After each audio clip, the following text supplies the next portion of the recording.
No, no, no, no, no, no, no, no, no, no. Blue Bao Jintian muttered like a madman. He muttered for a long time, then suddenly straightened up and said, 700 years, right? For more than 700 years, he had been charging forward toward a single goal, and now, that goal was within reach. To break through the security of the system chip, he was just one step away. All he had to do was reach out and grab it, just hold on tightly, and everything would be his. Aha! The old man's furious roar echoed in the room. He had almost no internal energy, and yet, there was not a single confidant left to comfort him. No one could hear his wails.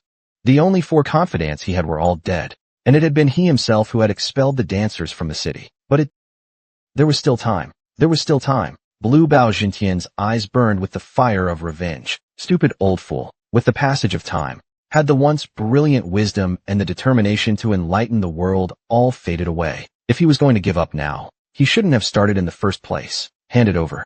Crack. He ripped the internal energy chip from Guo Yuanshan's corpse and absorbed it. It wasn't enough. Compared to the endless internal energy he once possessed, this was nothing but a speck of dust. On the contrary, after absorbing such a tiny bit of internal energy, his body craved even more power. It was far from enough. I must get back my internal energy. That is rightfully mine. It was his rightful claim. He had the right to possess it all. Blue Bao Jintian closed his eyes and connected to the Wuyuan chip. Martial Arts Database, number 759. Twin Wing Star Bao, Twin Wing Star Bao. Following the incantation's guidance, his mind instantly split into 2 parts. Blue Bao Jintian engaged in a serious discussion with another self within his mind, analyzing the current situation. Let's come up with a plan. First, we need to retrieve our inner force. Any strategies? Whether it was oversight or indifference, they left behind the Wuyuan chip and the system chip. Agreed. If we can uncover the answer, we might find clues from Filthy's side. At the same time, we must also guard against that clown's EMP attack. With 2 brains working together, our problem-solving speed doubled. Not long after, Blue Bao Jintian proposed a solution. I suggest using Martial Arts Database number 9, the star-absorbing technique. The star-absorbing technique. Looks like that's our only option. I agree. It's a forbidden demonic technique that allows you to steal the opponent's inner force. But once discovered, you'll be condemned by the martial world. But that doesn't matter. We'll soon become part of the martial world anyway. He ordered the Undead Legion to hunt down players, but strictly not to kill them. Capture them alive instead, especially Bake Lichenjuan and that guy called Jiutian. Make sure they're captured alive. Their limbs can be severed if needed. By using the star-absorbing technique to drain players' inner force, he could regain some of his strength. But even after gathering inner force, we still need to find a way to deal with that clown. We were just caught off guard earlier. As long as we prepare properly, it's not hopeless. Could it be? That's right. The very thing you're thinking of. Nangong Jintian looked down at his worn-out body. This model, already hundreds of years old, was no longer usable. I need to go to the Tianlong Armory. Of course. Nangong Jintian entered the Tianlong Armory, where the Martial Alliance stored legendary weapons. All kinds of gorgeous, exquisite weapons tempted him, but he ignored them. He walked straight toward the final room. The secret armory only accessible to the Martial Alliance leader. Access authorization confirmed. Welcome, leader. Jia.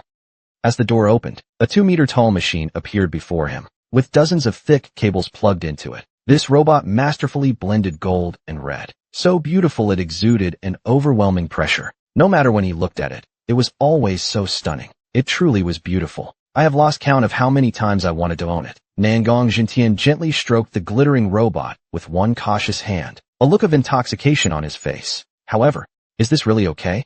We haven't gained control over the system chip yet. Either way, if we don't seize this body, we won't be able to escape the EMPs safely, right? The machine before them was a custom unit specially made for the first emperor of the Iwan Empire. Model name, Emperor 001. As far as he knew, this was the most powerful unit in the entire city. However, the reason Nangong Jintian had delayed using it was simple. Transferring all the consciousness accumulated over 700 years into a new body was a massive gamble. I understand. If it failed, he might lose all his memories and become a fool. Therefore, he had hoped to become a god without relying on this power. But with the arrival of the powerful EMP, he had no way out. Crack. Nangong Jintian pulled a long cable from the back of his neck, sat beside the machine, and said, "Let's begin." Gazing at the machine, Nangong Jintian's eyes glowed with intense greed. Tianma, who had been gazing out the window, slowly turned around. Lord Tianma, The alpha internal energy chip you requested is here. Good work. Leaving behind a dry word of praise, he scratched a line across his own arm with his fingernail. Blood dripped down. Isaac. Doer hurried over, catching the dripping blood with a goblet. Oh dear. Such precious blood. You really don't need to push yourself like this. You sure know how to say insincere things. Tianma muttered coldly. That remark makes me feel ashamed. No one cherishes the master more than I do. Tianmo remained silent. Indeed, Isaac's loyalty was impressive, but it stemmed from the benefits he gained from his master. Drink it. Yes, thank you. Isaac Doer tilted his head slightly and began drinking the fresh blood. This taste. It was as if every cell was awakened by explosive power. He quickly downed the cup, licking his lips with a look of regret. Then Tianma, who had been staring at the alpha and beta chips, asked, So, how are these chips supposed to be used? There are two methods. Let's hear it.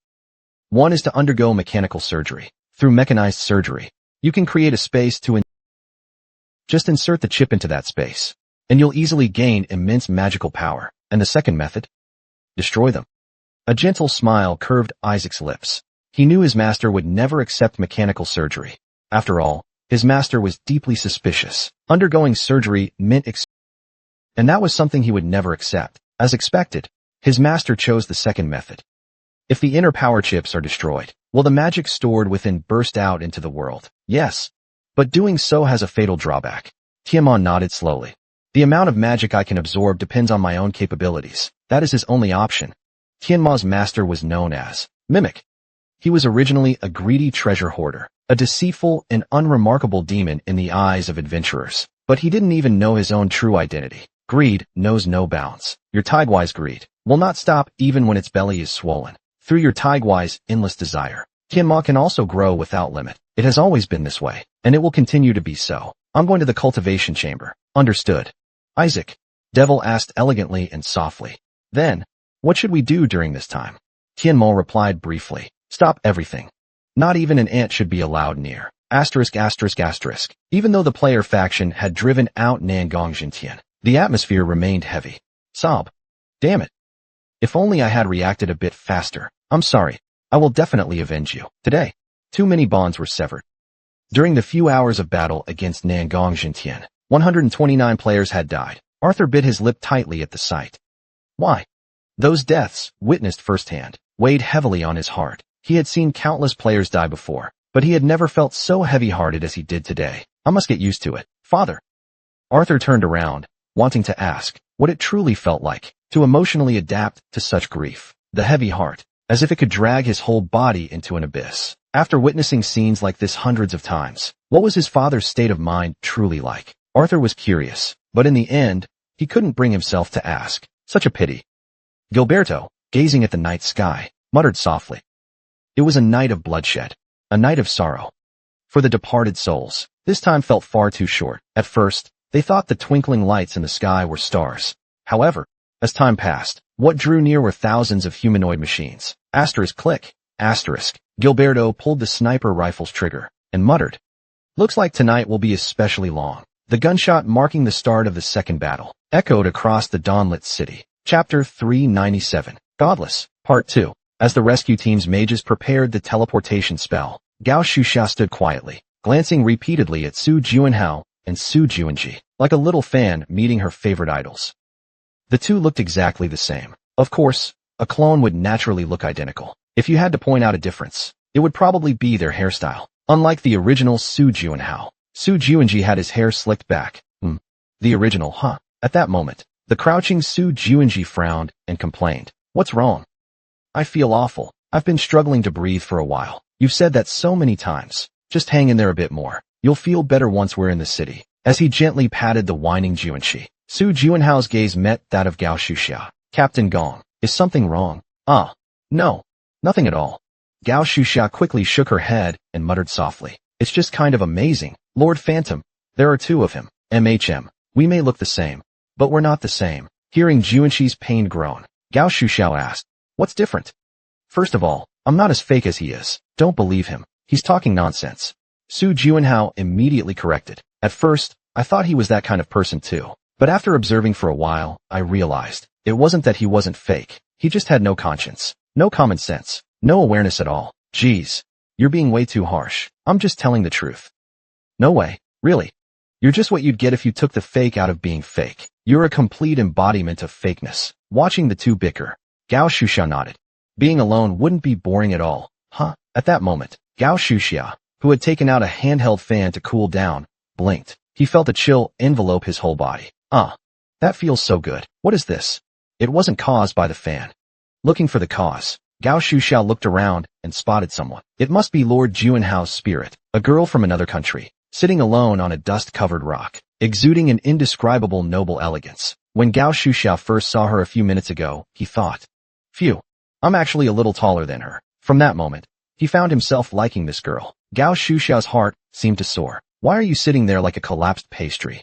Arms crossed, legs crossed, chin slightly lifted, the Frost Queen asked coldly. She struck a pose that clearly said, stay away from me, giving off a very firm vibe. Humph. I wanted to get closer, but it felt like he didn't like me at all. Unable to find the right words, Gao Shuxia stammered awkwardly. Do you want to have some snacks together? Snacks? Oh no.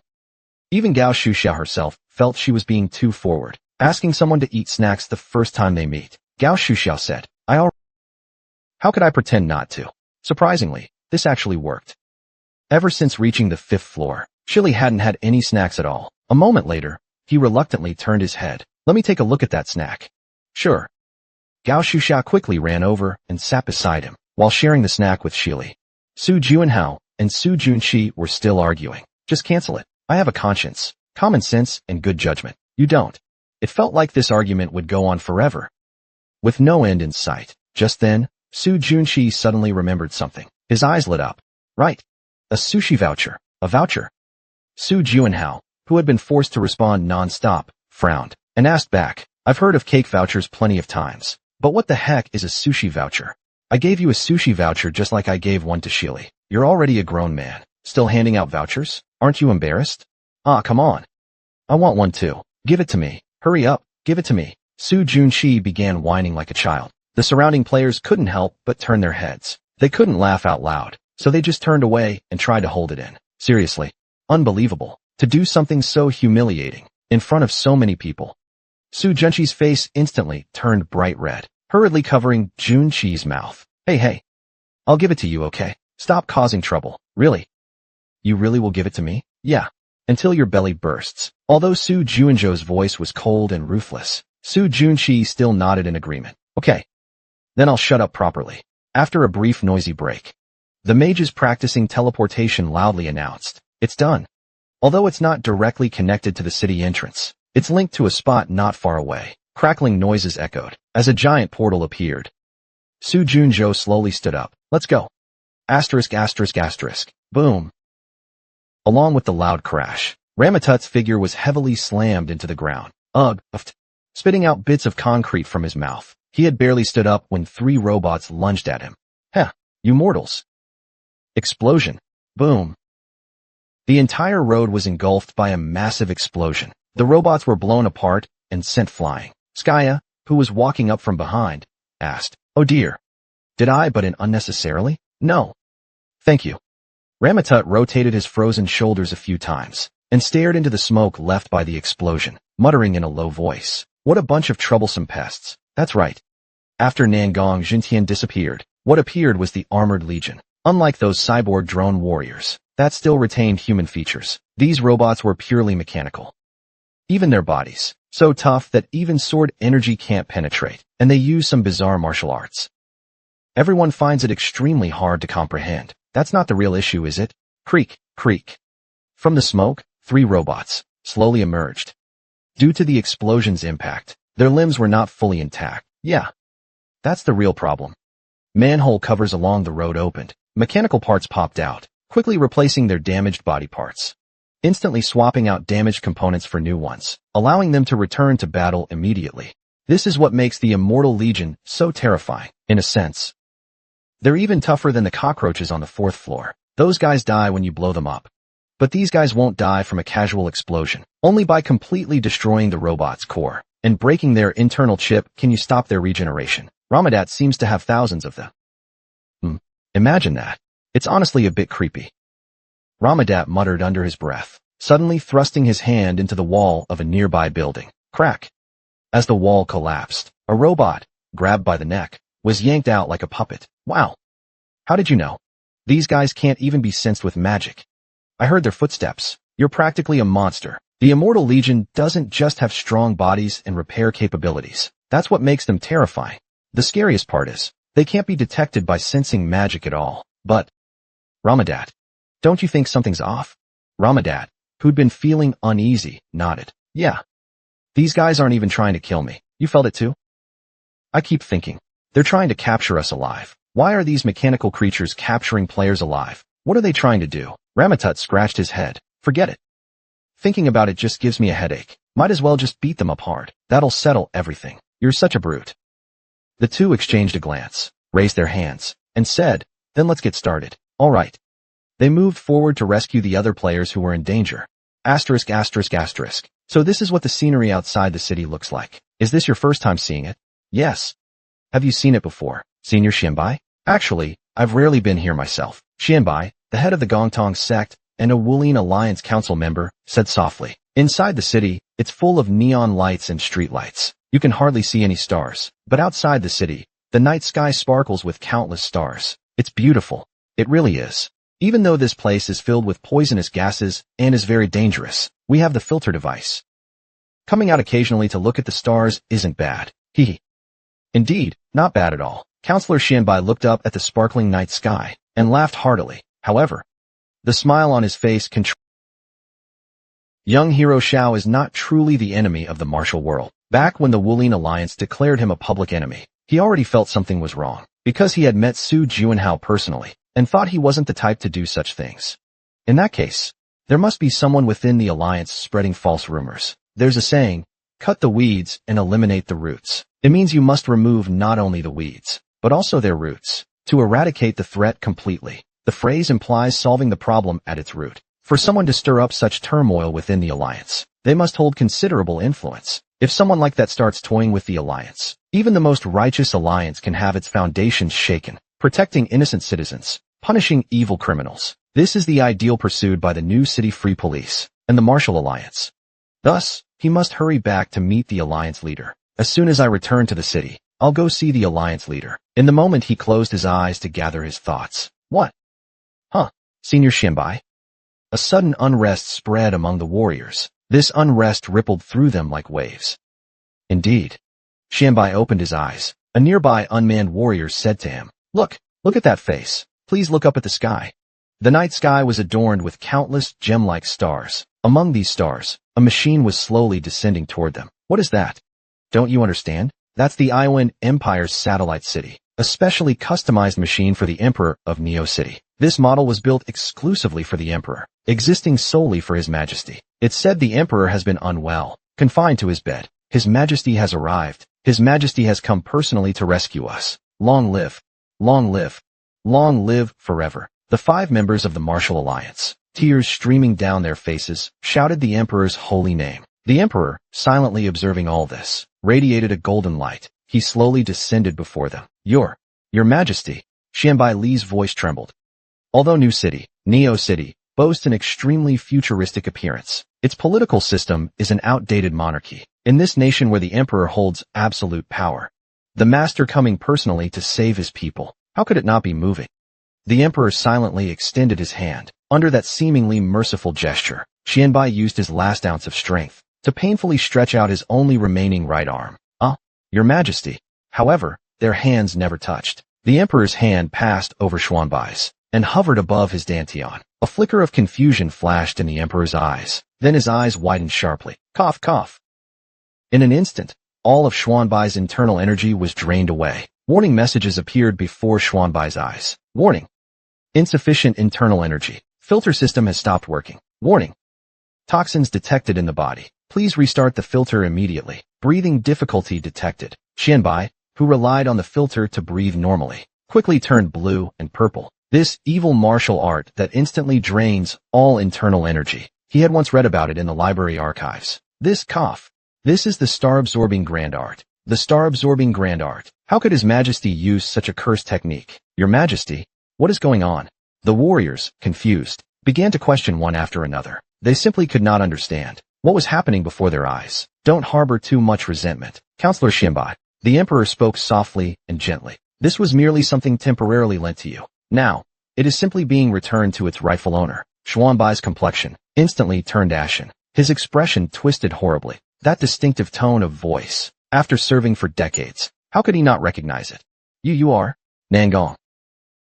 SSSHH. Before Xianbai could finish speaking, his face shriveled up like a mummy, and his mechanical parts began to rust and decay. The emperor is Namgung Jintian, watching tens of thousands of warriors curl up like bugs.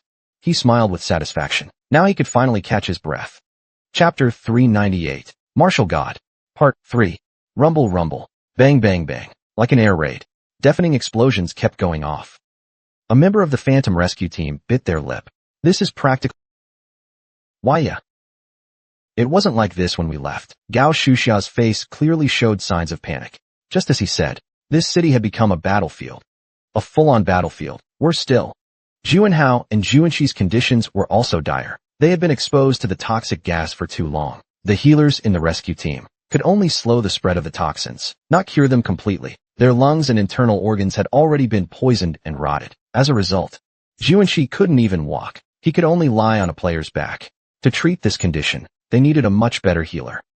Fortunately, he knew someone with that ability. Saintess Miss Cha Shirun. Gao Shuxia anxiously pounded on his communicator. Your Highness the Princess, have you returned? Inho, this is urgent. Please tell me where the Saintess is right now. Oh, looks like they're in bad shape. The Saintess is currently near the Twin Towers in the west. Hold on a sec. Gao Shuxia, who was running, hopped like a rabbit, nimbly leaping onto a building wall, and quickly climbing to the rooftop. The Twin Towers to the west couldn't be seen from here. His expression darkened. The distance was too far. They were in the east, the exact opposite direction from the west. Returning to the group, Gao Shuxia shook his head. We'll just have to sprint toward the west. Hurry. If we run at full speed, we can reach the west side within 30 minutes. Just as the rescue team was rushing around a corner in the alley, creak, creak. A dozen robots began advancing toward them. Damn it. What the hell are these things? I'll handle them. You guys keep moving, Gao Shuxia said while tying up his hair tightly. Captain Gao Shuxia, can you handle so many robots by yourself? Shouldn't we leave more people behind? If too many people stay, it could endanger the safety of those two. As the players were hesitating, suddenly, the streetlights in the alley bent like noodles, blocking the robot's path. This way, hurry. A young player appeared across from them, waving to them. Huh. You must be. The other players didn't recognize him, but Gao Shuxia knew. He had seen him once in the meeting room of the Korean Players Association. Arthur Green, the son of Mr. Gilberto, one of the 5 heroes. No doubt he was an ally. Follow him. He's our ally. Crack. Boom. By the time a group smashed through the bent streetlights into the alley, there was no one left. Asterisk asterisk asterisk. Mobile houses really are an amazing ability. MHM. Thanks for the compliment. Using the mobile house, the group quickly relocated to the west side and regrouped with Saintess Cha Shirun. Gao Shuxiao said, Miss Shirun. No time to explain. Please treat these two first. All right. Understood. He really wanted to ask why there were 2 Lord Junhouse, but held back. He quickly placed his hands on both of their foreheads and began treatment. Whoosh. Twin beams of light spread from their foreheads across their bodies, evenly penetrating through them. Rotten organs and pale faces were instantly restored to normal. Cough, cough, cough. Su Juanji suddenly coughed hard and shot upright. Ugh. It felt like choking on chicken while eating. At the same time, Su Juanhao calmly stood up, gently lifting the curtain of the treatment tent. Boom. Bang. The entire city was engulfed in fierce battles between players and the Undead Legion. So, who would suffer because of it? The Legion? Or the players? Unfortunately, neither. Baby, don't cry. Our little one. Sigh. The mortgage isn't even paid off yet. How are we supposed to go on now? But they said those were Earthlings, right?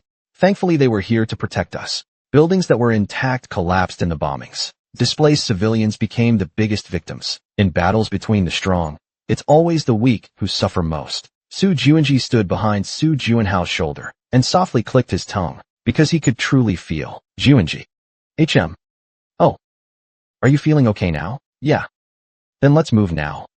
To rescue them. So many have worked hard and made sacrifices. Now it's our turn to repay their efforts. Lord Phantom, it is my honor to serve you even for a moment. We should return to the battlefield as well. Su Juanhao looked each of the rescuers in the eyes, those who had brought him this far, and said, "Thank you all so much. Yeah, it's a bit embarrassing. I never thought I would be thanked by a human hero one day. I'll have to brag about this when I get back. Su Juanhao should be the one thanking us. Because you created a world where people can live without worries. A world where people live without worries." In Su Juanhao's eyes, he saw the image of a crying child. Still a long way to go. Suddenly, the emperor's words resurfaced in his mind. A world where every citizen can dream with hope, fall asleep with a happy smile. That was the world he longed to create. But the world unfolding before him now was the complete opposite. Nangongzhentian, no matter how I think about it, no matter how many times I rethink it, you really must disappear. The light in his eyes grew frighteningly calm. Ugh, sword. A player's sword was split cleanly in two, and he cursed out loud. He had been worrying about his lack of skill with sword techniques, but he never imagined he would be caught in such a desperate situation. I'm going to die. The robot attacked with a spear, the tip of the spear slicing through the air straight toward his forehead. But the spear did not pierce his body as expected. Splurt. Huff, cough. The robot's forehead, the spot where its chip was located, had been precisely shot, and the robot froze instantly. Click. Gilberto cocked his rifle, asking without even looking back, "You're here?" Sorry for being late." A familiar voice, facing the return of a friend. Gilberto gave a small smile, and replied, "You've always been like this anyway. As long as you're back safely." Clang. After sniping another robot, he continued asking, "Need me to explain what these guys are?" Shurun already gave me the basics. Tougher than wheeled bots, huh? Ugh, they really are annoying. Gilberto put away his gun and turned to ask, "So, what are you planning to do?" "Same as always. Just show me the path." He expressed unwavering determination to follow. Su Juanhao chuckled and asked, "Gilberto, you're pretty handy with a bow, right?" Click. President Choi Henyang of the Red Tower Guild slid backward, his pride hurt, and his brow twitching violently. So strong. The undead legion they now faced were no weaklings. In terms of individual strength, they were on par with floor 5 trial players, or even stronger, and they didn't emit any magical energy. They could continuously replace parts, unlike humans who tire. Because of this, players were under immense pressure. If they couldn't proceed, the battle would never end. In other words, this fight would depend on whether the players' stamina ran out first, or they destroyed the enemies in time. Things weren't looking good. After all, the players had already built up extreme fatigue from the battle with Nangongzhentian, and hadn't had time to rest properly since. They got dragged into the war with the undead legion again. Even half a day of rest, no, even just 5 hours, could have prevented shortness of breath and exhaustion from being overwhelmed. Facing a robot wielding a giant blade, the sword fighter staggered back. It was purely a difference in strength. Glancing to the side, Che Mingyu from the Qinghai Guild was also locked in a bitter fight. It's tough over there too. They don't even have the strength to speak anymore. If they had the energy to talk. Crash. Che Mingyu rushed forward like lightning, toppling a robot, ripping off its head, and extracting the chip. Huff. Use your strength sparingly. Every kill counts. Even though they took one down, another 20 robots were descending from the sky. President. Should we retreat? The battle is completely against us. Choi Hanyang silently looked up at the sky. Her eyes were filled with exhaustion, and her mouth tasted of blood. Hero. What would you do? They were now fighting in the Eastern District. Sister, chill. Be quiet. Don't disturb them. This was the slums. The already dilapidated houses collapsed. The streets were crowded with children and adults forced to flee. If they retreated now, these people would die. They had witnessed such scenes too many times. For some reason, the enemies had never killed a single player. But when it came to the civilians here, they showed no mercy. Everything in sight would be destroyed. As if their existence had no meaning at all. These people have nothing to do with me. Besides, parts of their bodies have been replaced with machines. It's even questionable if they're still human. Simply put, they're complete strangers with no ties to me. However, so were the 5 heroes. They could have just cared about their own food and shelter. But instead, they risked their lives to fight for the weak. Those with power showed everyone how it should be used. Since we've learned from them, we should follow their example. Choi Henyang kicked away the robot's greatsword, and then cut off its arms. With a sharp, ringing slash, he raised the enemy's head like a roaring beast. Just hold on a bit longer. Once the other areas are cleared, reinforcements will arrive. It was a form of self-hypnosis, a belief that if they just endured, they would survive. trusting that the other players wouldn't abandon them. It wasn't a lie. When the players were mentally and physically exhausted and nearly ready to give up, "You've held on well." Because the reinforcements had finally arrived, his appearance made the players cheer. The savior. The savior Jujung. The sword saint of righteous moon has come to aid us. Player Jujung. Though the players looked at him with trust-filled eyes, Jujung calmly swung his sword. The enemies that were once so powerful couldn't even withstand 3 strikes from the sword saint. Huh. I heard this place needed help. Is that another wave of reinforcements? The players turned their heads. A phantom had appeared. Oh, Phantom.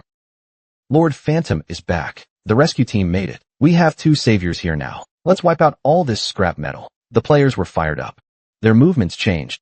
Even if they gave it their all, it still wasn't enough to turn the tide. But knowing someone has your back, even if you perform poorly, and can help make up for it, that difference in pressure is simply worlds apart. Finding a spark in Su Juinhao's urgent gaze, he suddenly stopped walking. Something felt off. Su Juinhao was naturally approachable, but there had always been a clear boundary in front of him, and now it was different. For some reason, his mindset had changed. He had not only cut his hair short, but that distinct boundary was also gone. How to put it? In simple words, he seemed more easygoing now. Now, perhaps, it might be possible naturally to greet him like a friend, urgently kicking a robot in the knee, then smashing the falling robot's head with his arm. He didn't expect the head to fly that far just from an arm strike. It was truly unexpected. Naturally approaching him, he showed a surprised expression. Su Juinhao, when did you come back? A poor accent covered up his words. Phantom suddenly turned his head. He looked at Urgent Encounter and spoke. Just call me Juinhao. Urgent Encounter remained expressionless, his gaze cold. Quiet. He continued crushing the robot's head in his hand to hide his embarrassment. Chapter 399. Without divinity, TSK, Urgent Encounter thought to himself. This was a mistake. He had been too impatient, even if they were already friends. It was still too soon to address each other so casually. It usually takes at least 2 or 3 years to build a bond, but he seemed way too eager. Click, click, click. Watching Jujung's hands silently, Su Juinji spoke up. That robot chip was already broken. It's practically powder by now. This atmosphere is really uncomfortable. Even when facing Nongong Jintian, he hadn't felt this tense. At that moment, a thought struck Jujung. An idea flashed through his mind. He stepped forward and displayed footage from his action cam via his Vita. Su Juinji asked, "What's this? Why are you showing me this all of a sudden?" Listen closely. Jujung really did say this in the video. Su Juinhao, when did you get back? With a confident, even slightly fierce look, he said, "I didn't lower myself when I spoke. So what do you want?" Su Juinji looked at Jujung with that kind of expression. He added, "Hey, it actually doesn't matter whether you say it or not. Hey." Jujung's eyes shimmered slightly. Just as expected, clearly. It's still too soon to call him by name directly. It felt a bit awkward. So, using the future him as a title for now seemed like a fair compromise. Jujung gave a small smile and nodded, as if he understood everything completely. Looking at that face, Su Juinji had a slightly strange expression. This guy might be a little bit out there too, like he misunderstood something again. After thinking for a moment, Su Juinji shrugged. Whatever, not my problem. Asterisk asterisk asterisk. Heavenly Demon Corporation building. Isaac Dever, admiring the view outside the window, suddenly widened his eyes slightly. His gaze landed on Su Juinhao, who was talking with Urgent Encounter. Although he had seen reports about Su Juinhao being declared an enemy of the martial world, seeing him alive in person was something else entirely. How exactly did he come back to life? Could it be Shadow betrayed us? Isaac immediately pulled out a card from his pocket. Unfolding it midair, he selected a few cards, then shook his head. Shadow is indeed dead. His lifeline has been completely severed. This proves he no longer exists in this world. Then, how do we explain the report that Su Juinhao was successfully assassinated? Maybe the players used some kind of ability to revive him. That would be the most reasonable guess. After all, we can't rule out the possibility that someone else possesses such a power. Maybe it's that 8th day who's as famous as Fingerprint. Makes sense. Maybe it's Alexeyev's ability. Isaac gazed out the window, falling into deep thought.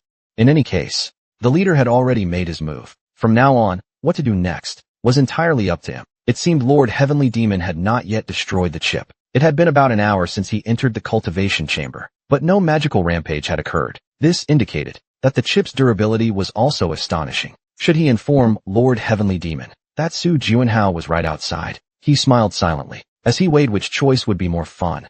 A woman walked over. With a sharp aura, he warned, "Don't tell her. I haven't decided anything yet, but you're definitely planning to tell her, right?" Valencia.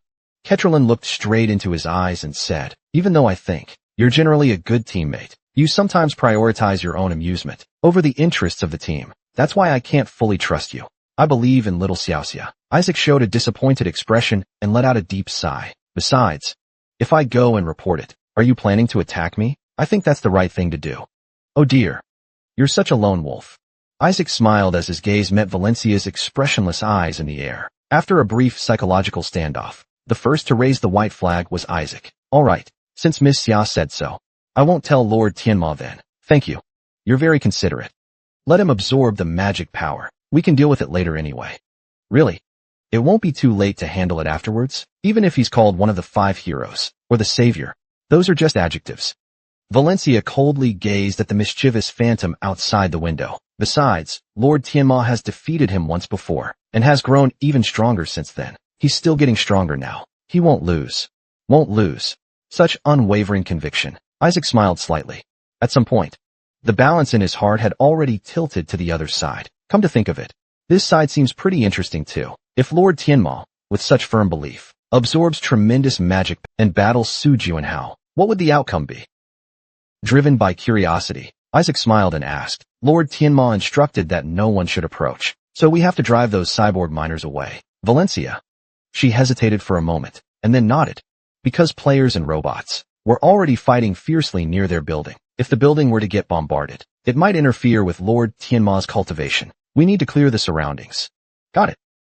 Then I'll drive everyone downstairs out. The Cyborg Miners Guild. What kind of amusing and ridiculous scene will they put on? The anticipation made his heart race. Asterisk, asterisk, asterisk. When Su Juanji met up with Ji Yuzhong in the Eastern District, the real Su Juanhao and Gilberto headed toward the more intense battlefield at the center. The center, where the Wuling Alliance headquarters is located. Also the area most densely packed with the Undead Legion. He pulled out a sphere from his backpack. After infusing it with magic power, the sphere instantly burst into LED light. "Oh.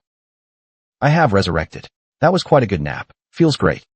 Once Wei Susu was fully awake, she spun around and looked at Su Juanhao. Asterisk snap asterisk. The LED light became even brighter. "Oh, young hero. Looking at your face, seems like you've reached a new realm." "Yes, exactly. Thank you for not forgetting to revive me." Asterisk rumble rumble asterisk. A nearby building suddenly collapsed. Wei Susu was startled. "Wait a second, isn't this a city? What's going on here?" "As you can see, the war has begun." "So, who exactly?" Wei Susu suddenly went silent. Seeing the battle between the players and the Undead Legion, she was momentarily speechless. "Actually, let me ask you, those annoying guys, do you know what they are?" "Oh my god." Sob sob. As if denying reality, Wei Susu kept shaking her head. She said angrily, "Nan Gongzanti, you've finally crossed the line that should never be crossed. The line that should never be crossed. What is that?" Facing Su Juanhao's question, Wei Susu answered solemnly, "Take a good look around those robots. Do you see the purple?" Indeed, only around the robots did a glow appear, like a beautiful purple sunset. That is a trait of the purple mist divine art, which is said to be mastered only by the leader of the Huashan sect. "So you're saying that robot is the leader of the Huashan sect? Ridiculous. The current leader is the Plum Blossom Swordsman, Gui Yuanshan, but the robot is using the lady's sword technique mastered by the 18th leader, Xiao Yan." At that moment, the expressions of Su Juanhao and Gilberto changed. "So what you're saying is, Nan Gongzanti, you're suggesting he created these robots using the images of the deceased? It's more than that." Wei Susu's voice carried a hint of fear. Such perfect techniques and flowing, natural movements can't simply be replicated by copying data. If it were that easy, why would martial artists bother to train? Those are precious achievements, earned through countless sword swings over years or even decades. Wei Susu tightly shut her LED eyes and whispered, "That is Xiao Lian herself, without a doubt." Neither of them could continue speaking. If what Wei Susu, then Nan Gongzanti had stripped the dead of their rights. "You're saying he forcibly converted the brain data of the dead into information and implanted it into these robots?" "That's right. And I've seen it. All these robots are clearly martial arts masters or sect leaders. Now I understand why the Death Legion is so powerful. He's been using the most powerful figures of this era Of course he became extremely powerful. Gilberto, you said there are at least several thousand units, right? As far as we know, that's correct. That means Nangong Jintia began manufacturing these robots hundreds of years ago. Ugh. Wei Susu felt a wave of nausea, thinking of her father. Perhaps he too was discarded on this battlefield like trash. Her stomach churned uncontrollably. She couldn't help but feel sick. Wei Susu, Su Juanhao said sharply. Looks like it's time to grant them eternal rest, but I'll need your help. If there's anything I can do, I'll do it. Though their bodies are broken, somehow. Replacement parts keep flying in to repair them.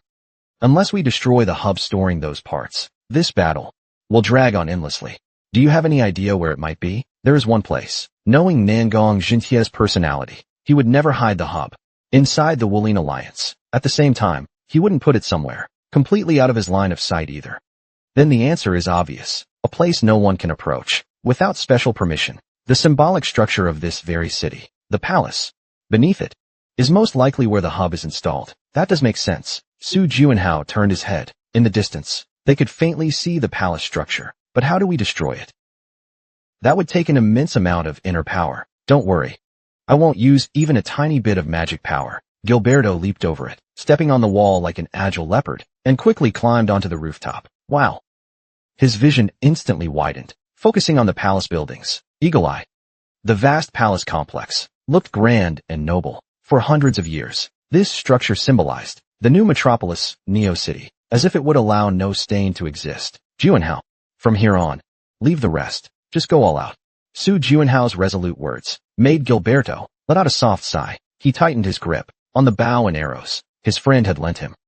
Through the lens on the horizon, if it were him, he could fire an arrow from this distance. If it were him, he could hit the target at such a range. BB.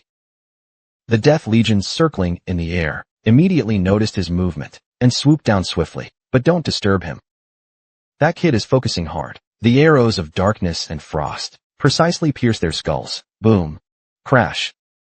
The exploding robots lit up Gilberto's view like fireworks. But he wasn't distracted. He maintained his tight focus, thinking like a sniper, the wind blowing in his face, the flight paths of thousands of robots in the sky. He calculated it all, searching for the only path to pierce through them. Gotcha.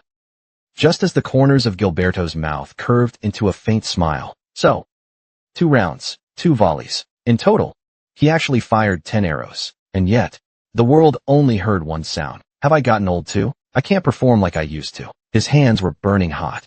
The overused muscle screamed in protest, but it brought him immense satisfaction. He didn't even look back at the results. He just jumped down from the rooftop and returned to Su Juanhao's side. Good work. Su Juanhao didn't ask for the outcome either. The confident smile on Gilberto's face was answer enough. He asked, by the way, Juanhao, the stuff attached to those arrowheads, where did you get it? That.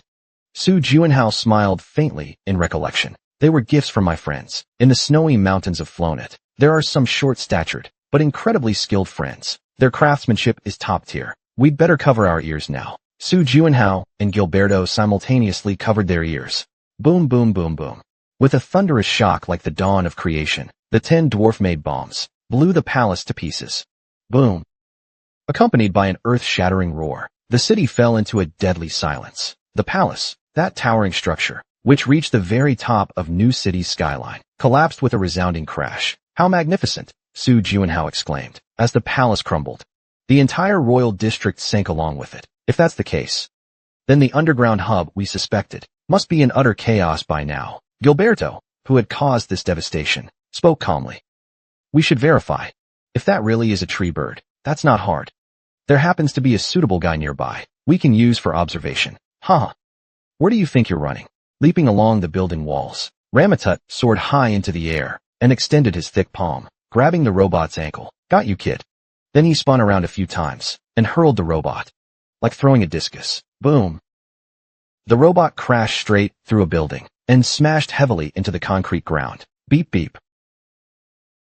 Beep beep beep. The guy, using his creaking body, struggled hard to try to stand up, but at some point, Ramatut had closed in, and, like kicking a soccer ball, he viciously kicked the robot's side. Crack. The robot's upper and lower body were instantly severed. The floating upper half of the robot was met with, ugh, Ramatut's pot lid-sized fist. Oh.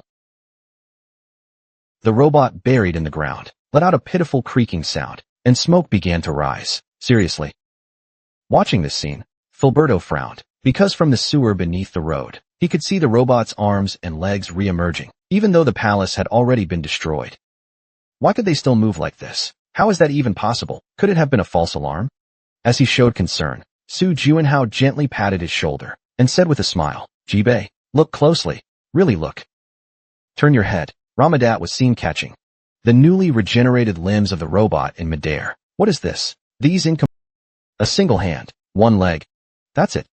But the robot he hit just now had way more missing parts Phil had to deal with. You see it now? The drug is starting to take effect, as expected. Only a few parts remain underground. The undead legion can no longer remain undead. Their immortality is over. Their regeneration has ended. One more kill is all it takes. We're not much different from them now. Aim for the chips on their heads. It's the perfect chance to thin their numbers. The overwhelming pressure players have endured felt like it suddenly vanished. For those fighting all across the city, it was undoubtedly a glimmer of hope. Just as expected. Gilberto looked at Su Juanhao with trusting eyes. This guy always pulls through in a crisis. It's hard not to place high hopes on him. Though he knew this was a heavy burden on Su Juanhao. There was no helping it. Every time, he turns the tide like magic. How could anyone not expect great things? Sensing the gaze, Su Juanhao turned his head and said softly, it wasn't just me. You were the real hero this time, and yet you didn't say a word. Gilberto chuckled lightly and pointed toward the horizon. Yeah. There's still more to write about, if you want. I can lend it to you long term. No. I'm still more used to using guns. The cold metallic sensation calmed his heart. Although the hub had been destroyed, there were still many robots remaining. Asterisk. Nangong Jintian's head suddenly jerked to the side. It was because news of the palace's destruction had reached his intelligence network. My Death Legion. Without the hub, the Death Legion was nothing more than an ordinary army. Even though each individual was powerful, he knew very well that only by adding the undead attribute could they inspire true fear. Who could it be? What kind of person could see beyond the trees, to perceive the entire forest? Could it be? A face flashed across his mind. The first player to detect his ambitions. The arrogant brat who inherited Tianguang's martial arts. Su Juanhao, is it you again? He could no longer endure such reckless defiance. Because he felt uneasy. That kid was an anomaly. If left unchecked, who knows what he might end up doing? That was what terrified him the most. It was time to act. Piled up behind him were corroded machinery and corpses. Just a few hours ago, these had been loyal warriors who followed him. Although he was more aware of this than anyone, he didn't even blink. Su Juanhao. Fixing his gaze in Su Juanhao's direction, Nangong Jintian lightly leapt off the ground. At the same time, a noble machine body radiating golden light flew toward the city. Asterisk. The Frost Queen gave a strong push to the mechanical guard, Susu, sending her forward, and shouted, Wei Susu, 100,000 volts. Zap. Crackle. ZZZZT. The robot struck by Wei Susu's electric current paused for a brief moment, but the impact on the overall battle was minimal at best. Wei Susu's LED light dimmed. Ice Queen. Looks like my attack didn't do much. Who doesn't know that? I just wanted to give it a try. Shuangshua giggled and shook Wei Susu playfully. Susu. Asterisk laughs. Can't you use Thunderbolt Lunch or Emergency Call? What's that? Forget it if you don't know. While playing with Wei Susu, she was still fighting in the battle. Of course, she wasn't just playing around. Zap. Buzz. At that moment, she drew the attention of several robots. The Ice Queen confirmed that more than a dozen robots. Her gaze sharpened. Humph. I was just enjoying a little fun, and you machines dare come spoil it. You really don't know your place. She snapped her fingers lightly. The robots near her were instantly frozen solid. The Ice Queen looked around at the players watching in awe. Even though you're not my contractors, I still took care of these pests for you. Now it's your turn to do the rest. Well, of course we can. Let's finish this. With the Ice Queen's help, the group of players completed the mission. She then gracefully floated off to her next destination. Next time, use 1,000,000 volts or lightning. So, what's that? No good. Then how about Iron Tail? The body is made of metal. That might actually work. No, I'm asking what that is. Don't use honorifics. Asterisk. As time passed, the scales of victory gradually tilted toward the players. Even though the Death Legion was powerful, They couldn't overcome the elite members of Joching and B6, who had grown stronger after passing Su Juanhao's difficulty trials. Phew. Su Juanhao flipped his disheveled hair back. With an almost unparalleled performance, he had destroyed hundreds of robots. Indeed. I've gotten stronger. Rather than pride, a feeling of disgust surged within him. Yeah, after putting in so much effort, if I hadn't gotten stronger, I would have died unwillingly. As he continued destroying robots, the battle neared its end. The thunderous noise that once filled the city gradually faded away. Is it over? Bingwa, correct. A few players gathered around, whispering. Skya, eyes closed, answered. Confirmed through the Sky Eye. The Death Legion has been completely annihilated. That's great. But the city has been severely damaged. Although civilian casualties were minimized, completely avoiding them was impossible. Since when did he stop rejoicing in victory and start noticing the things he failed to protect first? How about the players? 37. I heard that during the battle against Nangong Jintian, 129 players were killed, and another 37 died fighting the Death Legion. Su Juanhao closed his eyes. A total of 166 players, all just to save me. Both his heart and shoulders grew heavier, because the beautiful future they deserved now had to be carried by him alone. Perhaps sensing his feelings, the dozens of people around him all fell silent. At that moment, the president of the Red Tower Guild, Choi Hanyang, appeared, supported by guild members. He was gasping for breath, the bandage around his side soaked in blood. Phantom. No, player Su Juanhao. Su Juanhao looked at him calmly. This was nothing unfamiliar to him. After every battle, complaints in the media had become routine. After catching his breath, Choi Hanyang spoke, his voice filled with anger. What exactly do you think we are to you? Su Juanhao stared at him silently. He didn't understand what the man was trying to say. Huff. Choi Hanyang took a deep breath, exhaled heavily. At the same time, the blood on his bandage grew even darker. Su Juanhao was shocked and reached out to support him. Hey, your wound. Attention all players. That voice was even louder than Ramadat's shout. It shook the entire area, when no one dared to speak. Choi Hanyang continued. If there's anyone here who didn't come voluntarily, please raise your hand. A heavy silence followed. At some point, thousands of players had gathered around, sitting on the rubble of collapsed buildings, leaning against the walls, watching from rooftops. Not a single hand was raised. Choi Hanyang asked again. Here and now, if you think this place is safe, raise your hand. This time, no one raised their hand. Here. If anyone thinks their friends or companions died because of Phantom, please raise your hand. This time too, no one raised their hand. Last question. Here. If anyone harbors resentment toward Phantom, please raise your hand. No one. Not a single person raised their hand. Choi Hanyang cast a calm gaze. His eyes seemed to say, see, the answer is clear. He was always leading others, feeling a deep sense of responsibility. If only he could have been faster, if he could have run quicker, how would things have turned out? He often regretted not being able to protect them, rather than feeling proud of what he had saved. Thus, he always felt guilty, always felt apologetic. Yeah, it used to be like that. Now, Choi Hanyang said. From the beginning, you had no reason to feel that way. Su Juanhao closed his eyes tightly. He was wrong. He thought, just like before, they were weaklings who needed him to lead. What a foolish thought. How pathetic. They weren't just followers of Su Juanhao, nor just... They were players. They could think, judge, and make decisions, accepting the consequences that followed. I'm sorry. Just as Su Juanhao was about to speak, Shueli beside him shook her head and whispered, let's not talk about that. Surely there's something better to say? Something better. Su Juanhao searched his mind for the right words, then suddenly smiled. He slowly opened his eyes, lifted his head, but kept it lowered like a guilty man. Thank you. Thank you for coming here, for saving me, for telling me. It wasn't my fault. I really appreciate it. After saying what was in his heart, a strange sense of shame rose inside him. Hey. Juanhao turned red. Turns out he's actually kind of shy. How unmanly of him. Really? I think Master Juanhao has always had a human touch, ever since his secretary days. That's what makes him so likable. After the war ended, everyone's face showed joyful smiles. People gathered around Su Juanhao, one after another. I thought back on the 4th floor. I had trained really hard. But clearly, to catch up to you, I've still got a long way to go. Juanhao, you should be more on edge. Our master hates losing more than anything. Having someone to inspire me, that's something I'm truly grateful for. Juanhao, why are you looking at me like that while saying all this? Do you want to be captain? Well, I'll choose not to comment. Oh my god, listen to what the master just said. Shin Sung-yoon, Gao Shuxia, Hanrenhao. I have to tell my brother what happened today. He's been working hard challenging the third floor lately. He'll be really happy to hear this. Che Yuanyu from the Qinghai Guild and other familiar faces began approaching one after another. Good thing you're okay, but...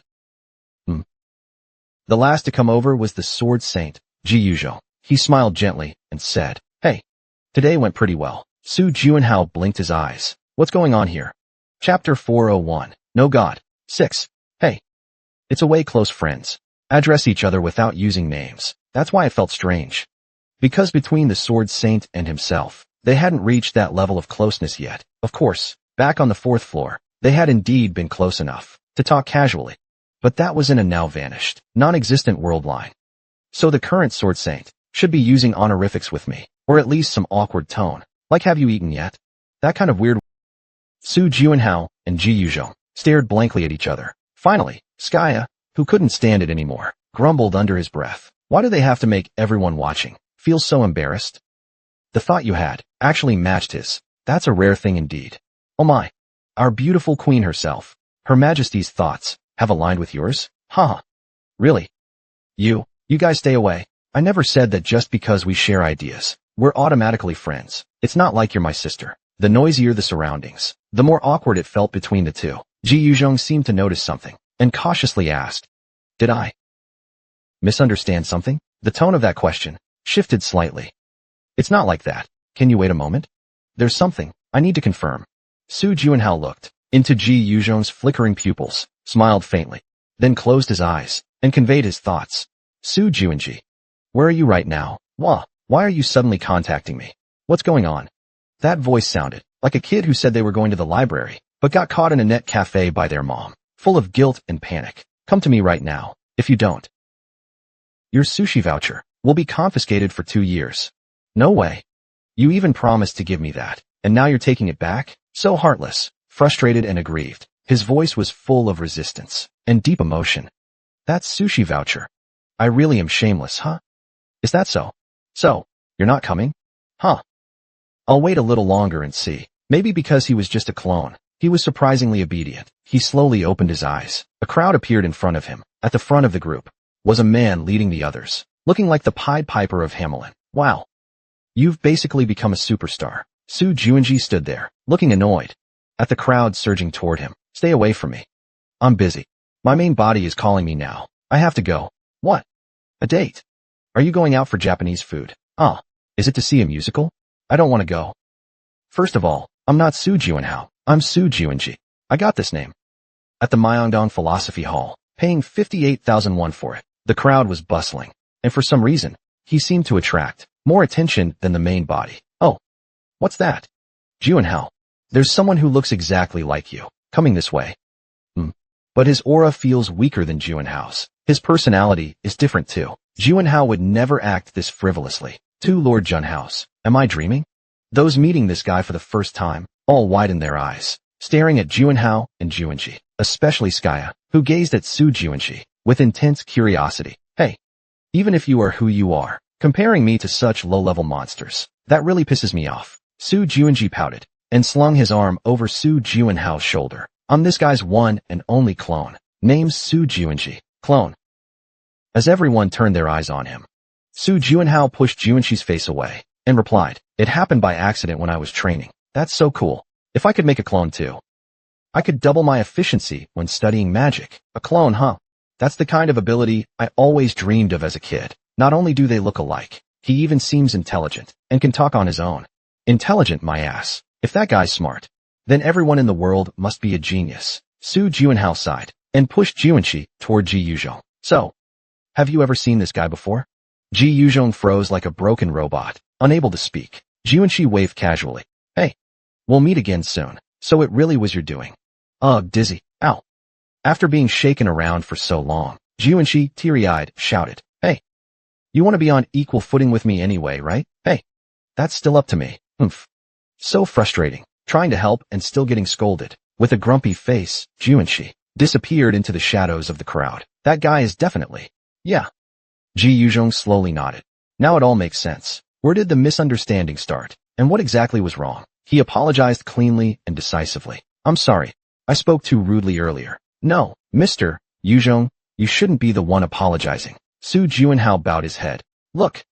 Apologizing in front of all these people. How would that make Jianjing feel? It couldn't be helped. Su Juanhao, who had made up his mind, scratched the back of his head. The situation became a little ridiculous, but it was also fun to return to the starting point. Wasn't it? What do you mean by that? Ji Yuzhong slowly raised his head and asked. Su Juanhao mumbled awkwardly under his breath. Hey, you had a good year too, didn't you? Ji Yuzhong finally showed a relieved and contented smile. Asterisk, asterisk, asterisk. The injured were receiving treatment from healers, and the other players were resting freely. Watching the scene, Su Juanhao was approached by Shun Chengxian, who asked, what's the plan from here? The next plan? Without a doubt. Since we've already understood the players' resolve and feelings, we'll no longer treat them like children by the riverbank. We'll go all the way to the end. Su Juanhao turned and said, Long Gong Jintian, until we take care of that old monster, we won't leave this place. Indeed. The citizens here are also a concern. Shun Chengxian nodded slowly in agreement, then suddenly blinked. Huh. Golden. A brilliant golden radiance fell from the sky like snow. The players were captivated by the beauty, drawn by the sacred sight. Everyone looked up. Partner. Behind us. There's an enemy. What? Su Juanhao felt a sudden chill, because until his instincts warned him, he hadn't sensed a thing. You're telling some interesting stories. A stranger's voice suddenly echoed in his ear. A robot, unnoticed until now, had slipped among them and started speaking. What? This guy? When did he get here? Everyone, grab your weapons. Prepare for battle. The players hurried to register the threat and quickly spread out. The light-hearted atmosphere instantly turned tense. The robot scanned the players and spoke again. You're going to kill me? Do you really have the power to do that? I mean, how could it be? Is that Long Gong Jintian? Appearing in a completely different form, Long Gong Jintian stood before them. Looking at him, Su Juanhao's mind was flooded with alarm bells. Danger. No trace of mana. No presence at all. That could only mean one thing. Long Gong Jintian had gained a power greater than the Undead Legion. Everyone, be careful. Before the urgent warning could even finish, a player, driven by despair, charged straight at him. You bastard. Because of you, Mingzhu died. Flames erupted from the player's sword like burning sword energy. It was a blade aura sharp enough to cut down even the robots of the Undead Legion. And yet, Long Gong Jintian simply raised his hand slowly. A circle was drawn. It was the same principle as the Taiji sword technique that the Wudong sect's leader Su Shou was proud of. In that instant, the sword in the player's hand was sent flying into the air. When he instinctively looked up following the sword, smack! A cold metallic hand roughly covered his face. Delicious. Die. It all happened in an instant. All the moisture in his body evaporated. The player, dried up like a mummy, hung swaying in the air. Humph.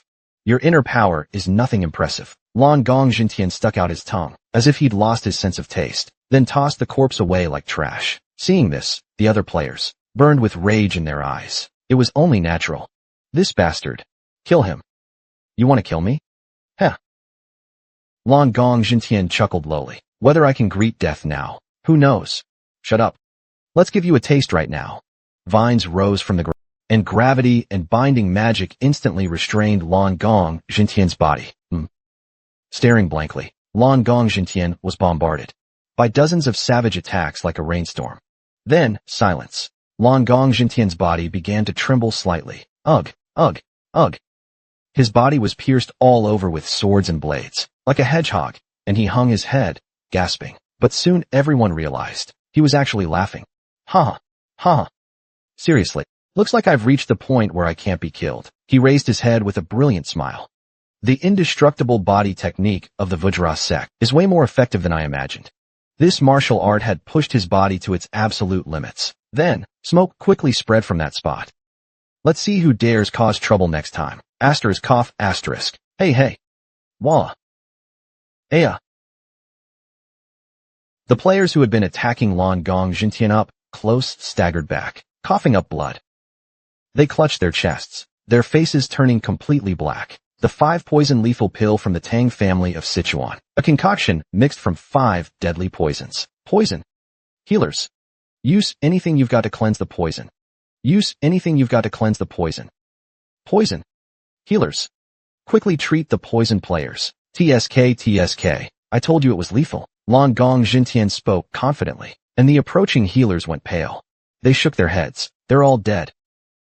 Dozens of top-tier players died in less than 10 seconds after being poisoned. Just like that, they died meaningless deaths. This reality, which felt like a lie, left the players feeling powerless and hollow. They were good people, fighting for justice, willing to sacrifice their lives to uphold their beliefs. In this era, very few still understood that kind of romance. But why?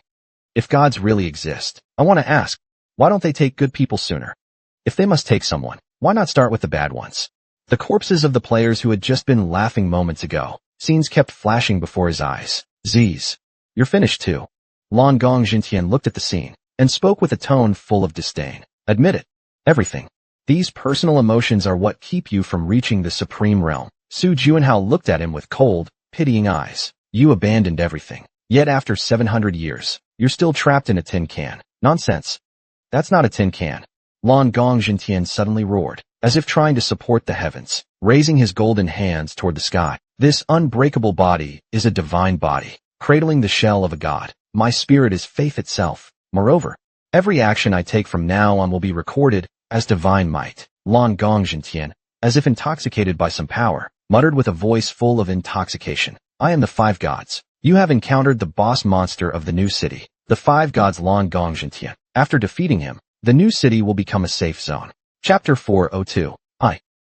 There's a lunatic who claims to be a god. What's even more infuriating is, he actually possesses the power to justify calling himself one. Let me show you. Divine power. The five gods Lan Gong Jintian slowly released his inner power like threads of silk. It wasn't the pure aura that an internal energy chip should have had. Hatred, anger, jealousy, melancholy, despair. It felt like all the world's negative emotions had condensed. A mind-numbing, disgusting aura. This was the typical trait when gathering inner power using the curse technique of the star absorption skill. Ugh. Dear God. Because of that presence of magic, just realizing that such foul power existed in the world made people instinctively repulsed. Ha ha ha. You're too weak. Lan Gong Jintian saw and grinned with blood-streaked lips. He carefully examined every part of his body and let out a soft sigh. What a shame. Something this amazing. Why did I only discover it now? What exactly was I so afraid of that I never dared to face it? Like some outdated model, I should have discarded it long ago and replaced it with this new body. Like a caterpillar transforming into a beautiful butterfly. Not only my body and mind, even my soul feels weightless. With it, no matter who the opponent is, I'm confident I can defeat them. Oh my god. Wei Susu, with her mouth stuffed with chips, was Isn't that clearly a machine reserved for emperors? What? Tell us more about it. If my eyes aren't playing tricks, that should be the strongest model gifted by the Iwan Empire to the emperor ruling Neo City. Lan Gong Jintian turned his gaze toward Wei Susu. You have sharp eyes. Daughter of Tianma. Shut your mouth. Don't you dare mention my father with that filthy mouth. It was the first time anyone had seen Wei Susu so furious. She calmed the chattering voices inside her and finally spoke. Could he be a contractor? No idea. Even if that guy's annoying. This isn't blind confidence. In fact, Lan Gong Jintian was certain that in this battle, he could defeat thousands of players. If it weren't for this, he wouldn't have risked exposing his whereabouts. According to the emperor, that guy wasn't just a lucky fool. He was a genius capable of freely using all martial arts within the Wu Yuan chip. An evil genius. Isn't that the strongest and worst enemy? Such a troublesome opponent. Shen Chengxian approached Su Juanhao, biting his lip, and muttered. To be honest, my attacks couldn't even touch him. This fact had been proven repeatedly during the battle with Lan Gong Jintian. Maybe it's the gap in talent, or maybe it's the difference in conviction. One thing's for sure. Most players, himself included, were no match for him, and now he had grown even stronger. Their chances of winning had dropped even further. Moreover, the players had been fighting nonstop for a whole day, completely exhausted. The best plan they had now, there was only one. That is, to preserve their strength and escape to the next floor. Considering future counterattacks, they couldn't afford to lose this top-tier fighting force here in vain. Though it was frustrating to retreat, it was a step back to take 2 steps forward. It was the most efficient choice at the moment. This thought, Shen Chengxian repeated to himself silently. I'll count to 3. I'll create a spatial. You all retreat while you can. Let's go with that plan. Hearing the prompt response, Shen Chengxian, gripping his command staff, suddenly felt a slight sense of unease. Let's go with that. That line sounded more like an order than anything else. He turned to the side and saw Su Juanhao's gaze, locked firmly on Nam Kung Jintian. That gaze was unwavering, the honest eyes of a true warrior. Lord Phantom, aren't you going to retreat? No, I'm not retreating. Think about the future. You shouldn't die here. Don't worry. I'm not planning to die. Shen Chengxian's face turned uneasy. He really wanted to ask, are you insane? Do you seriously believe you can beat that monster? There's no need to take that risk. From a rational standpoint, they should preserve their strength and retreat to prepare for the future. He tried once more to convince him. Humanity needs a symbol, something to unite scattered players, a rallying point for progress. Unfortunately, he couldn't be that point. Besides you and the other 4 heroes, no one else is fit for the role. That's the truth. He once tried to become that rallying point, but ultimately failed. After the fall of the 5 heroes, the only one left capable of shouldering it was the Thunder Emperor. But he's already gone. It was only after coming here that I truly understood something. Earth still needs someone like Phantom, a towering tree, a pillar. With him at the center, players could accomplish something greater. But surely, you're more aware of that than anyone. Why is he being so stubborn? Is it pride? Or maybe it was just that insignificant pride that made it impossible for him to turn his back and run. Shen Chengxian furrowed his brows, feeling full of helplessness. He spoke in a rough voice. The players are exhausted and injured. Even when we were at full strength, we couldn't stop the earlier Nangong Jintian, and now he's even stronger. The situation is absolutely against us. Please reconsider carefully. Even if it's humiliating just this once, it's a choice that would save more lives. Let the players here go down, train, and grow stronger, then lead even more players back to destroy him. It's not impossible, right? Only then did Su Juanhao turn to look at him. Just this once. Yes, just this once. Then let me ask you a question. Su Juanhao's determination seemed to pierce right through his mind, reaching into the depths of his heart. For you, is this your first time retreating? Shen Chengxian was momentarily stunned. Even though his mind told him to quickly admit it, his lips just couldn't form the words. No, it wasn't the first time. He was someone who valued efficiency. When faced with multiple paths, he would weigh the pros and cons, and try to pick the best one. But that didn't mean he was reckless. He wouldn't pursue the greatest benefit, at any cost. The first retreat is the scariest. Once you retreat once, there will be a second time. Why? Because the option of running away would leave a deep imprint in his mind. You said you wanted to become a rallying point, a hero. Shen Chengxian fell silent. If he said it out loud, Su Juanhao might question whether he was even qualified. When you try to justify yourself again in the future, remember this moment.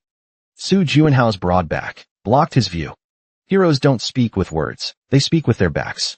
Shen Chengxian let out a quiet sigh. So this is what that feeling is.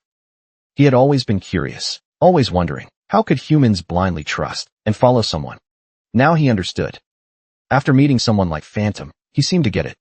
That broad back, just standing there in a crisis, was enough to bring peace of mind. This must be the reason for trust and reliance. Have I always chosen to run away at the crucial moment? Was I always using efficiency and rationality to cover up my cowardice? Realizing his own disgrace, a wave of shame surged through his chest.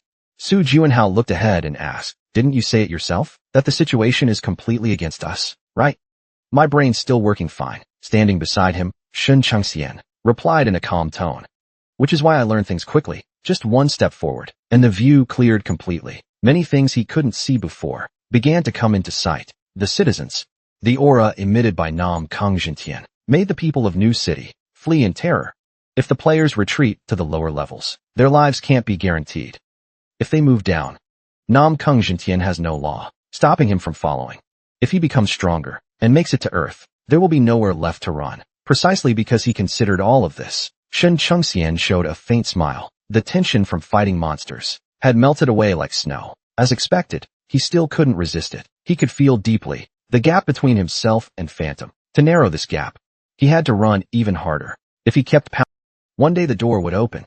Shen Chengxian revealed a cheerful expression, waving his conductor's baton. His speed, like Largo, was slow, painfully slow, but he expressed it with wide, rich movements. The space shifted slowly, weighing down on Nangong Jintian like Mount Tai. The spatial pressure, heavier than before, caused Nangong Jintian's stance to waver slightly. Damn it. Is this really my limit? As Shen Chengxian sighed regretfully, he thought, if the back is doing something admirable, then the front can't stay idle either. Grand Archmage Skaya and Kiraland had completed the setup of dozens of magic circles. Gravity multiplied by 32 times, with a thunderous roar. Under the double pressure of gravity and space, Nangong Jintian's left knee finally touched the ground. Very good. When Shen Chengxian heard that sound, Su Juanhao was already closing in on Nangong Jintian. So fast. He arrived so fast. Even Nangong Jintian himself was shocked. This kid. He's so fast, even faster than expected. But he wasn't too worried. Ghost step, heaven prison step, 7-star swift step. Dozens of footwork techniques immediately surfaced in his mind. Even those techniques could match this kid's speed. But he didn't even have a chance to use his footwork. Nam Kung Jintian had already shaken off the gravitational and spatial pressure restraining him. And yet, there was only one reason he chose not to dodge the attack. By using the indestructible Vajra body to make contact, he could absorb the opponent's internal energy in one go. Nam Kung Jintian's entire body was enveloped in multiple layers of powerful energy. But Su Juanhao's cold gaze struck like a blade. Even if the enemy is arrogant, using tech derived from compressed dark guardians, regardless of anything else, its destructive power exceeds even the Moonblade, the strongest anchor, Death Chain. A black scythe formed from darkness swept across Nam Kung Jintian's body. Chapter 403, Return of the Moon, Part 2. Nam Kung Jintian's gaze slowly dropped to a long slash across his shoulder. That could only mean one thing. He had been cut. A divine body. Unbelievable. Isn't the indestructible Vajra body supposed to be the peak of martial arts? And yet it was torn like thin cloth. But the real shock was yet to come. He didn't die. Despite letting his guard down, the power of contempt can destroy defenses regardless of how strong they are. And the Death Blade is the ultimate embodiment of that power. I thought one strike would kill him, so I gave it everything I had. But I failed. Even though I broke through Vajra defense, his body was tougher than I imagined. Far more dangerous than I thought. Damn it. It was a miscalculation. If it couldn't be a fatal blow, then all I did was raise his alertness. Completely pointless. Su Juanhao regretted it too late. The situation was already irreversible. If that's how it is, then I'll give him the treatment he deserves. Boom.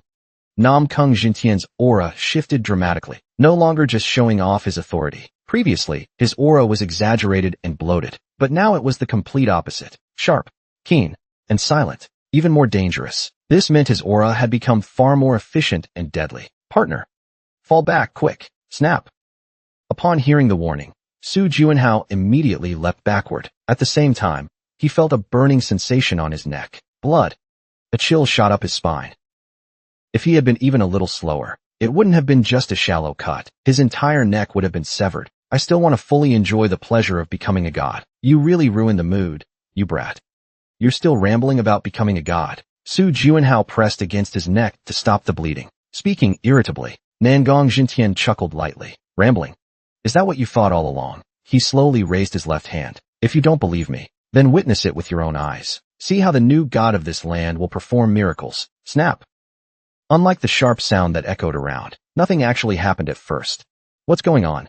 I thought you were about to do something. Skya grumbled. Suddenly, whoosh, a massive shadow loomed over his head. He instinctively looked up, his eyes widening in shock. Oh, what the rumble? It's rising. From the east and west. And the north and south. Countless mechanical parts from the city's outskirts landfill were slowly ascending into the sky. It looked like 4 giant bridges connecting heaven and earth were rising up, creating a truly spectacular scene. Watching the scene unfold, Su Juanhao suddenly recalled what Director Xianbai once said. This system chip holds the supreme power to control everything in this city. No way. That's just unbelievable. He originally thought it was just an ordinary chip for managing city affairs. Compared to the internal energy chip, it seemed pretty mundane. So he didn't pay it much attention. But that was a huge misunderstanding. The supreme authority to control the entire city. So that's what it really meant. Now I understand. Among all first-tier chips, the one to be most wary of is the system chip. I never expected such a tiny chip to have the power to overturn the laws of the world. Now do you understand why I've always longed for this position? Why I was so desperate to crack the system chip's security? Everything was for this moment. To obtain this power that surpasses reality and breaks all conventions. In this city, I can wield near-divine power. 700 years have not been wasted. Nam Kung Jintian let out a cold laugh and spoke. Then, as a commemoration of becoming a god, I shall give my first command. Asterisk snap asterisk. He snapped his fingers once more. Erase all players from this land. Asterisk rumble asterisk. From above, a massive mechanical factory unfolded and began to drop fully assembled robots to the ground. Boom. Rumble. Most of the robots couldn't withstand the landing impact and were destroyed instantly. However, the players watching couldn't even force a smile. How many? How many are there, really? Damn it. Robots again. More robots. Out of the hundreds of thousands deployed from the factory, only a small number survived. But even that small number was already over tens of thousands. Asterisk clang, asterisk, asterisk clang, asterisk. The robots that landed intact charged directly at the players. Pick up your weapons. Now that the sky is covered, there's nowhere to run. Compared to the undead legion, they are pitifully weak, only numerous. There's no need to fear. The two armies clashed fiercely once again, but unlike before, the scales were now clearly tipping toward one side. The enemy neither tired nor lacked overwhelming numbers. Su Juanhao's eyes scanned the corners of the city, his gaze filled with uncertainty. Screams, screams, screams. No longer the familiar laughter in his ears, only sounds filled with despair. Partner. Ahead. Su Juanhao bit his lip hard, drawing out the sword of ambition from his backpack. He swung it fiercely. Crack. With one blow, the sword shattered. The sword of ambition broke into dozens of pieces, the fragments slicing across Su Juanhao's face and flying backward. Draw a new weapon. I'll wait for you. Seeing Nangong Jintian's relaxed expression, Su Juanhao grew even more anxious. To turn this around, he had to kill him. The only way to stop the operation of the machines was to kill him and seize the system chip. Dozens of strategies flashed through Su Juanhao's mind, only to be rejected one by one. Moon-piercing sword. Impossible. He didn't even have cells. Plan of death. I've already failed once. Severing his neck wasn't enough. Then, what should I do? A heavy sense of helplessness weighed on his shoulders. He felt completely powerless. So what now? Accept the player's defeat quietly? Don't be ridiculous. Su Juanhao clenched his teeth. A white night suddenly enveloped him. His figure vanished like smoke. Reanalyzing all possibilities. This was what he did best. Until he succeeded, he would verify it with his body. His first attempt, a battle of speed. Overclocking to the max output, though still far from light speed. It was a velocity he had never experienced before in his life. Su Juanhao stepped forward with intense force, and the air ripped apart around him. So fast. However, even at that speed, Nam Kung Jintian caught up easily. Asterisk boom. Ambushed, Su Juanhao crashed into the wall. Give it up. Humans can never surpass gods. If speed won't work, then let's try strength. Su Juanhao got up from the ground and charged forward. Truly stubborn. Asterisk boom. Nam Kung Jintian calmly used 2 fingers to stop the serrated blade aimed at his head. The black sword aura surrounding the blade burned fiercely, but he remained unfazed. Humph.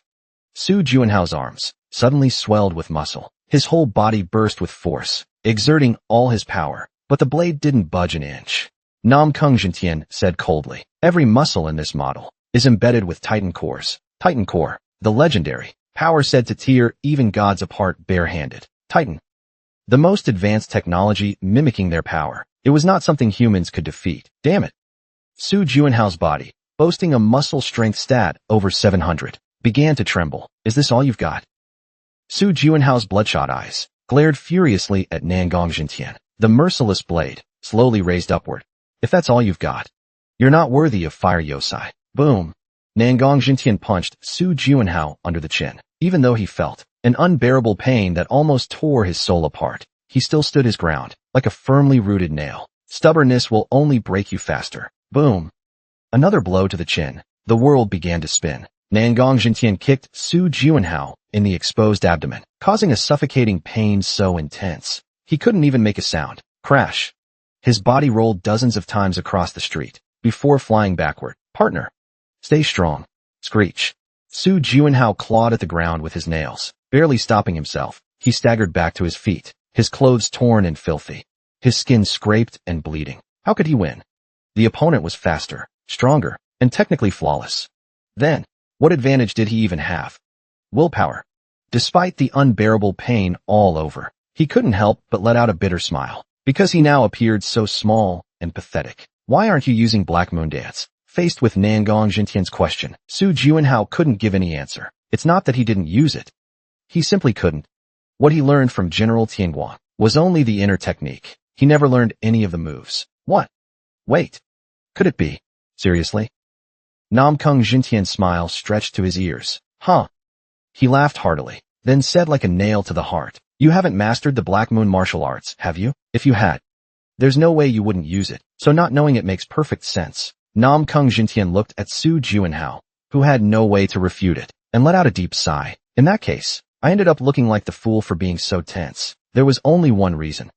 He had been so wary of Su Juanhao. That dark power earlier, if combined with the Black Moon martial arts, it would have been truly dangerous. But, in the end, this is how it is. The Black Moon martial arts that once made him afraid, now remained only as an inner method, a half-finished martial art. Nam Kung Jintian showed an expression like he had lost a lifelong friend, murmured.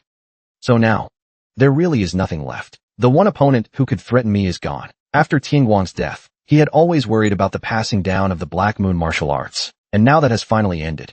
Foolish Tianguang, if only he had passed it down to me.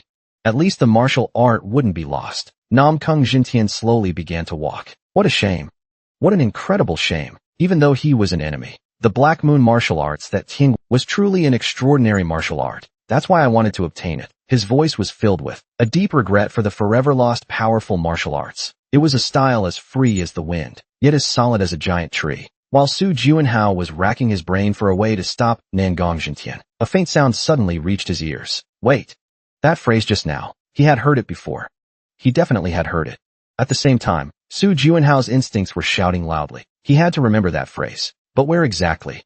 While searching through his vast memories, Nangang Jintian had already closed the distance to just 10 steps away. Partner. It's time for a sparring match. What? That word of warning made Su Juanhao's pupils gradually widen. Sparring. Could it be from that time? A memory flashed through his mind. Indeed, there was a time. Tianguang had not only passed down a mental technique, but also left behind a set of clear movements. There were actually 81 movements.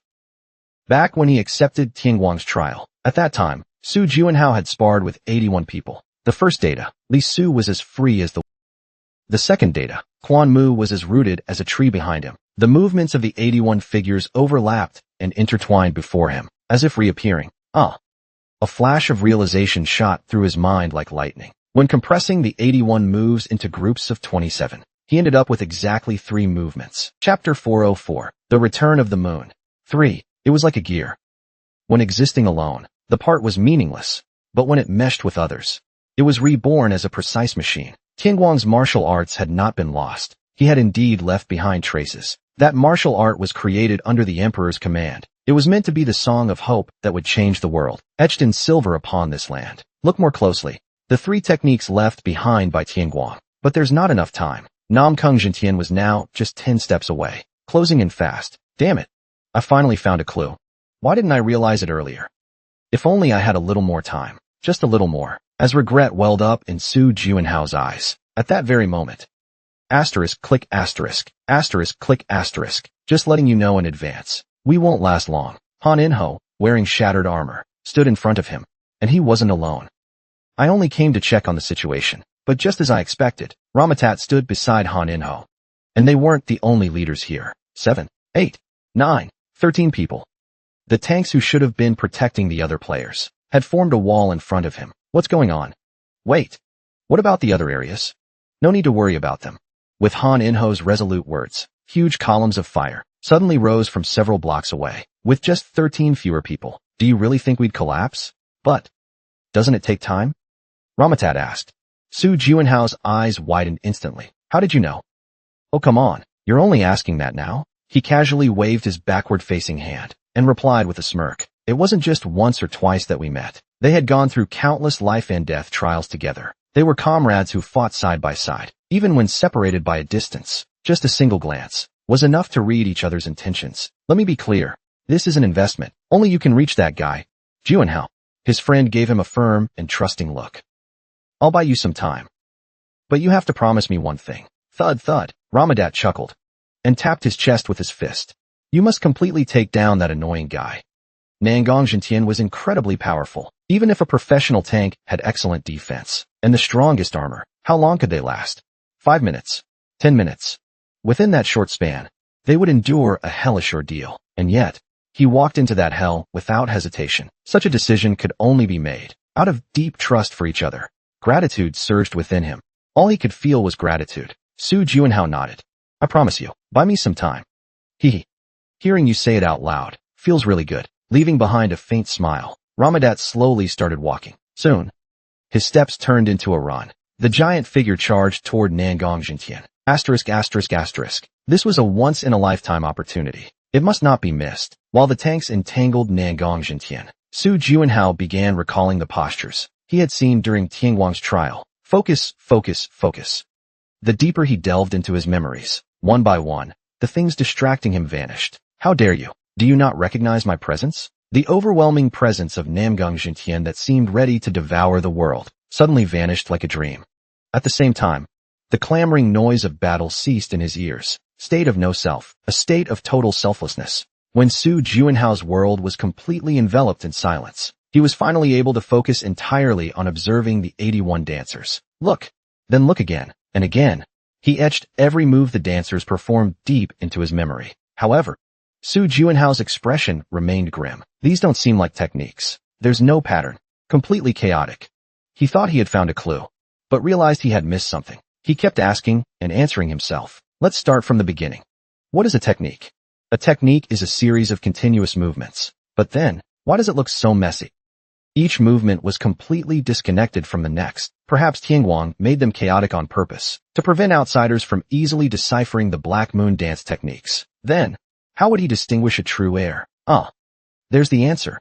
Su Juanhao, using the Black Moon heart technique, once again watched the dancers. Sure enough, the false appearances in Su Juanhao's vision disappeared completely. Most importantly, the connections between each move became crystal clear. Now all he needed was to remember them in order. The first dancer's starting stance was upper position. The second dancer's starting stance was lower position. Then, the first move should begin with a downward slash. He had solved a similar puzzle as a child, the kind where you connect start to finish, without lifting your pen from the page.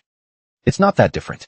Su Juanhao began reinterpreting and memorizing the dancer's movements like solving a jigsaw puzzle. There were ultimately 3 completed techniques. He had finally found them. The dance techniques carefully hidden by Tianguang. However, why? Even though he should have been purely happy, he couldn't be. The great general. Instead, his throat choked up, his eyes reddened, and he had to shut his eyes tightly, because while searching for the techniques, he felt the emotions Tianguang had left behind at that time. You too must have felt fear.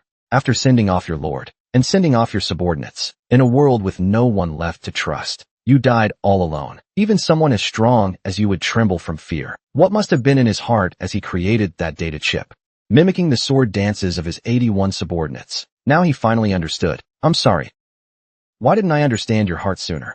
Why am I only realizing everything now? Now everything was clear. The one who mimicked the 81 subordinates was actually crying out loud, screaming silently, begging someone to understand the meaning hidden within those moves. His foolish self had taken far too long to realize. It had taken a long time to return here. Su Juanhao swore in his heart to Tianguang. The longer the delay, the stronger his resolve to set everything right. *****. You trash. Nangong Jintian's face twisted like a demon's. He unleashed a wild surge of energy against the players blocking him. Again. Damn it. Raise your shields. Boom. Boom, boom, boom. The players who bore the brunt of the energy blast were forcefully pushed back. Even with shield protection, the destructive force was enough to crack their teeth, thanks to having tied the shields to their arms in advance. Otherwise their arms would have been broken and unable to hold shields any longer. Fortunately, he could still hold up his shield in this state. This is bad. Ramatat's abdomen had been pierced. Panting heavily, he thought. Everyone was exhausted. Mana couldn't be recovered. They couldn't fight at full strength. But even if their strength was depleted, even if mana ran dry, they would still raise their shields and block the enemy. All to buy Su Juanhao more time. I can't just give up either. Ramatat charged forward again and punched Nangong Jintian in the face. Good. Crack. There wasn't even a scratch on his face. On the contrary, Ramatat's fist was torn open. His bones shattered. Blood dripped down. Foolish creature. Don't you know, your attacks can't even pierce my diamond body. Humph. If I had full mana, you'd already be a tin can. All bark and no bite. Crunch. Crunch. Nangong Jintian crushed Ramatat's knees. He looked around with a dissatisfied expression. Huff. Cough. Blood-scented breaths from tired eyes. Limbs trembling like willow leaves. The players' bodies could collapse at any moment. But why? Why haven't they collapsed? Why do they keep standing back up? Isn't lying down more comfortable? Nangong Jintian was baffled by it. Do you earthlings not value your lives? Why do something like this? Asterisk tui. Asterisk. Why not? Han Rinhao answered while spitting up blood. Because we saw it. We saw that figure. The figure of a man who, no matter how dire the situation, still fought for the best outcome, never giving up. After seeing that back, how could we just stand by? Yeah. After seeing that figure, how could we lie there like cowards? If we only raised our shields when it was safe, then what's the point of tanks? Travelers searching for an unknown oasis in the desert. 99 out of 100 will die. But a traveler with a clear guidepost is different until he returns. We cannot fall, because with someone we can trust and follow, in every moment we feel like giving up, we can stand up again. Nangong Jintian's eyes trembled slightly. Was it out of fear? No. Absolutely not. These players before him couldn't even withstand his attacks. They were nothing but ants. I don't understand. I really don't understand. He felt confused. Because in his whole life, he had never led anyone, nor followed anyone, even with his kneecap shattered. Ramadat kept punching at Nangong Jintian's foot, and he even laughed. Someone like you will never understand, no matter how long you live. So just die in your ignorance. Why can't I understand? Because you're the king of a well. I'm the king of a well. Nangong Jintian lifted his foot and stomped directly, breaking Ramadat's neck. Nonsense. I am the god of this world. Brother. Ramatat's body convulsed like a frog. Enough. Now it's enough. You didn't even resolve your curiosity. Feeling even more annoyed, Nangong Jintian spoke up. He didn't want to deal with these foolish people any longer. Just die quickly and cleanly. Nangong Jintian gripped Ramatat's neck tightly. Hand over your inner power quietly, and then die.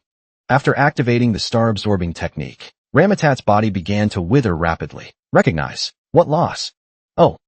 Nangong Jintian's eyes glinted with a strange light. Among everyone I've absorbed today, he's probably the most nutritious. He swallowed a mouthful of saliva, just about to savor this delicious feast. He glanced down at his own hand. What's going on? Why did I stop? It was an incomprehensible phenomenon. Just a bit more absorption, and the monster before him would die. But why did he stop? Searching for the reason, a confused Nangong Jintian slowly turned his head. Atop the ruins of a shattered shield, a man stood calmly and steadily. The moment he saw that man, he understood. You're back. Black Moon Dance. The world-ending martial art had returned to the world once more. Chapter 405. The Moon's Return. Part 4. Su Juanhao, returning to the battlefield, didn't look at Nangong Jintian first, but at the other players. Each one was in a miserable state, almost too terrible to look at. Huff. Huh. Their bodies had long since reached their limits. Only sheer willpower was holding them up now. Save him.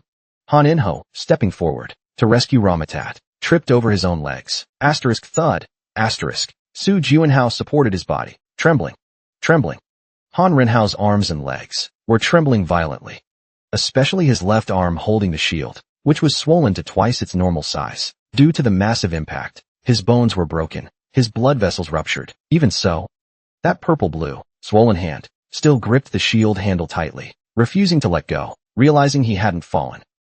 Han Rinhao slowly raised his head. His cloudy eyes finally released the strained mental strength he had maintained. I endured. I held on. Su Juanhao silently nodded. If he opened his mouth now, he feared he wouldn't be able to hold back his emotions. Everyone worked hard. Su Juanhao channeled and tapped on the tank's sleep acupoints, laying them onto ice beds. Humph. Ha. At that moment, Nangong Jintian let go of Ramadat and tossed him aside, slowly stepping forward. You actually inherited that damned martial art. The dance of the black moon. On her face appeared a bright smile like a full moon. The dance of the black moon. Once something that made her tremble in fear. A mark of her humiliating days. She had thought she would never erase that shame. Yet, an opportunity had arrived unexpectedly. Today, I will sever this long-standing grudge. From Nangong Jintian's body, a surge of immense internal energy erupted, making further conversation unnecessary. Come on, let me see how well you've learned it. Nangong Jintian dashed forward like lightning, his fist carrying the weight of a mountain. There was no way to dodge, because behind her lay the unconscious tankers. Su Juanhao closed her eyes and pulled out an unremarkable iron sword from her backpack. She knew her opponent's attack was powerful enough to shatter even the sword of ambition. So, was this a reckless act? No. Death would be enough. The dance once inherited from Tianguang had now become her own. The Black Moon Dance only had 3 forms. The first was not meant to kill, but to save comrades. Black Moon Dance, first form. Asterisk asterisk twin heavens. Asterisk asterisk. Asterisk boom. Su Juanhao deflected the fist crashing down on her. Good.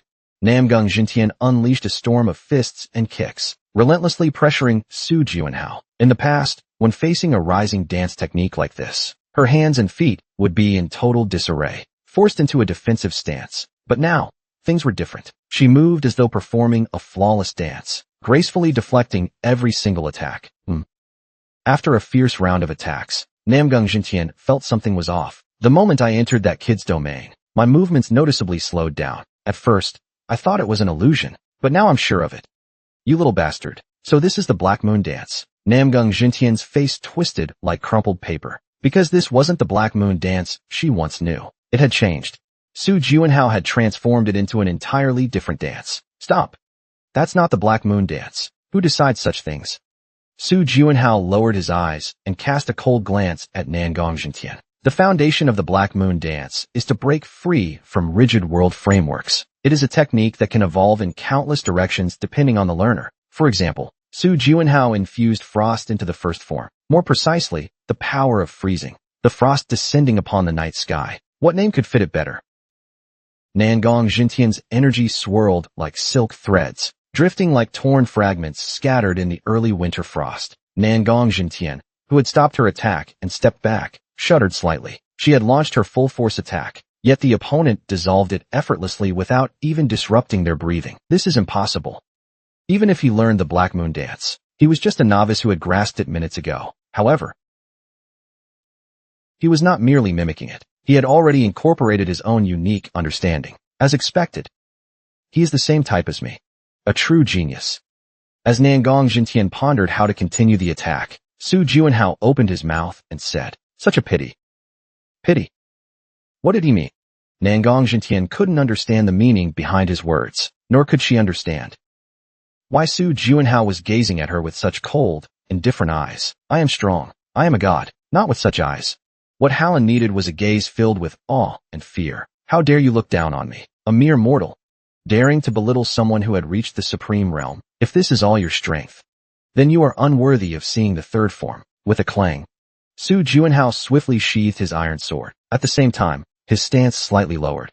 The second form of the Black Moon dance was completely different from the first. Its purpose was completely opposite, to kill the enemy. However, even though killing intent flickered in his eyes, Su Juanhao's gaze remained extremely devout and serene. Su Juanhao spoke in an even calmer voice. Black Moon dance, second form. Phantom wave flash. Phantom wave flash. Yet another unknown technique never heard of. Namgung Jintian involuntarily reached her hand forward. For some reason, she felt she had to. If she didn't, it felt like everything she worked so hard for would collapse. Diamond body. Hundreds of layers of inner force surged from her extended palm, shielding what lay ahead. However, why? Even with all that preparation, her heart still pounded with unease. Namgung Jintian's eyes widened, and she focused her mind. It's coming. Su Juanhao's body was enveloped in viscous darkness. Just looking at it felt like it would swallow her whole. It radiated primordial fear. Within that darkness, Su Juanhao advanced like brushstrokes on blank paper, calm and flowing like phantom waves. Her pace wasn't fast, didn't look powerful. It looked easy to block. I can block this. Just as Namgung Jintian prepared to unleash immense inner power, a sudden flash streaked across, instantly piercing through her hundreds of protective chi layers and diamond body. Namgung Jintian stared in terror at the iron sword thrust toward her. You think that worthless sword can pierce a god's flesh? Get lost. If you're what they call a god, then I'll gladly kill you myself. Su Juanhao whispered, just inches away. She gripped the sword tightly. God. Asterisk crack. Asterisk. The iron sword, tainted in darkness, pierced through her chest like a dream. 4 parts and components burst from the wound, shooting skyward. Asterisk Kaya. Asterisk. Namgung Jintian's face turned deathly pale in shock. She couldn't believe it. She couldn't accept it either. Her legs gave out. Boom. Her knees buckled helplessly and touched the ground. Su Juanhao bit his lips tightly. Just this. So many people had died because of this petty villain's narrow ambition. Go to hell. For all those who died because of you. Wait. Namgung Jintian revealed a vile smile. She slowly shook her head. Let me tell you some good news before I die. What? I issued a command through the system chip. Namgung Jintian pointed at the ground. In 5 minutes, Hundreds of bombs buried underground will explode. The same bombs that once drove you to despair. Su Juanhao was stunned. No matter how strong he was, he couldn't withstand the simultaneous explosions targeting the entire city. Is this just a lie you made up to save your life? It's not a lie.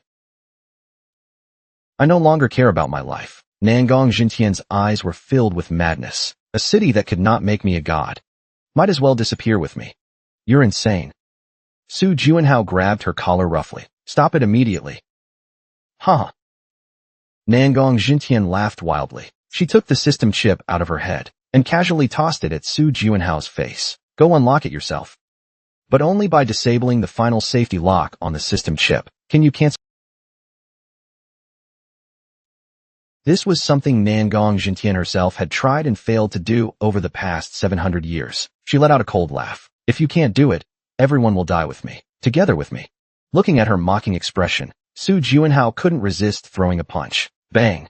Then Su Juanhao grabbed her collar, took the system chip, and turned away. He had to find Shili. She should be with Wei Susu. She ran toward the city center, searching for Shili, who was fighting the robot army. Don't come any closer. I'm a contractee of Niflheim. Contractee, brother Shi.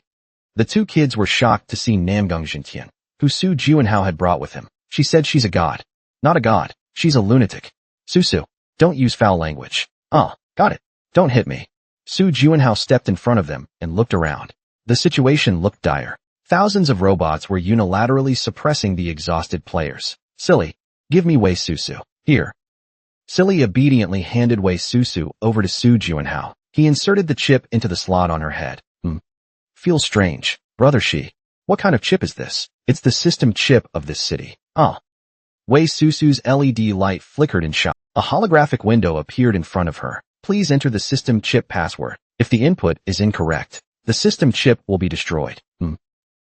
Su Juanhao trembled slightly. He finally understood why Nangong Jintian couldn't crack it even after 700 years. Turns out there was only one chance. Contractor, what exactly is going on? If we can't unlock it within 4 minutes and 17 seconds, the underground bombs of the city will explode. Once they explode, the entire city will be reduced to ashes. Not only the citizens here, but even the players will perish together. Nangong Jintian looked at all of this and let out a cold smile. Ha. It's useless. Everyone will die with me. This is utter nonsense. The situation was much worse than expected. The players' faces all turned grim. Then should we start running right away? Damn it. Even if we try our best to run, there's no way all thousands of people could escape to the next floor. And there are so many wounded. All the efforts we've made so far could be wiped out in an instant. Everyone clenched their lips tightly. Why do you all look so depressed? Clack, tap, clack.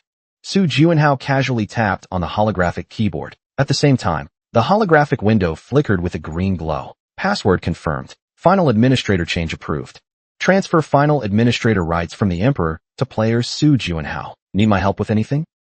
Start by turning off the bomb countdown. Alright. It's been disabled. Thanks. Asterisk click click asterisk. Watching this scene, Nangong Jintian looked utterly bewildered. 10. What? This? What's going on? He muttered nonsense that matched his dumbfounded expression. Chapter 406. Return of the Moon. 5. The surrounding players whispered curiously. No way. How did he know the password? Could it really be something as simple as EQ2W314R? Come on.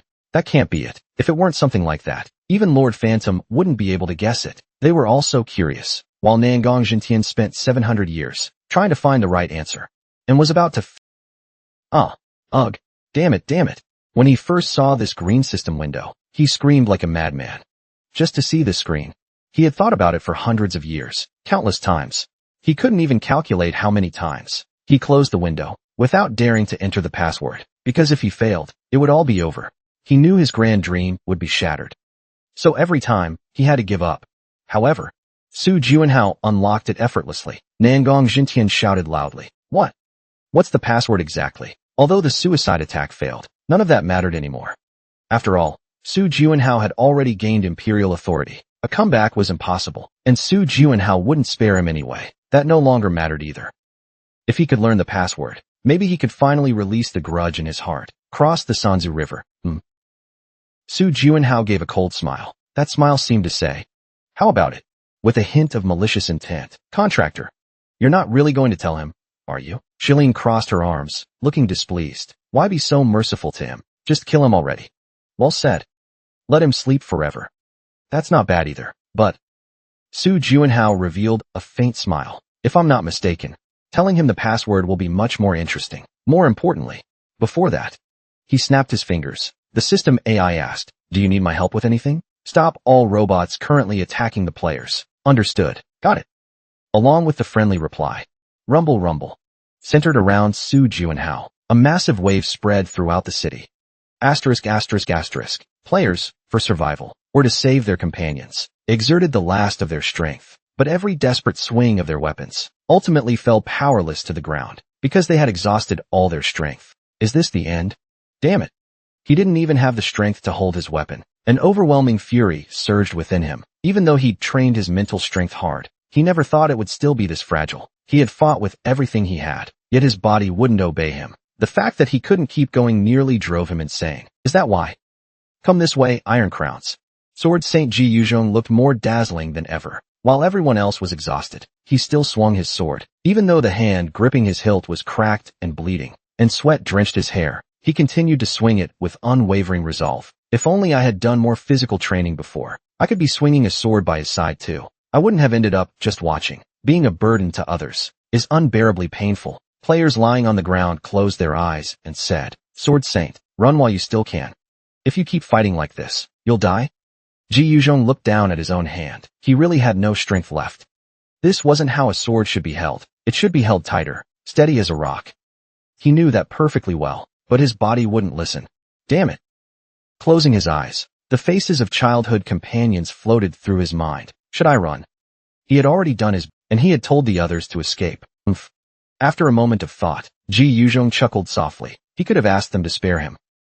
But instead, they urged him to flee, as if tempting me on purpose. Even if it was intentional, he had no choice but to fall for it. He shook off the weakness tempting him to give in. I'm sorry, Sun Kaiyuan. It seemed he couldn't abandon these people and escape alone. If it were someone he admired, in the same situation, they would make the same choice.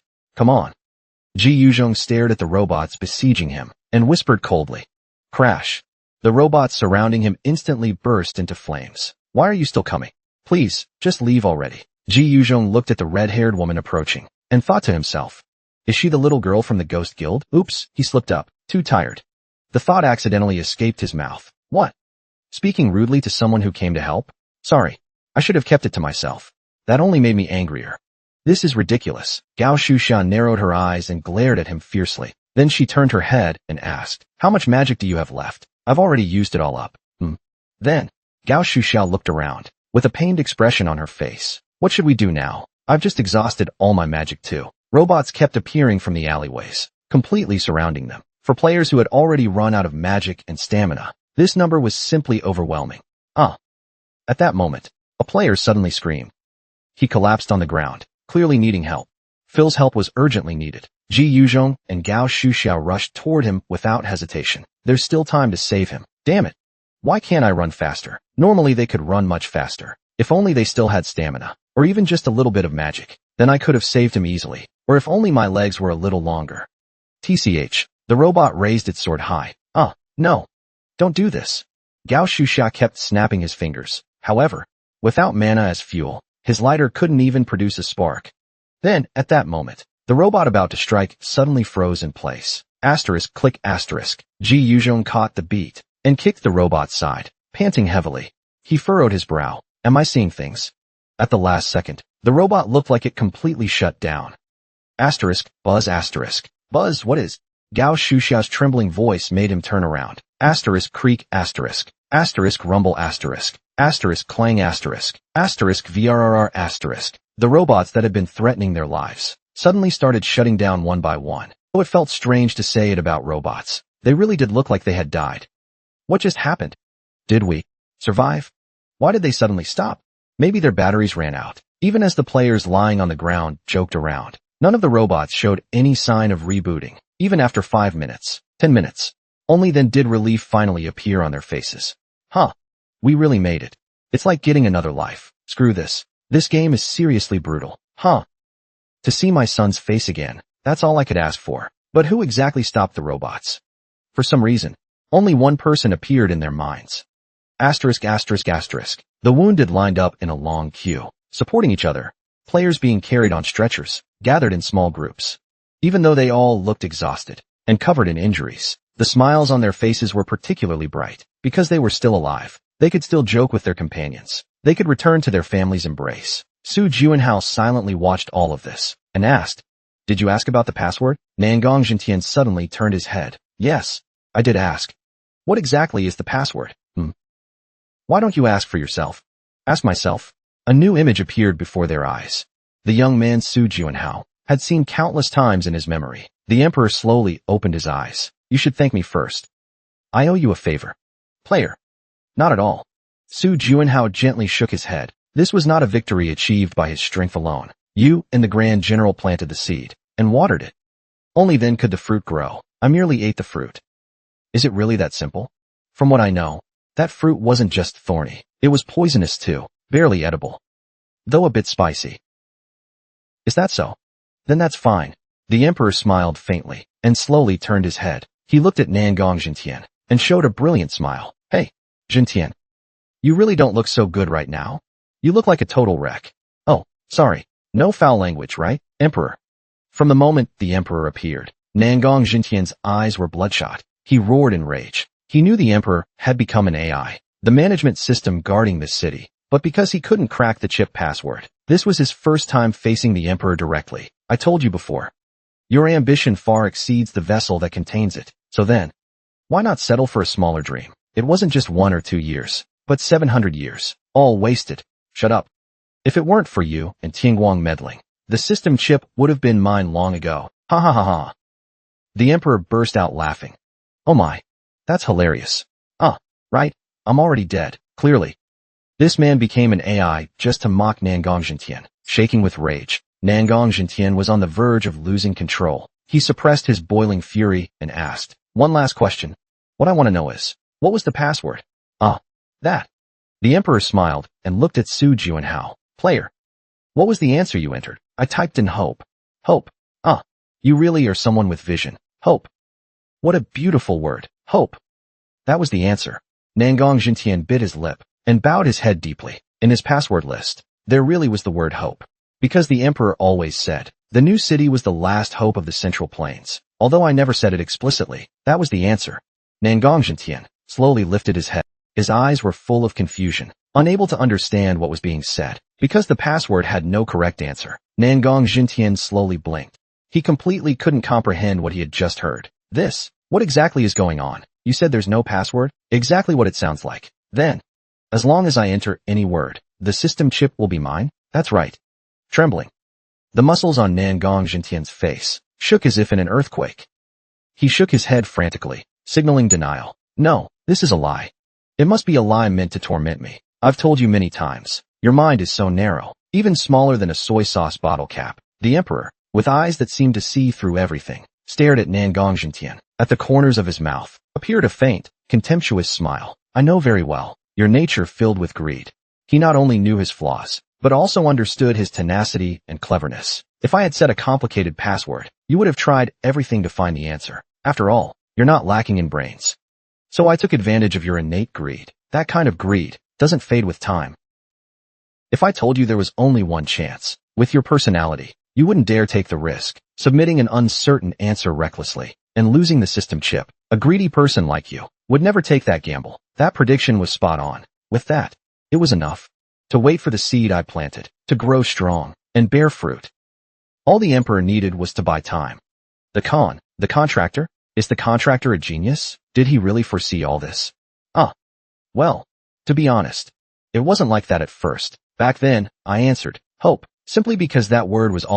Time was running out, so I just gave it a shot, and somehow, I guessed the right answer. It was unbelievable, so I figured, maybe that's just how the system was structured. Either way, there's no way I would have guessed it right instantly. It was practically a miracle. After thinking for a moment, Su Juanhao nodded firmly. Of course, there's almost nothing I don't know. Wah. Our contractor really is a genius, a great detective. How did you figure it out? The Ice Queen looked at him with eyes full of admiration. But still, what exactly is Junshi up to, and where is he now? Chapter 407, Return of the Moon. 6. In the training hall, a long-haired man, hair white as snow, sat cross-legged, wearing nothing. He silently stared at his palm. In it were the alpha and beta internal energy chips. They emitted a tempting glow, as if urging him to quickly devour them. These chips could confuse the mind. I must not be greedy. They are demons. They may look sweet like candy, but they are actually magical traps. If I greedily absorb power beyond my limit, my body will surely burst like a balloon. All preparations are complete. Now it's time to be reborn into a new existence. Tianma closed his eyes, clenched his fists, and the two chips instantly turned to powder. A gentle breeze brushed past. Just when he thought it was from the training room, a sudden invisible gust gently stirred his hair. A howling roar erupted. A fierce magic storm began to rage violently. Tianma nearly lost his soul. He barely managed to stabilize his mind. If he had been distracted even slightly, his very existence would have been annihilated. What a headache. Facing this disaster like raging magic, the completed puppet body swayed like a fragile tree branch. Tianma clenched his teeth, focused his mind. Such ferocity, it's worth taming. Magic circuits, fully open. The unique ability of the demon bloodline. The monstrous devouring awakened. Rumble, rumble. The arrogant fairy's magic power rushed into him at a terrifying speed. His spirit was torn again and again, hundreds, even thousands of times. No one knew how much time had passed when Tianma slowly opened his tightly shut eyes. What a shame. The first thing that filled his heart was regret, because he hadn't been able to fully absorb the mana stored in the alpha and beta chips. He probably only absorbed about 70% of it. The mana without a vessel to contain it quickly vanished without a trace. Though he felt regret, Tianma still shook his head, because if he had gotten greedier, he might have truly destroyed everything. To be precise, he was already in a dangerous state, because he couldn't fully let go of his greed. At the very last moment, he had clung to it, and accepted more mana than he could handle. Asterisk crack crack crack asterisk. As a result, the blood vessels all over his body swelled as if they were about to burst. Not a good sign at all. His pomegranate red eyes emitted streaks of light, but taking such a risk had been worth it, because he could feel he had stepped into a new realm. Now, he no longer feared being defeated by high-ranking demons. Not bad. Tianma, rarely showing his teeth, smiled, and walked straight out of the training room. Congratulations on reaching a new realm. Outside, Isaac, DeWall, Valencia, Ketralin, and Lakshan were kneeling in wait. How long has it been? 6 hours. 6 hours. Tianma showed a slightly surprised expression, because less time had passed than he expected. Let's hear a report first. In short, the players won. Of course they did.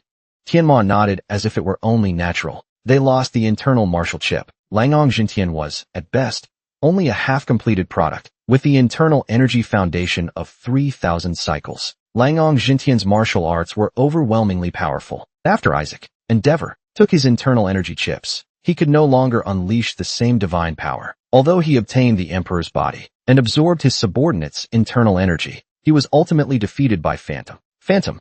Tianma showed a nostalgic expression. Even now, when he was strong enough to devour high-ranking demons, upon hearing that name, his left arm still ached faintly. The players' stamina and mana were nearly depleted. How about wiping them all out now? Chef Luotian suggested with a twisted smile. Tianma pondered for a moment, but his contemplation didn't last long. He looked down at the bulging veins within his body and shook his head. Although it was regrettable, he decided to postpone it until next time. If he went to hunt the players now, he could easily succeed, but his current physical condition was far from ideal. In this state, forcing himself to use power would leave serious aftereffects even for him. He might even lose the ability to fight again due to this reckless gamble. Tianma judged calmly. There was no reason to take such a risk, since he had already reached a new level. Once he recovered, he could deal with the players anytime. Hunting a weakened pack of wolves would be the most shameful thing. I should quietly leave this floor instead. Yes. However, Tianma turned his head to the left. What's that? Huh. He pointed with his chin in that direction. A fierce-looking man was lying there all alone. His hands and feet were bound, and a cloth was stuffed in his mouth. Isaac DeWall smiled slightly and said, "While you were in the training room, a little mouse sneaked in, so I caught him. Strangely enough, to me, he looks more like a phantom. See for yourself, and you'll understand." Tianma walked over to the phantom and gently bent down, the face that looked exactly like his own. As soon as he reached out to remove the cloth, a sharp voice pierced the air. "You lunatic pervert. Either give me some clothes, or get the hell away." Tianma muttered expressionlessly. He's much deeper and more composed. What is this? I'm thinking, this might be some kind of ability, similar to the avatars from Avatar. A duplication technique. Who knew you picked up such an interesting skill recently? With that in mind, the identical appearance makes sense. Put on some clothes first. Tianma took the robe, handed to him by Isaac, and gave an order. Release him. Yes, sir. Isaac showed no concern and lightly snapped his fingers. The chains clanked loudly. The magical cuffs binding his hands and feet were instantly undone. Su Juanji's figure shot out like lightning. Too slow. Tianma calmly put on the robe and merely tilted his body slightly. Asterisk boom. Asterisk crack. Asterisk. The one who launched the attack was Su Juanji, but the one who got hurt was himself. With just one step closer, Su Juanji's side was torn open. He rolled on the ground. Thud. Blood quickly soaked the ground. Valencia. What do you think? His movements are utterly pathetic. When fighting against Nangong Jintian, Phantom's speed and power were far beyond this. As expected, Valencia thought Tianma would be disappointed, but instead, he showed a satisfied smile, seemingly very pleased. That's how it should be. If his strength were only at that level, it would be too boring. Cool. Su Juanji spat out a mouthful of bloody saliva, barely holding on to his fading consciousness. This is insane. Just getting close caused such serious injuries. After a moment, he seemed to be thinking about something. His gaze became firm. He made up his mind. I can't let the main body know about this, because that idiot, if he knew the situation I'm in, he would definitely rush over to avenge me against Tianma. But that won't do. This guy is too dangerous. Alarm bells kept ringing in his mind. Even if he fought this man 100 or 1,000 times, his instincts screamed he could never win. A monster, just facing him drained his spirit, making him feel dizzy. He was no longer facing a fellow human, but a being on a completely different level, and that was just now. If that guy truly unleashed his full power, it would be far too dangerous. Even mastering the Black Moon Dancer's main body might not be enough to deal with him. He gripped his shoulders even tighter. At this moment, his mission wasn't to kill them, nor to trap them. It was to delay his death as long as possible. Only then could the transmission of his memory be delayed. This was the path Su Juanji chose, to save his real body and the other players. Asterisk asterisk asterisk. Hee. Thousands of eyes watched. Nangong Jintian kneeling on the ground. He laughed like a madman. The aura he once had, when slaughtering thousands, had completely vanished. So even a monster like this has a day when he dies. Now, is the 5th floor almost cleared? Floors 6 through 10, just about half remain. Even though the players were exhausted, their faces were filled with a sense of accomplishment, because as long as Nangong Jintian was dead, the 5th floor conquest would be complete. I can't say goodbye, so I'll just go? Su Juanhao raised his iron sword high. The blade gleamed under the sunlight. Nangong Jintian stared blankly at the light and gave a faint smile. I'll be waiting for you in hell. I'm not going there, so don't bother waiting. Hee. Amidst that strange laughter, a sharp sound rang out. His head hit the ground with a thud. At the same time, the system message every player had long awaited appeared before their eyes. Congratulations, you have defeated the new city areas. Boss, Martial God Nangong Jintian, you have earned the title, Sovereign Emperor. Level up. Level up. Level up. Plus 23 points added. The new city area will now become a safe zone. System announcement. 5th floor conquest complete, and informed them of the next destination. The 6th floor, the Triumph area, would open in 100 days. In 10 days, the 5.5th floor, the game center, would open. Players, please do your best until you reach the final floor. What? Wasn't the 6th floor supposed to open soon? And what's this 5.5th floor? What kind of ambiguous space is that? What the hell? Faced with the sudden system message, the players all began whispering to each other. Most people looked bewildered, unsure how to deal with the situation. This was certainly unexpected, an unplanned vacation. Skaya and Che Shuren muttered at the same time. After all, they had always been focused on moving forward, and never thought they would stop here. What exactly is this so-called game center? I have no idea. Maybe it's an arcade? Arthur would probably love it. I'm too old for those places now. Dad.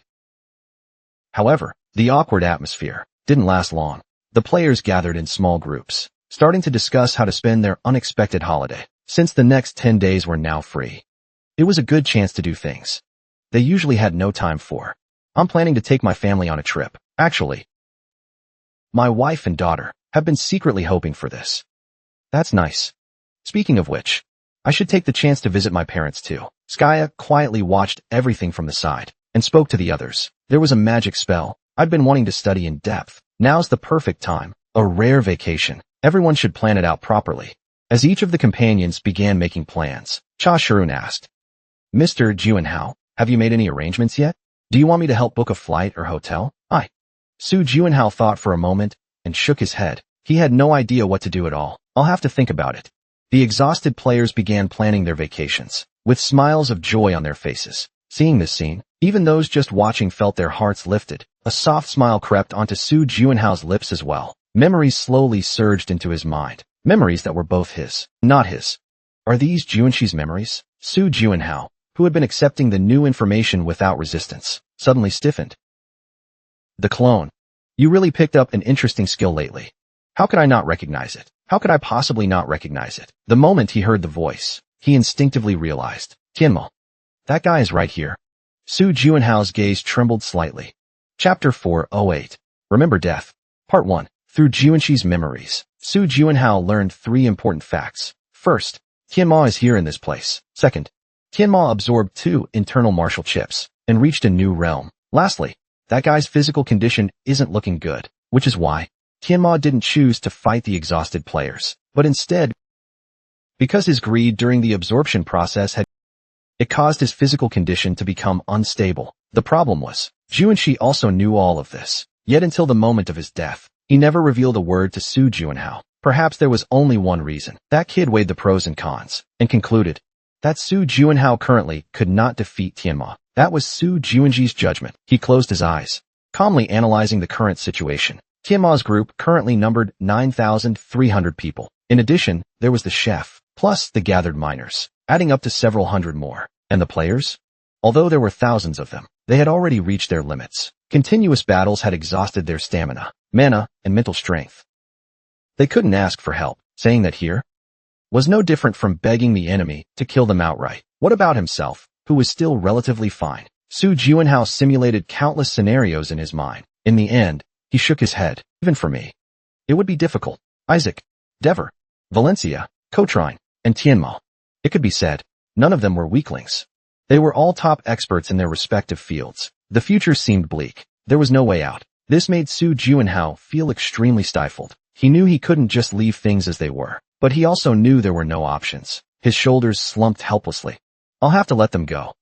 He understood in his heart, and his reason acknowledged it as well. No matter how many variables or strategies he considered, in the current situation, he had no way to defeat them. Juanhao, is something bothering you? Gilberto noticed the gloom on his face, and asked, Juanshi is dead. What?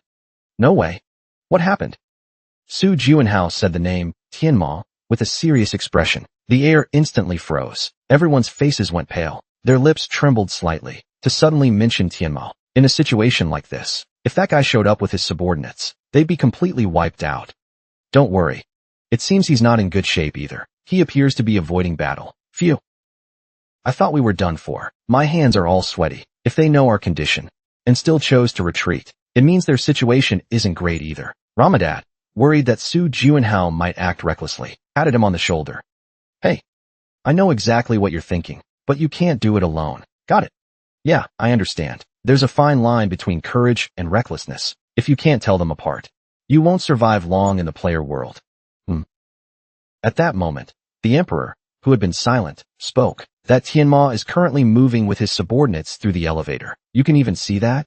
Of course, because I've already become the system that manages this city. The Emperor's expression looked deeply displeased. He monopolized both internal martial chips meant for this city. It's infuriating. I feel the same, but there's nothing we can do. Su Juanhao glanced around. All the players were completely exhausted. There's no way they could stop that bastard. But what if there is? The Emperor asked. Su Juanhao suddenly turned his head. What did you say? If there was a way, would you be willing to try to stop them? The Emperor, who had been smiling, now wore an expression as hard as stone. Even knowing he was only a holographic projection, Su Juanhao could still feel the intense pressure. Of course we would stop them. Why? Because it's the right thing to do. The alpha and beta internal energy chips weren't designed to be monopolized by a single individual. They were symbols of hope gifted by the IOWN Empire, meant to restore the fallen Central Plains. Although it wasn't a perfect answer, the Emperor's tight lips finally curled into a faint smile, but it was enough to satisfy me. Back to the point. What exactly is that method? Do you know it?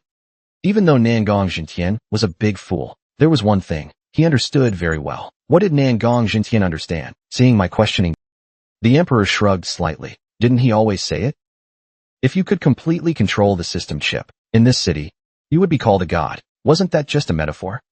Who knows? Whether it's a metaphor or not, you should verify it yourself. The emperor smiled and tapped the air. Instantly, in front of Su Jianhao, dense command runes appeared, system commands that could only be used by those who inherited imperial authority. This was the exclusive authority of the emperor, the highest administrator of the new city. Only the inheritor could operate these system commands. At first, Su Jianhao's eyes were filled with amazement and wonder, but gradually, his gaze became full of anticipation. If I can make good use of this, the emperor, meeting his gaze, asked, so what do you think? Not bad, right?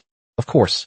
Naturally, using these system commands can't directly kill Tianma and the other two powerhouses, but at least it can ruin everything they've planned. Reduce it all to nothing. Thank you so much, Your Majesty. Although, it sounds a bit odd now. Since I'm no longer the emperor, you are now? The emperor smiled gently and said, in life, I was called CND. You can just call me Lien. Asterisk asterisk asterisk. No. You're really going? No way. Absolutely not. Jianhao. Why are you like this all of a sudden? This isn't like you. Naturally. His companions try to stop him seriously. It's fine. I'm not going to force myself to fight. No. Just going there is already a huge risk. They've got 3 people. 3. Skya lowered her voice, so the nearby players wouldn't hear. I know. In a head-on fight, we'd definitely lose. Idiot. A side or rear attack would still end in failure. Bottom line, you're not going. Su Jianhao understood how his friends felt. To be honest, when he saw the Emperor's exclusive system command earlier, even he thought it was too risky. Emperor. They are still on the move. Under the AI Emperor's urging. Su Jianhao nodded. Then let's begin. After becoming Emperor, he issued his first command. Link. First, send all friendly players back to Earth. Ordinary players cannot expel other players from a floor. Normally, this would be impossible, as you command. However, this impossible thing was happening before their eyes, because Su Jianhao was issuing orders as the Emperor of the Central Plains, even executing the forced return of players. What? What is going on? The players, wrapped in light, cried out in panic. Hey, you can actually do this? Sorry, but you don't need to worry. Su Jianhao waved lightly at his angry friends. I'll be coming down soon too. The once bustling streets crowded with thousands of players instantly became empty on the deserted, somewhat desolate roads. The Frost Queen asked, July 1, are you doing all this? Because you can truly bear it. I always only do what I can handle. Su Jianhao answered confidently afterward. He issued the second command. Lien, teleport me to where Tianma is. As you command. Asterisk asterisk asterisk. Tianma licked his lips. Such a shame. No matter how he thought about it, it still felt like a waste, even though it was just a clone. Did it die too easily? Too merciful. His aching left arm seemed to be screaming out. She should have suffered more. He had gone to great lengths to gather them, but now they were completely useless. Isaac looked at the miners behind him and murmured. The original plan was, if the players launched a surprise attack, they could be used as shields, but as expected, no ambush came. At that moment, Tianma seemed to sense something, and slowly turned his head. No ambush, but it seems someone came to send us off. He didn't hide his delight, and began to laugh. On the rooftop of a 4-story building across the street, a figure stared down at the monsters, with the exact same face as the one he had just killed. Isaac, what do you think? Probably not a clone. I don't sense anything. While a clone usually gives off a clearly detectable aura, this one has none, absolutely no presence at all, as expected, so that must be the real one. Tianma took a step forward. Though he didn't intend to fight, he was willing to talk. Long time no see. Yeah. It's been a long time. Su Jianhao had to put in great effort to suppress the turbulent emotions inside him. Every time he recalled the day Lady died, he would always see that demon's face. The one he had always wanted to tear apart was now right in front of him.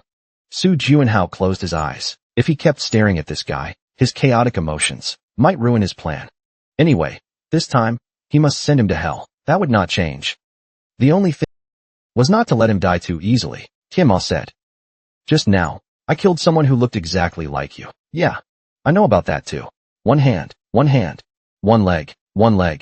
Tianma toyed with Jianxi, like he was playing with a doll, and finally killed him, just like how he had treated Lady back then. So memories can be shared, huh? Because of that, some forgotten memories might resurface again. No. Su Jianhao slowly opened his eyes and growled deeply. That event. I have never forgotten it. Not for a second. Humph. Tianma's shoulders shook. And he laughed. Not even for a second. You're just like me. He was the same. Because of the memory of losing his left arm to the other party, he could never forget Phantom. There was yet it was because of that hatred that they could never forget each other. So, what's going on today? Could it be? You came here just for a boring little greeting? Or is it that you're here to start a big fight? Tianma glanced back lazily. Valencia, Ketralin, and Isaac DeWall were all ready to attack at any moment, and there, over 800 miners were also present. Rumor has it they had just fought a fierce battle lasting over a day. Can you handle that? Why does it have to be me? Su Juanhao's cold gaze pierced through him. From now on, this is your responsibility. Emperor Su Juanhao gave the order. Yan, today's weather. Currently, it's cloudy, cool temperature. However, rumble asterisk. The once clear sky was suddenly shrouded in dark clouds. It looked like a torrential downpour was coming. Your Majesty, the miners who looked up at the sky had expressions in their eyes that revealed. Chapter 409. Twilight Threads. 2. Drip, drop. Tianma raised his hand and wiped away the droplets sliding down his cheek. Is this rain falling? Just as he spoke, it was as if the sky had torn open and large raindrops poured down like lines. Although it was an unexpected situation, did they really think this alone could deal with him? The disappointment made him sigh uncontrollably. Tianma lowered his gaze, looking at the roads soaked by the rain. So they were hoping to rely on dual movement abilities? The combination of rain and dual movement was indeed threatening. But for ordinary miners, this was already the limit of danger. For people like himself, Isaac, and Valencia, this level of attack was completely ineffective. If I had known it would be like this, I should have brought an umbrella. It wouldn't have helped anyway. Su Juanhao responded coldly, lifting his head to look at the sky. Today, it's not just rain that's falling, as if to prove his words. Rumble. A huge bolt of lightning struck directly at Tianma. Tianma hurriedly raised his hand to block it, his brows tightly furrowed. Sizzling sounds echoed as, despite the magical shield, some scorch marks still appeared on his left arm. Lightning. He raised his head and looked towards Su Juanhao on the rooftop. There seemed to be someone lending him power from behind. That old man. Even in death, he still troubles me. Tianma tried hard to shake off the unpleasant feeling and said, Take him down. Yes. Isaac. Devil immediately turned around and looked. The newly assembled mechanical miners on the 5th floor, numbered just over 800, perfect to use as a shield. What are you all waiting for? Go kill him. Why yes, sir. Hundreds of miners leapt from the ground and began climbing the buildings. The Ice Queen looked down at the scene and spoke. As expected, the contractor always has a plan. I told you. I only do what I can handle. Undeniable. As an apology for not fully trusting you. The Ice Queen gave a soft laugh and extended her slender hand. Let me clean this up. From her fingertips, cold air spread out, forming a new layer beneath the dark clouds. It was a spectacular sight. Ai Lian opened his eyes wide and murmured. Su Juanhao felt the same. Schwanger. You've really gotten stronger. Raindrops falling into the frozen mist turned into sharp icicles as they passed through. Hundreds of thousands of ice spikes rained down. This power was unimaginable for the young Shuang. Block it. Black Wolf Formation. The miners desperately tried to block the attack or fled toward the buildings. But watching your panic is just too entertaining. The Ice Queen let out a cold laugh. Just like how a hand cannot block the sky, you can't escape this downpour of ice. Rumble crack before the miners could flee. The falling icicles mercilessly pierced their bodies. Screams echoed from all directions, and those who could still scream were already gone. Su Juanhao looked down at the road, now covered in corpses, blood, ice, and water, in complete disarray, and said, You really have become much stronger. You're completely different from when you were just the size of a pinky. Totally different. Why? I'm now a top-tier 3rd-rank spirit. By the way, she's actually a mid-rank spirit now, but she proudly puffed up her shoulders. Su Juanhao chuckled softly and said, Anyway, thanks to you clearing out these obstacles, they should be about to reveal their true selves. It won't be that easy. They're not like those small fry from earlier. I know. Before the words even finished, a strong, buoyant force pressed down on her body. Boom. And began falling downward. Partner. In front. In front. In front of her was only broken debris from the collapsing building. But Su Juanhao immediately gathered his magic power, waving his longsword. First style of the Black Moon Dance. Twin Heavens. First. the falling debris, was turned into dust under the tip of his sword. The attack flying directly at him wasn't much different. Crack.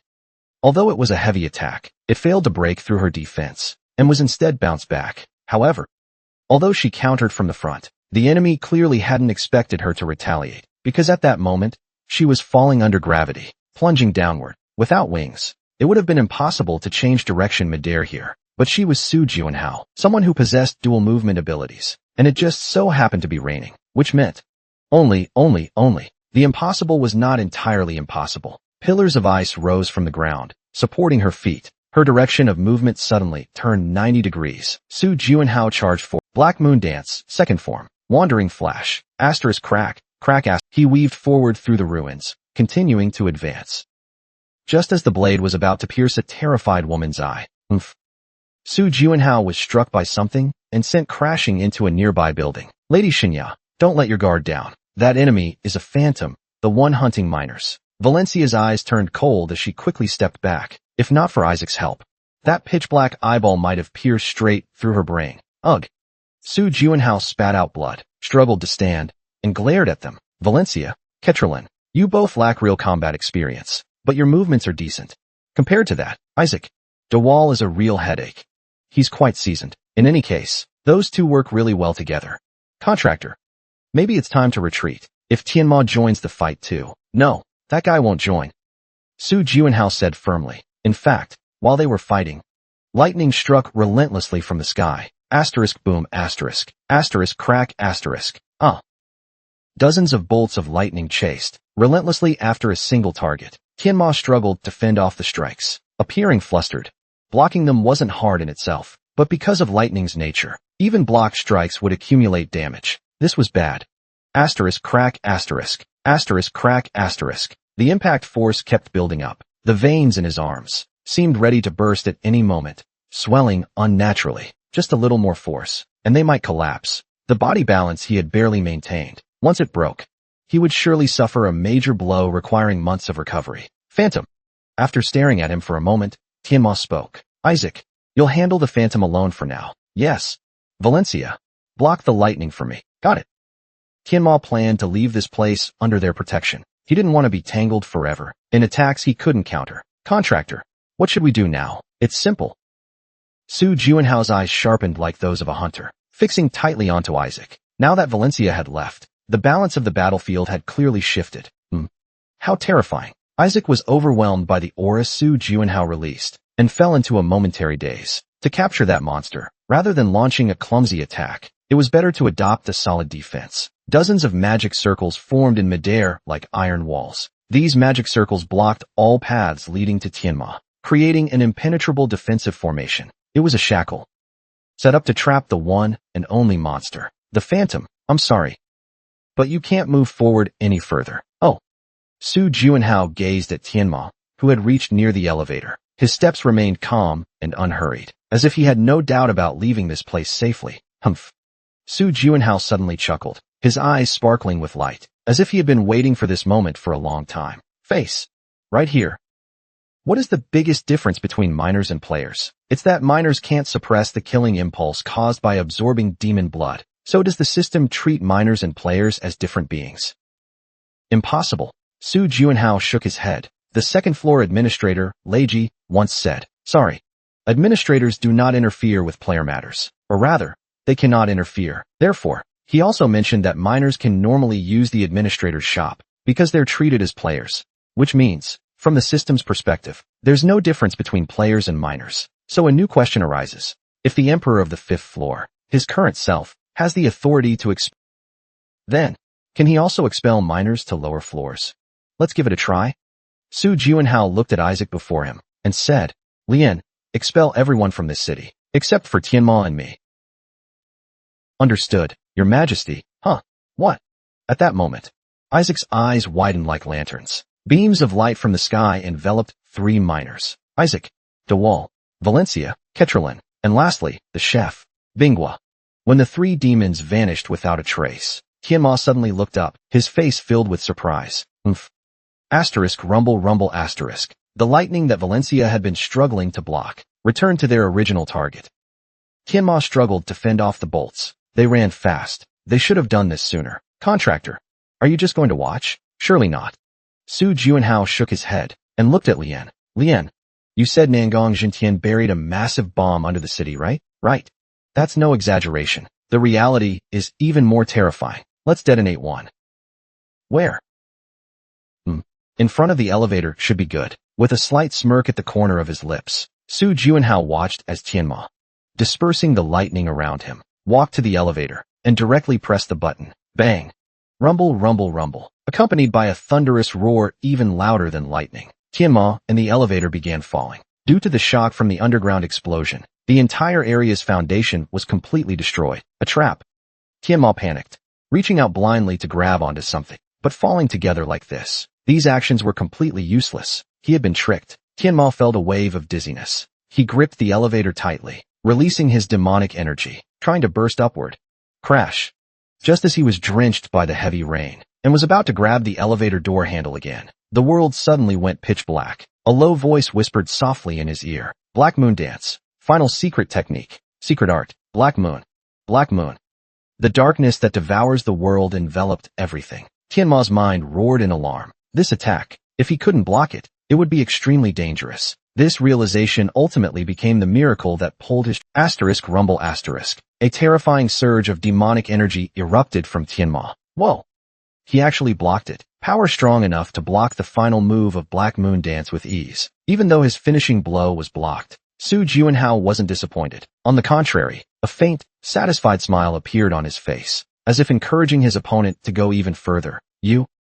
Seriously, Tianma's blood-red eyes filled with killing intent locked on Su Juanhao. To survive, he pushed his demonic energy to the limit. As a result, his entire body screamed in agony. The restrained demonic energy burst from his nose, mouth, and ears uncontrollably. If your wish is to die, then I shall grant it.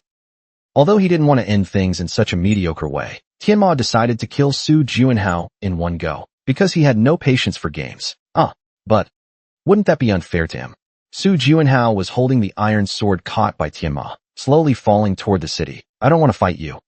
Juanxi's judgment was correct. When Tianma pushed thousands of years' worth of magic to the limit, his body had already lost control. Su Juanxi really helped me big time. Facing a monster like this, how can you possibly win? Since he can't be defeated, then may as well send him off. After all, he had already prepared well for this ending. Phantom. Just as Tianma realized and reached for the phantom, Su Juanhao declared, by the order of the Emperor of Zhongyuan. His icy gaze pierced through Tianma's eyes shrouded in killing intent. Now, leave my city immediately. Phantom. I'm going to kill you. I must kill you. Just as Tianma's frenzied hand was about to grab Phantom's face, a beam of light completely scattered his figure. Su Juanhao, landing lightly on the rooftop, calmly responded, you should remember. You will die by my hand. He will make sure of it. He definitely will. Cold raindrops poured across the entire city. Phantom faced the rain, gazing at the sky where Tianma had disappeared. Huff. Huff. He let out a long sigh, collapsing onto the ground. I thought I was going to die. A feeling of relief floated through his mind. Although I am still determined to personally kill Tianma, if the banishment had been delayed even one more second, he wouldn't have escaped a fatal injury. Tianma, having absorbed 2 inner power chips, was such an existence. 1 second was enough to deliver a deadly blow. Damn it. That primal fear still wouldn't go away. Like being utterly exposed before a giant beast, feeling completely helpless. Contractor, don't be afraid. It's all over now. A small hand lightly patted his shoulder, comforting him.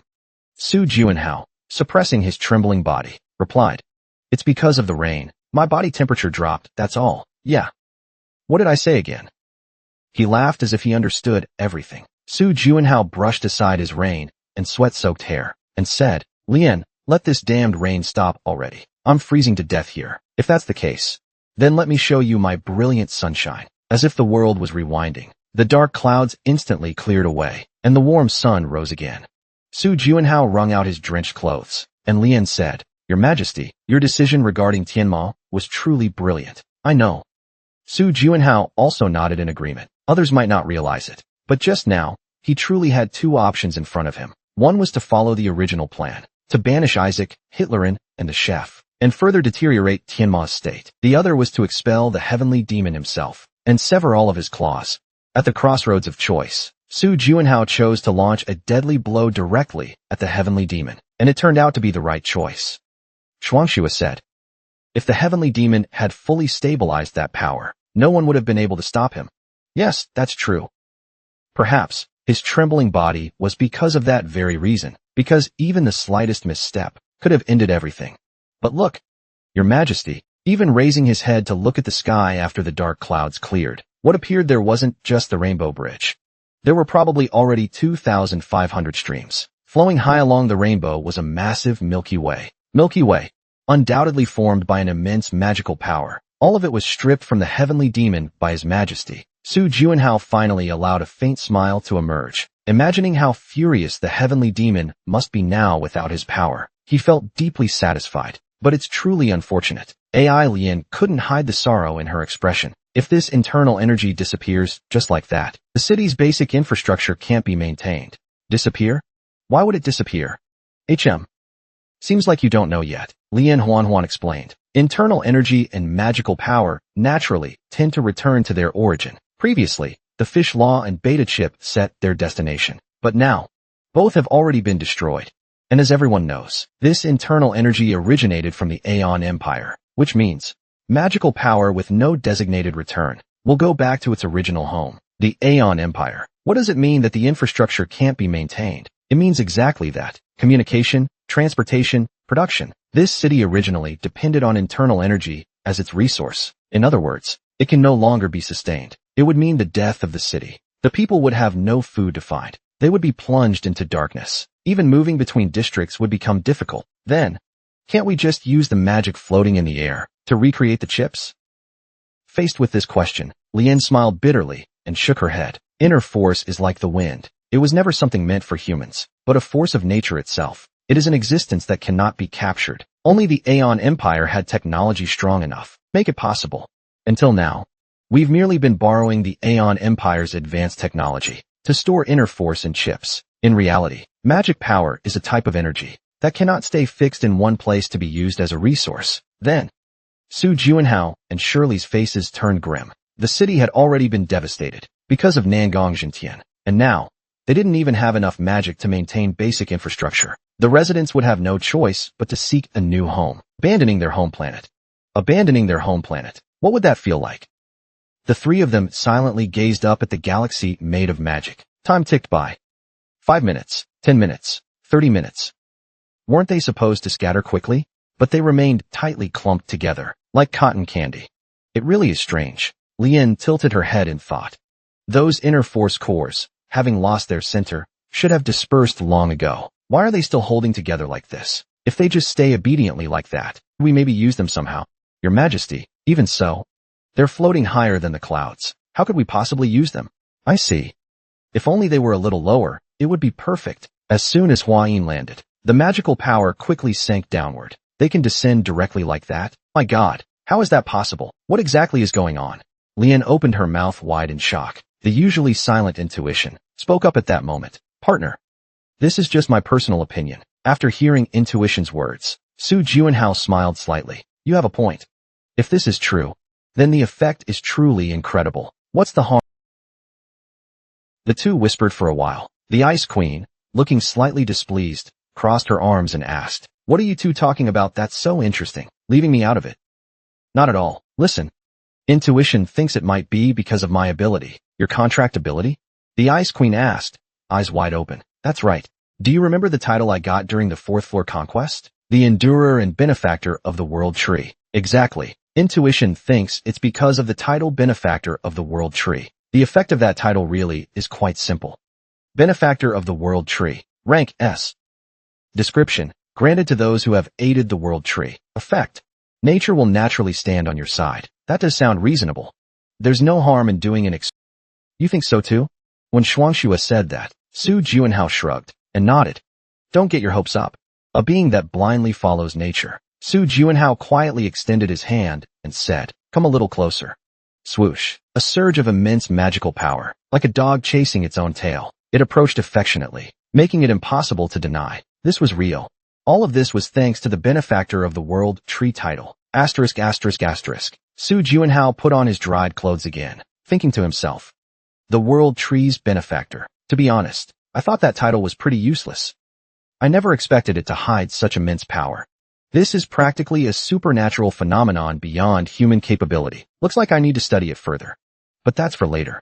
Su Juanhao looked at Lien and began to Lien, with magic power this strong, the city should revive immediately, right?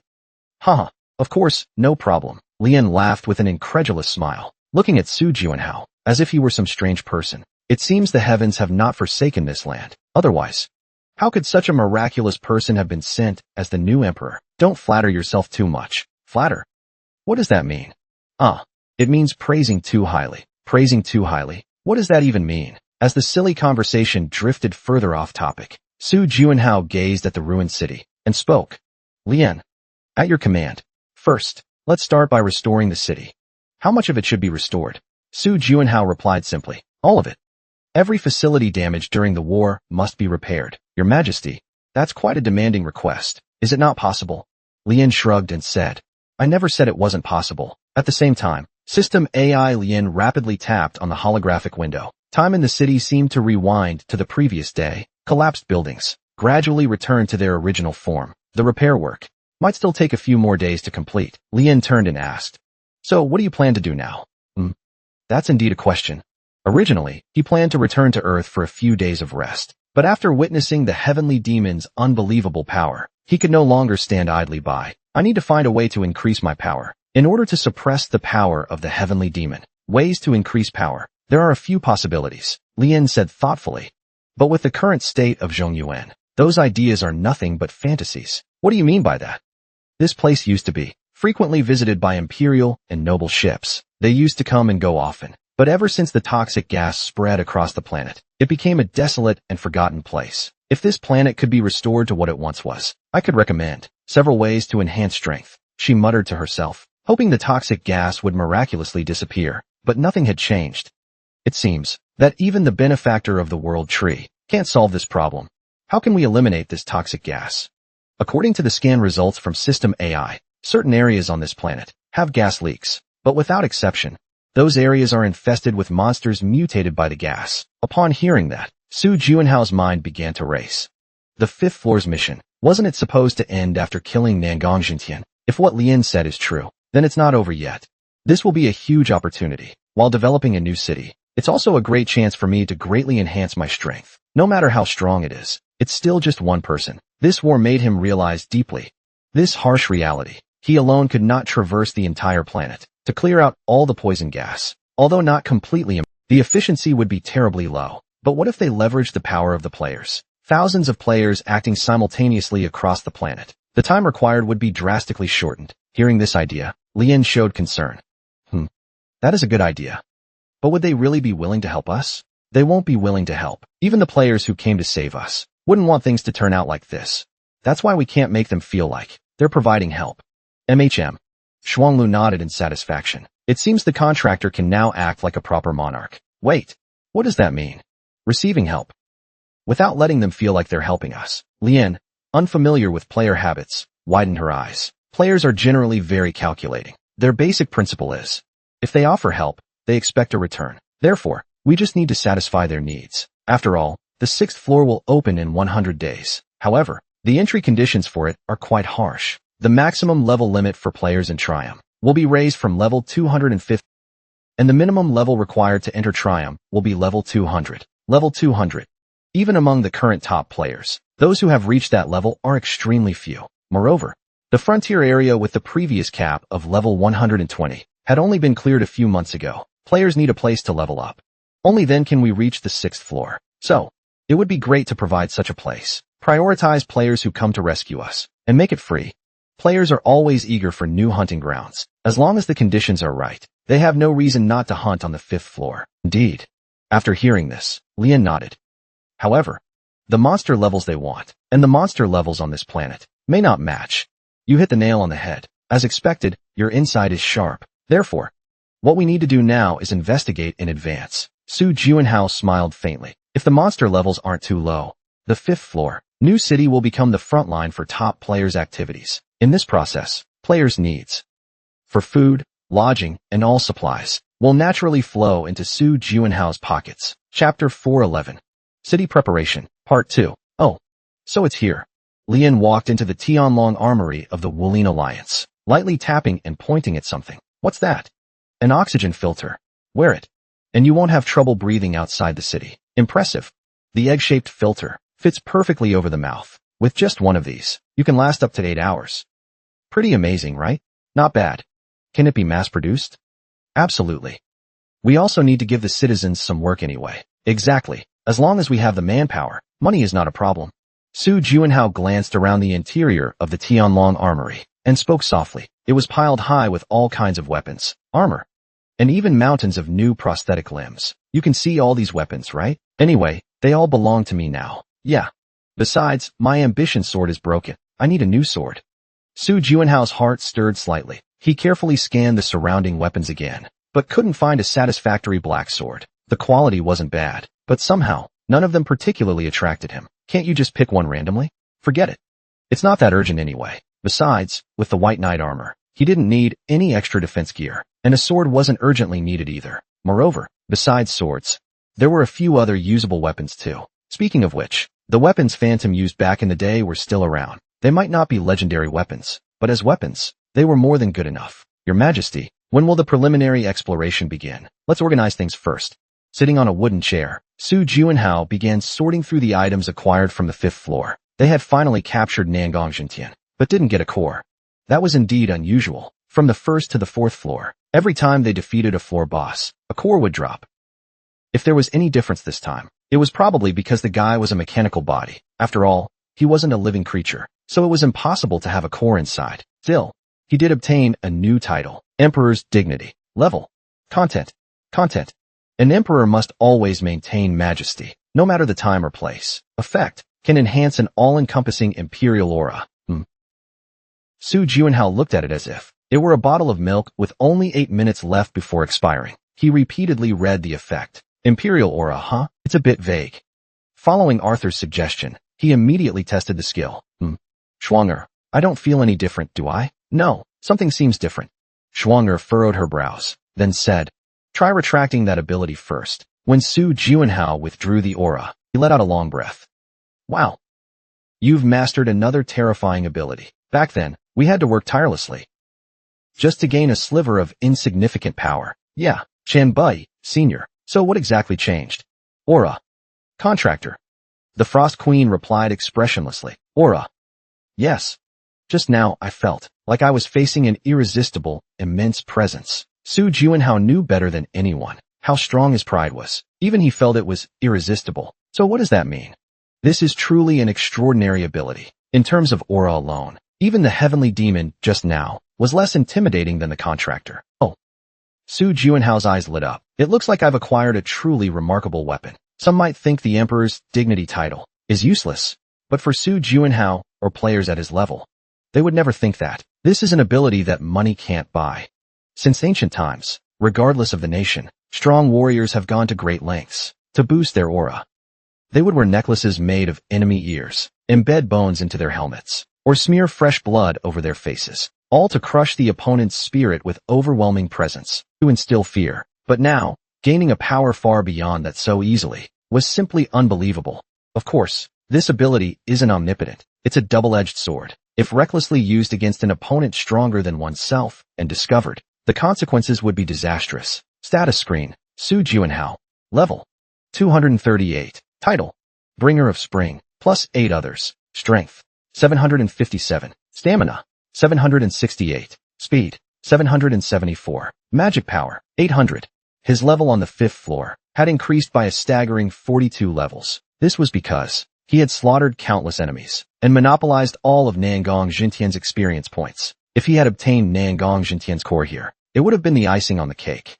Still, it wasn't a complete loss. He had become the emperor of a new city and was now the rightful owner of the system chip. Shuang, give me Susu. Here you go. The Ice Queen cautiously handed over Wei Susu, whom she had been carrying all along. At this moment, he had already lost, serving only as a terminal device for reading the system chip. Lian, see if you can transfer the system chip into this. Su Juanhao shook bit, and after a moment of thought, replied, it might take some time, but it doesn't seem impossible. Then I'll leave it to you. It's always Susu who gets troubled. I feel bad about it too. As the system chip was removed from Wei Susu's head, He quickly regained consciousness. So dizzy. You did great. Wei Susu, why are you suddenly being so nice?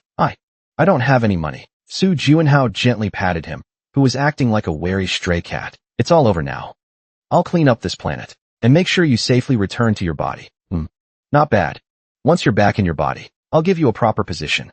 From fugitive to honorable official. Wei Susu pondered seriously. His LED expression changed instantly. Let's get along well from now on, okay? Asterisk. With an oxygen filter on, Su Juanhao stepped out of the city and rushed toward the graveyard zone. Looks like we've arrived. The closer they got to the graveyard zone, the denser the toxic gas became, and the faster the filter corroded. Not only that. Asterisk gurgle asterisk. Asterisk gurgle asterisk. Asterisk hissing sounds asterisk. Mutants infected by radiation and toxins surrounded them from all sides. These creatures came in many forms. Their bodies partially fused. At least their presence was still imposing. As soon as he finished speaking, the monsters swarmed toward him. Hiss. However, they couldn't get anywhere near Su Juanhao. Hiss. The Dark Guardians would not allow that to happen. With his hands in his pockets, Su Juanhao strolled along leisurely. The strength of these monsters was much greater than he had expected, but not overwhelmingly strong or weak. For players entering the 5th floor, they were just right. They were fast. Had tough hides, truly perfect. After walking a few steps further, a sticky green nest appeared ahead. Nest entered. All equipment inside the cave will rapidly corrode. Such a warning would terrify most players. But Su Juanhao smiled instead. Players hunting here would have to frequently replace their gear. He imagined long queues of players forming at the city's equipment shops. I'm not someone greedy for money. So why do I hear only the sound of coins now? Your Majesty, collect as much as you can while you can. You'll need a lot of credits to grow stronger later. Stronger monsters indeed appeared deeper inside the cave, but they still weren't enough to pose a threat to Su Juanhao. In the end, he didn't even lift a finger and wiped out all the enemies inside the cave. Cave destroyed.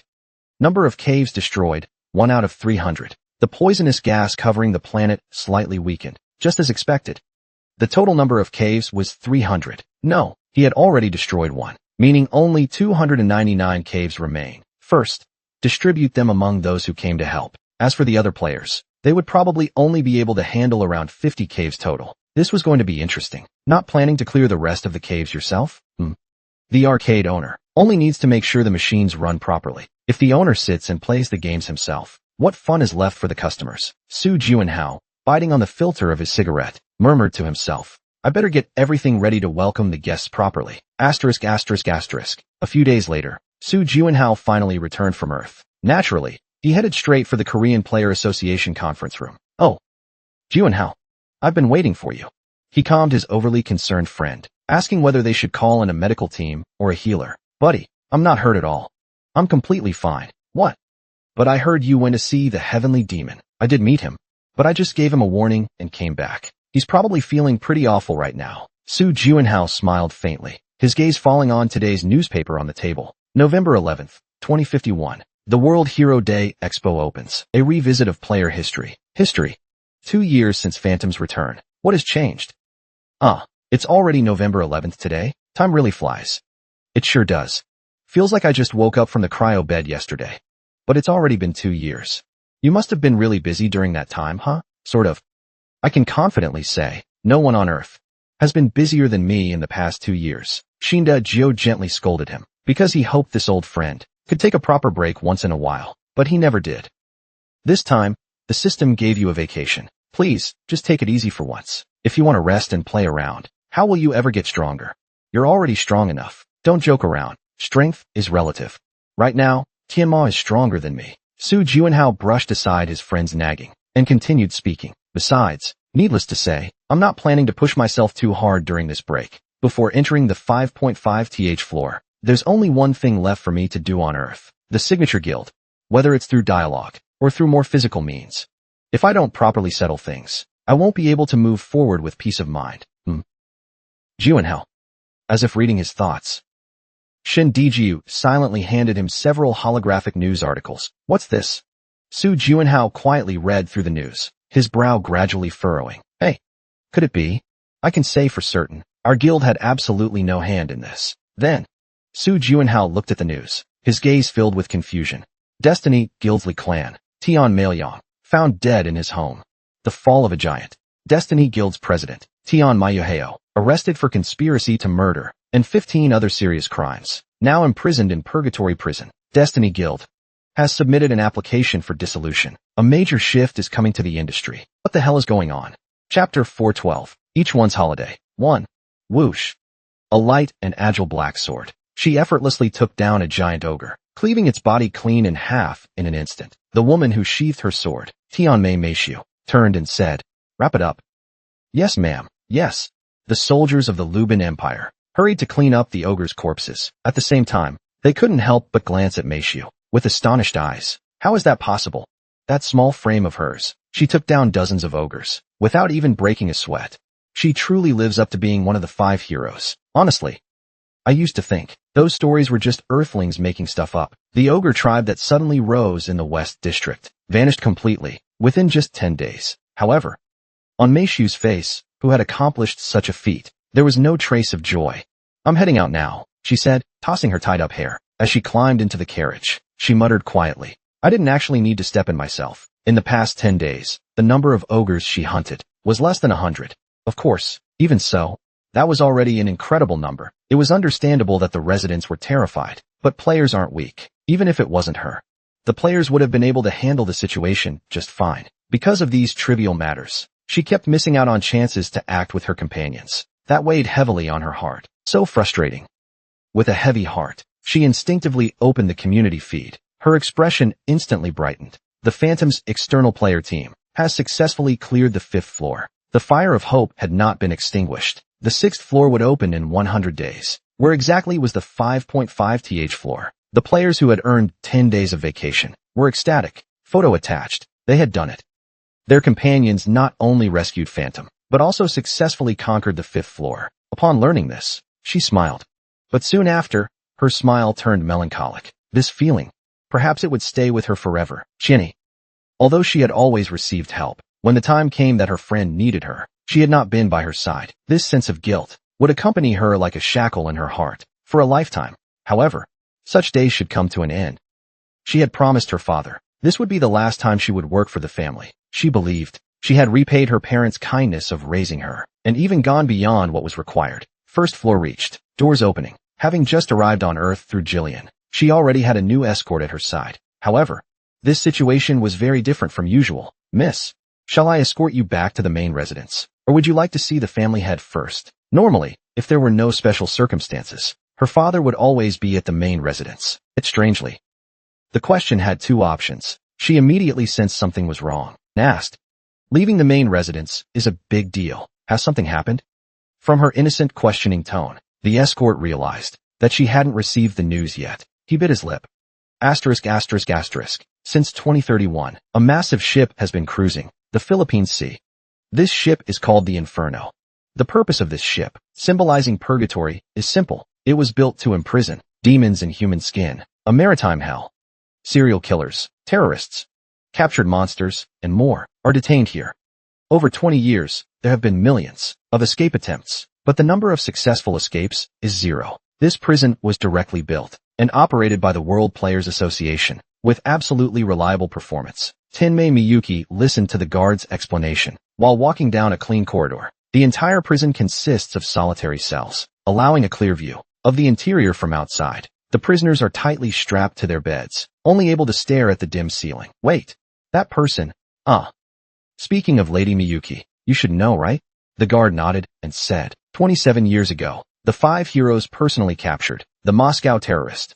Though not a monster, he was a criminal who attempted to disrupt the world. Miyuki looked at him, her eyes slightly wavering. She almost didn't recognize him. If it weren't for the name written on the door, she truly wouldn't have recognized him. That emaciated man, like a mummy, was drooling and muttering incessantly to himself. He didn't seem to be in good condition. "It's fine. Our medical team strictly manages them every day to ensure they don't die easily. An inescapable, worst kind of prison." Meishu shivered unconsciously. He thought to himself he must live properly. Visitation time was limited to 10 minutes. Upon arriving at the visitation room, through the glass door, he could see Tion Mayuheo, his father. "Why did you do it?" As soon as Meishu sat down, he asked directly. His father's uniquely arrogant gaze fell on him. "Meishu, we don't have much time. Let me first tell you what you need to do outside. For example, the Prime Minister of Japan. Please answer my question first. Why did you do it? On the way here, he had confirmed the reports. His father's many corrupt acts and illegal deeds. They were shocking indeed. But what angered him more was why his father ordered his brother to kill Phantom and Juanhao. The news that the 6 major guilds had attempted to assassinate Phantom was already shocking the world. Do you really believe that? Yohao wanted to avoid the question, but Meishu's gaze remained firm and unwavering. He did not speak, but instead knocked on the table. Bring these tight-lipped guys to the 5th floor. Get your act together. Do you think there's any turning back now? Son, you must steel your resolve. If you can't pull yourself, not only the Destiny Guild, but the Tianmei family itself will fall. If you want to inherit everything I built, you must prove that you have the capability. Tian Mayuheo's gaze trembled slightly. Why? When? No. How did this happen? Countless question marks swirled through his mind. He wasn't questioning whether it was true. He just wanted to ask you, why would you do this? Tianmei Yohao's eyes darkened. Now he knew. The only lifeline he could cling to was Meishu. If he couldn't win her heart here, he would be left to rot in this hell. It's all my fault. Everything is my fault. He knew his only daughter better than anyone. She was a gentle, kind-hearted child. Afraid that everything would collapse, he made a terrible decision in a moment of panic. Yohao lowered his head, tears of regret dripping down one by one. I shouldn't have done that. I should have at least considered how you'd feel. As Meishu grew more and more silent, Yohao raised his head. He wiped his swollen eyes with his sleeve and pleaded, Meishu, please save your father. I'll kneel before Phantom and confess. I truly regret everything. Those other misdeeds were choices I had to make for the sake of the family. This world made me who I am. But a mistake is still a mistake. I've had a lot of time in here to reflect. I've truly thought it through. Unlike Yohao, whose lips were dry, Meishu remained expressionless the entire time. He glanced at Bit, then stood up. You still need more time to reflect. He was tired of it all. Tired of this father who, even at the very end, was still making excuses. From now on, don't feel sorry for Juanhao. I will handle it. Meishu looked at the old man before him, with not a trace of emotion in his eyes, as if he were looking at a complete stranger. Then, goodbye. Hey, Meishu. Meishu. My daughter. Please come back. Even though Tian Mayuheo banged furiously on the glass, Meishu never looked back. Asterisk. Heh. Tian Mayuheo collapsed onto the ground and let out a bitter laugh. Everything was over.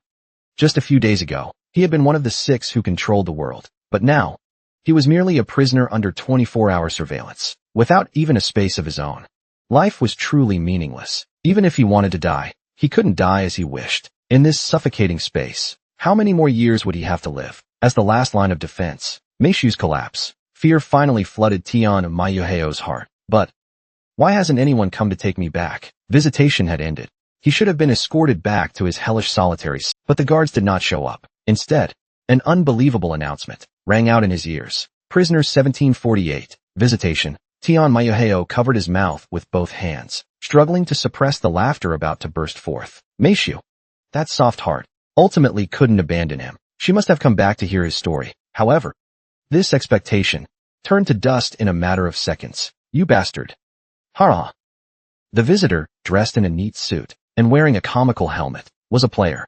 He was Shoot, the leader of the Becker 6 Guild's labor division. Where's Miyuki? Where did Miyuki go? Why are you here? Someone who's already left the ship has no business talking about visits. Shoot sat down, completely shattering the old man's. So, why the hell are you here? Tian Mayuheo glared at him with murderous eyes. Believing the other had come specifically to mock him, Shoot shrugged his shoulders. First, we're allies, aren't we? Allies. Allies. Could it be? He's here to save me? Tian Mayuheo nodded in surprise. Yes, that's right. We are allies. I've always trusted you. As allies. I have a proposal for you. Whatever the proposal, I'll accept it. As long as it gets me out of here. Oh, really? That makes things much easier. Underscore. A smile appeared on Shoot's helmet. I have nothing to hide now. What's the plan? Simple. 10 minutes from now, on your way back to your solitary cell, you'll bite your tongue and kill yourself. By chance, the prison's healers won't be around. They won't be able to save you. You'll die from excessive blood loss. Yohao frowned, feeling that something was off. Are you suggesting faking death? No. You think I'm telling you this method so you can escape from this ship? That's not it. In short, the only way to leave this ship is to die. With a loud bang, Tian Mayuheo slammed his fist hard against the glass window. Bright red blood seeped from his cracked skin. Are you mocking me right now? Perhaps. I'm just telling the truth. Shoot crossed one leg over the other, quietly removing his helmet. Of course, part of it is curiosity. I wanted to see what kind of expression someone like you would make at death's door. That's why I came personally. Tian Mayuheo frowned. The man before him had a grotesque face, covered in severe burn scars. He didn't even look human. It was horrifying. Wasn't it? Father. What? What nonsense are you spouting? Yohao showed an uneasy expression, and suddenly paused mid-sentence. Wait, burn scars. A child's face suddenly flashed through his mind, but that face disappeared in an instant. No, it's impossible. That boy is already dead. I confirmed the body myself. He didn't die, though his body has turned monstrous. Then, you're really... Tian Mayuheo's eyes lost all their light. He had always believed that boy was dead, never once doubting it. Because that incident, he personally gave the order. You shouldn't have survived. You clearly weren't supposed to survive. Yeah. That way, Sis would carry guilt her entire life, and she wouldn't be able to refuse your orders. For the first time, Tianmei Yohao fell into thought, unsure what expression he should wear. Hungry sheepfish. Hungry sheepfish. Those who are too sentimental will self-destruct. Maybe the deaths of our brothers were because of you too. But you don't need to worry about our sister. As he spoke, he put his helmet back on, to atone for an incompetent brother and a sinful father. I'll do what little I can from afar. Ibuki, you bastard. You're not planning to tell Meishu who you really are? To her, family has always been a burden and a shackle, ever since she was a child. If I show up looking like this now, it would only weigh even heavier on her heart. Tianmei Yohao didn't say a word. No, to be more precise, he had nothing to say. Well then, farewell. The door to the visitation room opened. Before leaving, Shut glanced back one last time. Sitting in the chair was no longer the giant who once ruled the world, but a foolish and pitiful old man. A man who not only hurt everyone, but ultimately destroyed himself as well. A foolish man. If only he'd been a little less greedy, and shown a little more care for his family, perhaps he could have lived a happy life instead of ending in such tragedy. He and his children could all. The president of Destiny Guild. 2 days later, news spread of Tian Mayuheo's suicide. Chapter 413. Each their own vacation. Part 2. Meishu walked quietly. After just a week, the Destiny main house had lost its former warmth, becoming cold and desolate. Looking at the empty corridors and rooms, he let out a soft sigh. Everyone had once said they'd live here forever. Falling from the 5th floor, when found at home, he was already beyond saving. Father had taken his own life during his time in purgatory prison. Thus, a sliver of guilt lowered Meishu's gaze. Was it because I spoke too harshly? When father left, was his attitude too undecided? Did that indecision lead him to make a bad choice? With uneasy thoughts, he entered the master's room. Unlike usual, the empty room didn't even have a single candle lit. It was extraordinarily dim. Seeing this scene, he couldn't help but feel a wave of fear. Although others often said it's better to have none than to have bad family, to him, they were still his family. Now, he was truly all alone. Facing the sudden rush of loss and loneliness, Meishu couldn't help but tremble slightly. Can I really do it? With doubts in his heart, Meishu sat down on the cold seat. He wasn't sure if he truly had the ability to lead the long-standing and vast Tianben family on his own. It would almost be easier to fight monsters instead, because that was something he was good at, something that always gave him confidence. However, this time was completely different. He knew full well that he lacked eloquence. Her social skills weren't particularly outstanding either. Asterisk knock knock knock asterisk. At that moment, the sound of more than a dozen people running echoed down the corridor. In the blink of an eye, the main room's doors were flung open from both sides. Miss Meishu. So you really were here. This isn't the time for casual chatting. They're from the Destiny Guild, or the elders of the Tianming family. They spoke anxiously to Meishu. If this continues, the Destiny Guild, even as one of the 6 great guilds, might completely disappear. Some lunatic submitted a guild dissolution application to the player association. I looked into it. If you handle it, you should be able to stop the dissolution. We have urgently appointed you as the vice president of the Destiny Guild. Tianmei Meishu's gaze turned cold. She looked at the noisy group of elders and said, have you forgotten what place this is? This is... Of course they couldn't have forgotten. Whenever guild affairs were discussed, this was the place they frequented. Normally, you also casually pushed open the master's door, shouting and barging in, with muddy feet, no less. That's not. Hey Meishu. The situation is urgent now. Don't casually call me like a brother. Tianmei Meishu stood up. glaring coldly at them. Even though a city might not last 10 years, and flowers bloom only briefly, it had only been 2 days since her father's death. Standing before you is the head of the Tianming family, the representative of the Destiny Guild. The elders of the Tianming family exchanged glances, and then forced a small smile, saying, "We understand. Aside from Lady Meishu, who else could lead the Tianming family? The tragedy that has befallen the family, we are deeply saddened too. But now we must face the practical issues. After all, to elevate the Destiny Guild to one of the 6 great guilds, your father, no, the previous guild master, put in an incredible amount of effort. No one understands that better than Lady Meishu. Now, with the guild on the verge of collapse, are you really going to stand by and do nothing?" His voice was as gentle as coaxing a child. Of course Meishu wasn't a fool. He knew what they were after. No matter what, they had to stop the disbandment of the Destiny Guild. What would follow was clear. If things went smoothly, he'd become the vice guild master. If things got complicated, he'd have to face daily battles over the guild's ownership. "I understand what you're saying, but I'm not in the mood to talk right now. The head of the Tianming family isn't someone who can just act on a whim. There's a mountain of tasks waiting to be dealt with. When will I finally be able to talk things out properly?" His breathing grew ragged. Those adults, chattering like parrots, their faces swirled before his eyes. "Looks like I really wasn't cut out for this role." He tried to act tough. He tried to take the initiative, but it was all useless. In front of these weathered old foxes, it was nothing more than a child's play.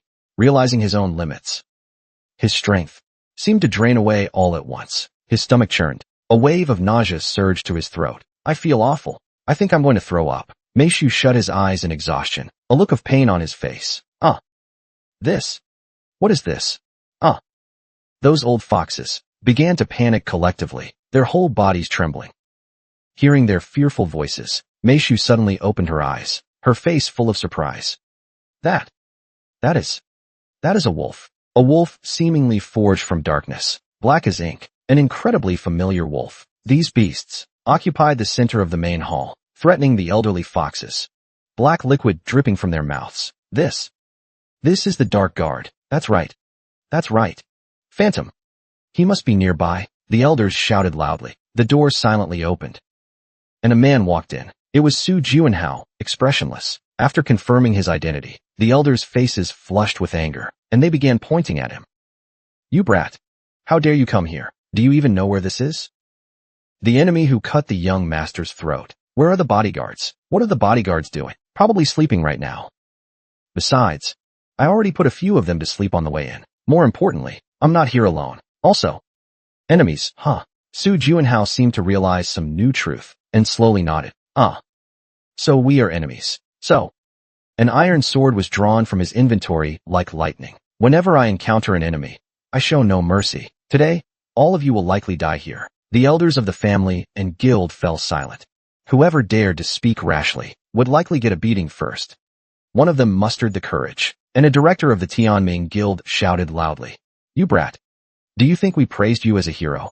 And you actually took it seriously? Oppressing innocent citizens like this? Do you think you're really something?" Su Juanhao squinted his eyes and said, "You're the ones who think a few casual compliments can make me a hero? Well, what does that mean? See for yourself." Su Juanhao didn't say more, pointing his sword in that direction. It was a little girl who had lost her entire family, trembling alone in the world. This child needed comfort more than anyone else. "You adults, are you going to swarm her and exhaust her like this?" "Exactly.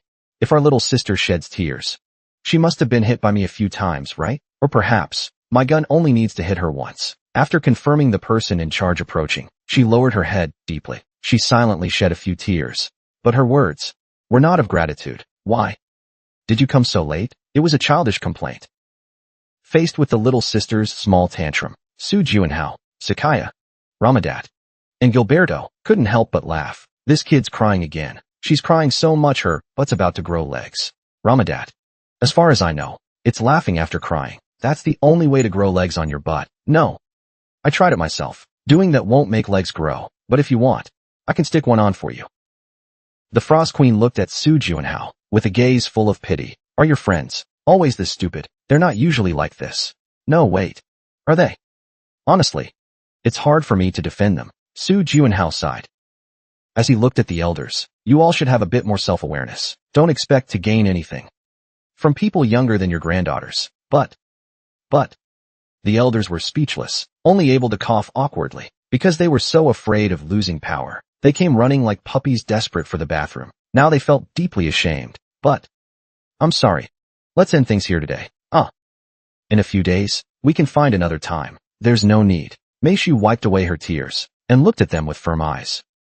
I hereby declare, the Destiny Guild will never be revived. Miss Meishu. No. Master. Please reconsider. The significance of the Bake 6 Guild is extraordinary. If you don't want to manage it, you could just sell the position. Just as the elders were about to protest again, the Dark Watchers let out even louder growls. Meishu looks at Su Juanhao with a grateful gaze and continues speaking. No matter what you say, my decision won't change, though I feel sorry for the players in the guild. He has already decided to stop running it. Disbanding is the best choice, even if he revives the Destiny Guild and forcibly takes back ownership. To restore Bake 6's status in the eyes of the world, it would require walking a difficult path. Meishu can't find a reason why she must do this. I want to reform this family that's obsessed with Bake 6's power and has forgotten its duty. The Destiny family is a lineage of swordsmanship. It should pursue the pin.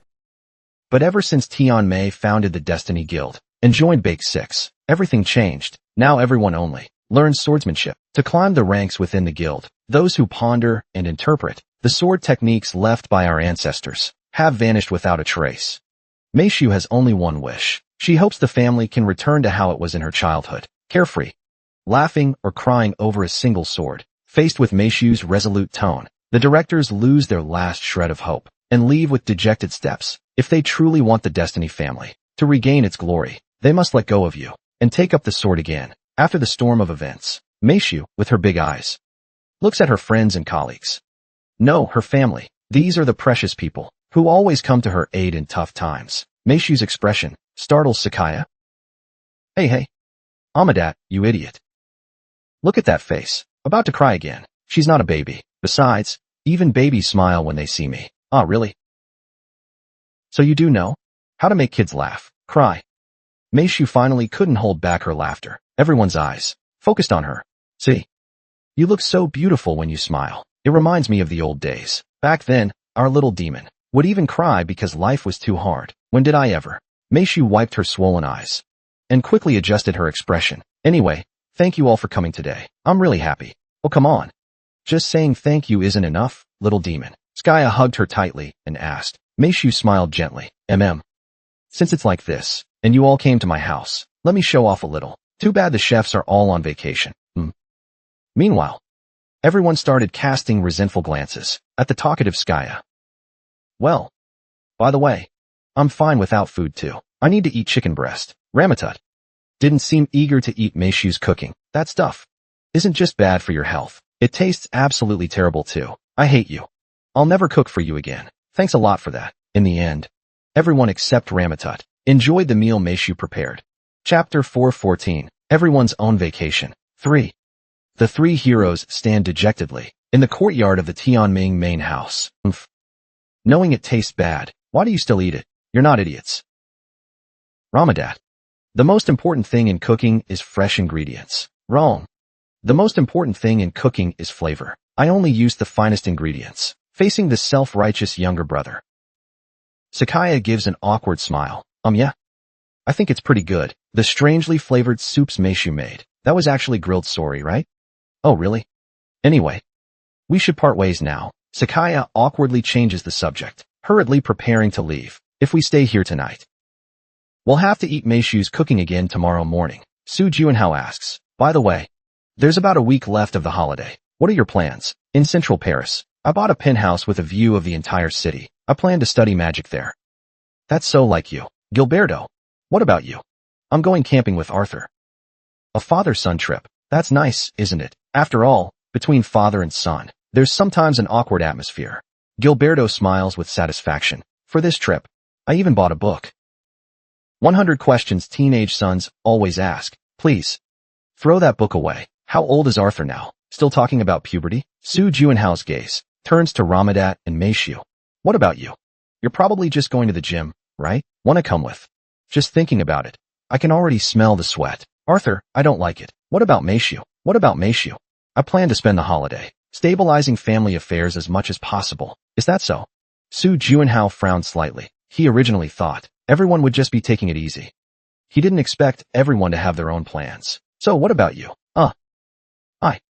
Facing Ramatut's question, Su Juanhao shrugged helplessly. What special plans could there be for a holiday? Just eat well at home and get some good rest. Such a boring plan. Says the guy who plans to spend the holiday working out. I don't want to hear that from you. Su Juanhao waved at everyone. All right then. Have fun, everyone. See you in a week. Bye. After that, Skya sent everyone to where they wanted to go. Back safely at home, Su Juanhao sat blankly on the sofa. The Frost Queen asked, Contractor, is there really nothing you want to do? Nothing special. She gave Su Juanhao a sidelong glance. But it's still better to have a backup plan. What? When everything is over, what kind of life do you want to live? When everything is over. Su Juanhao briefly imagined such a world and let out a small chuckle. The future is still uncertain. Do we need to think about this now? Is it necessary? Of course it is. The Frost Queen turns on her tablet and replies, Dreams like this will support you when you feel exhausted and want to give up and keep you going. It's rare to hear you say something so mature. Little Ice. Dreams. Su Juanhao falls into deep thought. He recalls what he studied in school and what he wanted to be when he grew up. I don't know. It feels like facing an empty void. A moment later, he claps his hands lightly and says, How about I become a chef? My cooking's pretty good. That's not bad. The Frost Queen seems pleased with this answer, giving a light chuckle and a thumbs up. ****. Late at night, Su Juanhao frowns and shakes his head. He seems to be cloaked in a massive, world-destroying demonic artifact, saying ominously, If you really want to die, I'll make it happen. No. As he shakes his head, Kim On-Nan's demonic face reaches out, as if ready to pierce his heart. A terrifying hand, a phantom. I must kill you. I have to kill you. Huff.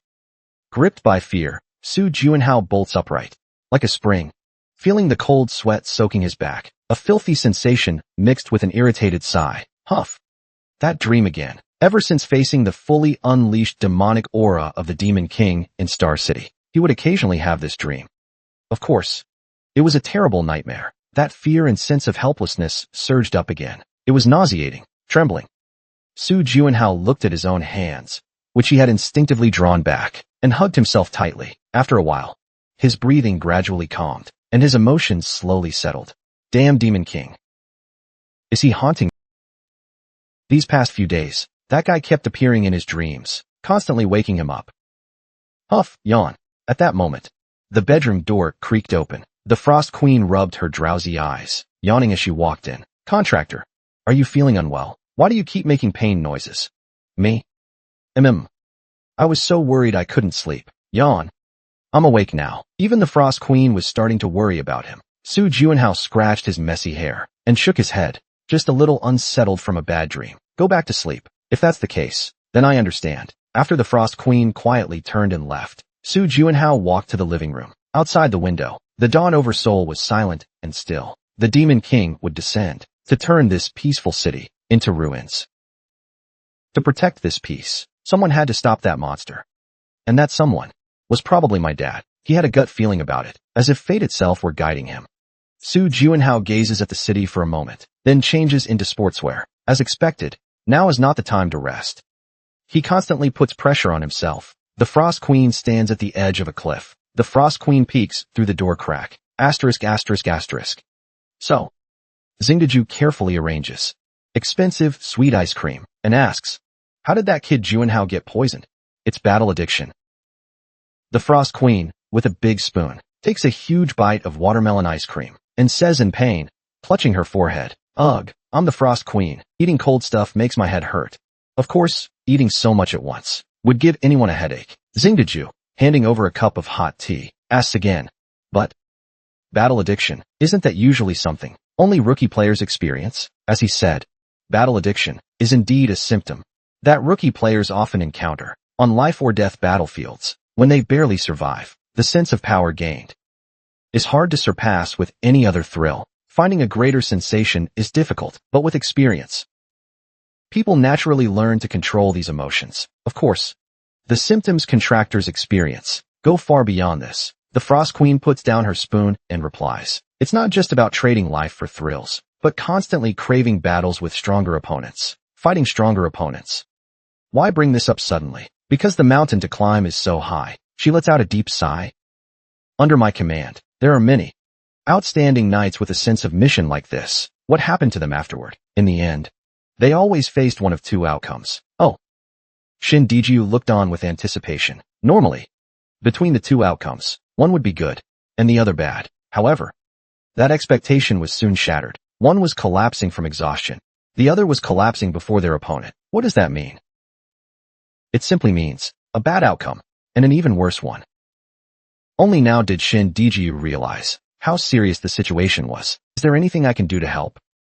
The contractor's condition is because of the Demon King's existence. Until the Demon King is killed, these symptoms won't easily go away. Therefore, what's even more concerning is not knowing when they'll actually fight that guy. If she keeps overexerting herself like this, it won't end well. The Demon King. Shin Diju muttered the name repeatedly and asked, is he really that strong? Strong enough to make even Juanhao this afraid? In Shin Diju's impression, the Demon King was indeed powerful, but not to the extent of being unbeatable by all players. In fact, there had once been a time when players managed to kill him. After thinking for a moment, the Frost Queen scooped a spoonful of frozen ice. Listen, Baldy, can you see these frozen ice crystals? Yes. This is the level of strength of what people call high-level players. She then picked up a small piece of cantaloupe, and this is the strength of a character like Zhou Tian. Oh. As for the strength of a contractor, it's probably about the level of this spoon in my hand. Wow. So that means that kid Juanhao is even stronger than Zhou Tian and the others. He surpassed them long ago. When conquering the 4th floor, he grew tremendously. Oh. I see. What's wrong? I'm BTS, short for Best Teacher Shirley, roughly. Wait. So what's Tianma's strength level now? Exactly how strong is she? Freeze. The Frost Queen silently taps the bowl of ice cream with her spoon. And this is the strength of a character like Zhou Tian. Oh.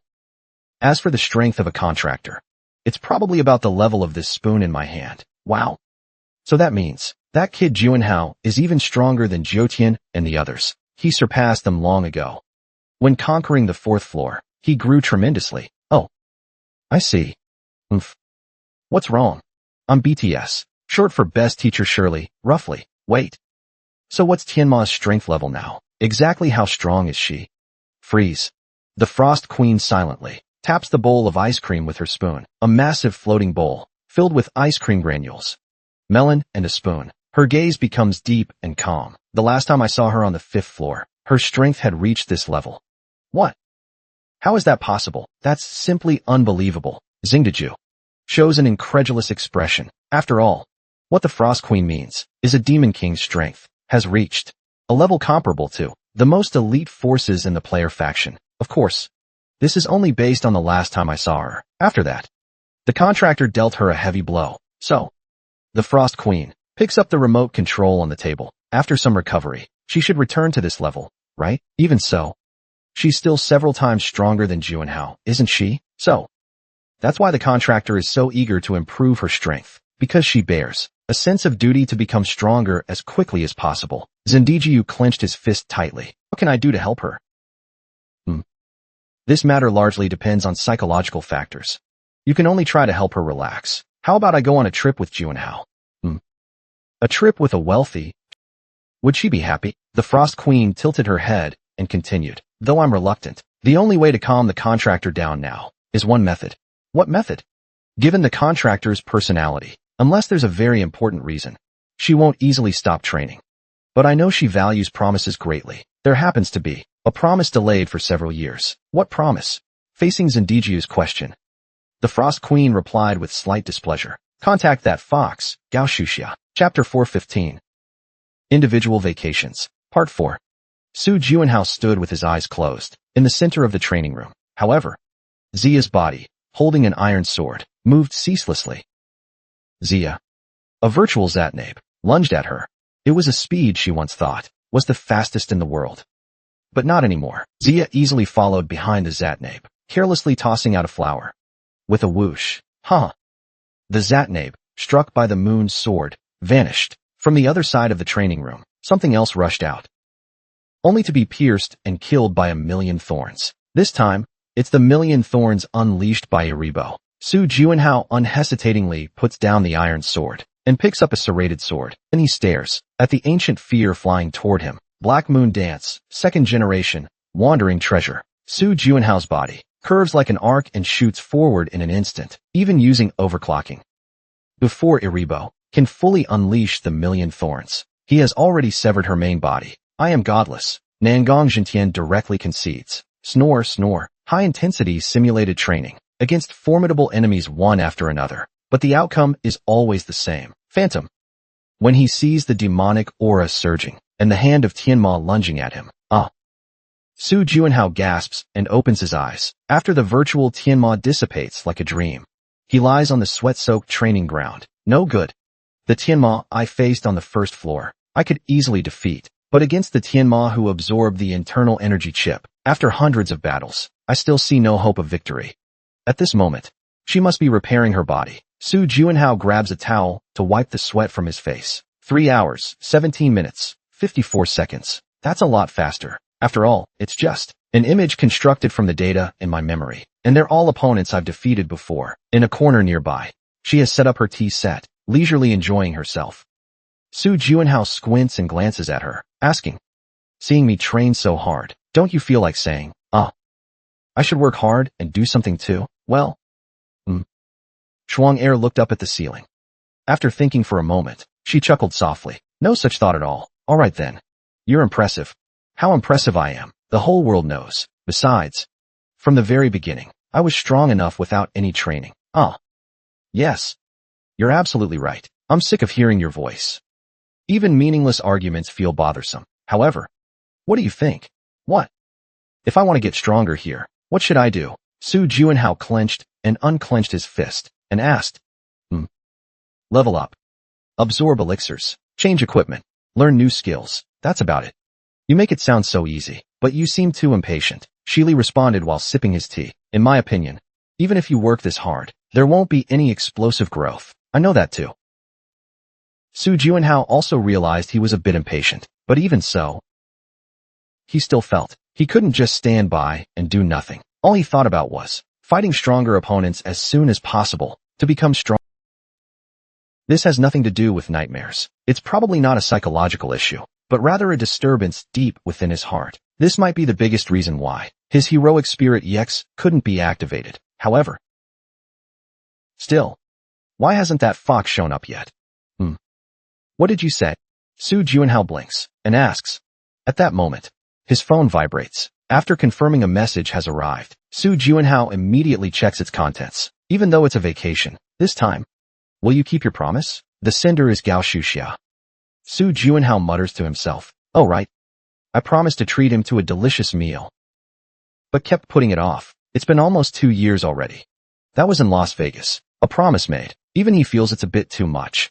What should I do? I'm in the middle of training. Su Juanhao scratches his cheek. While hesitating, Suli softly speaks up. What's wrong? Is something up?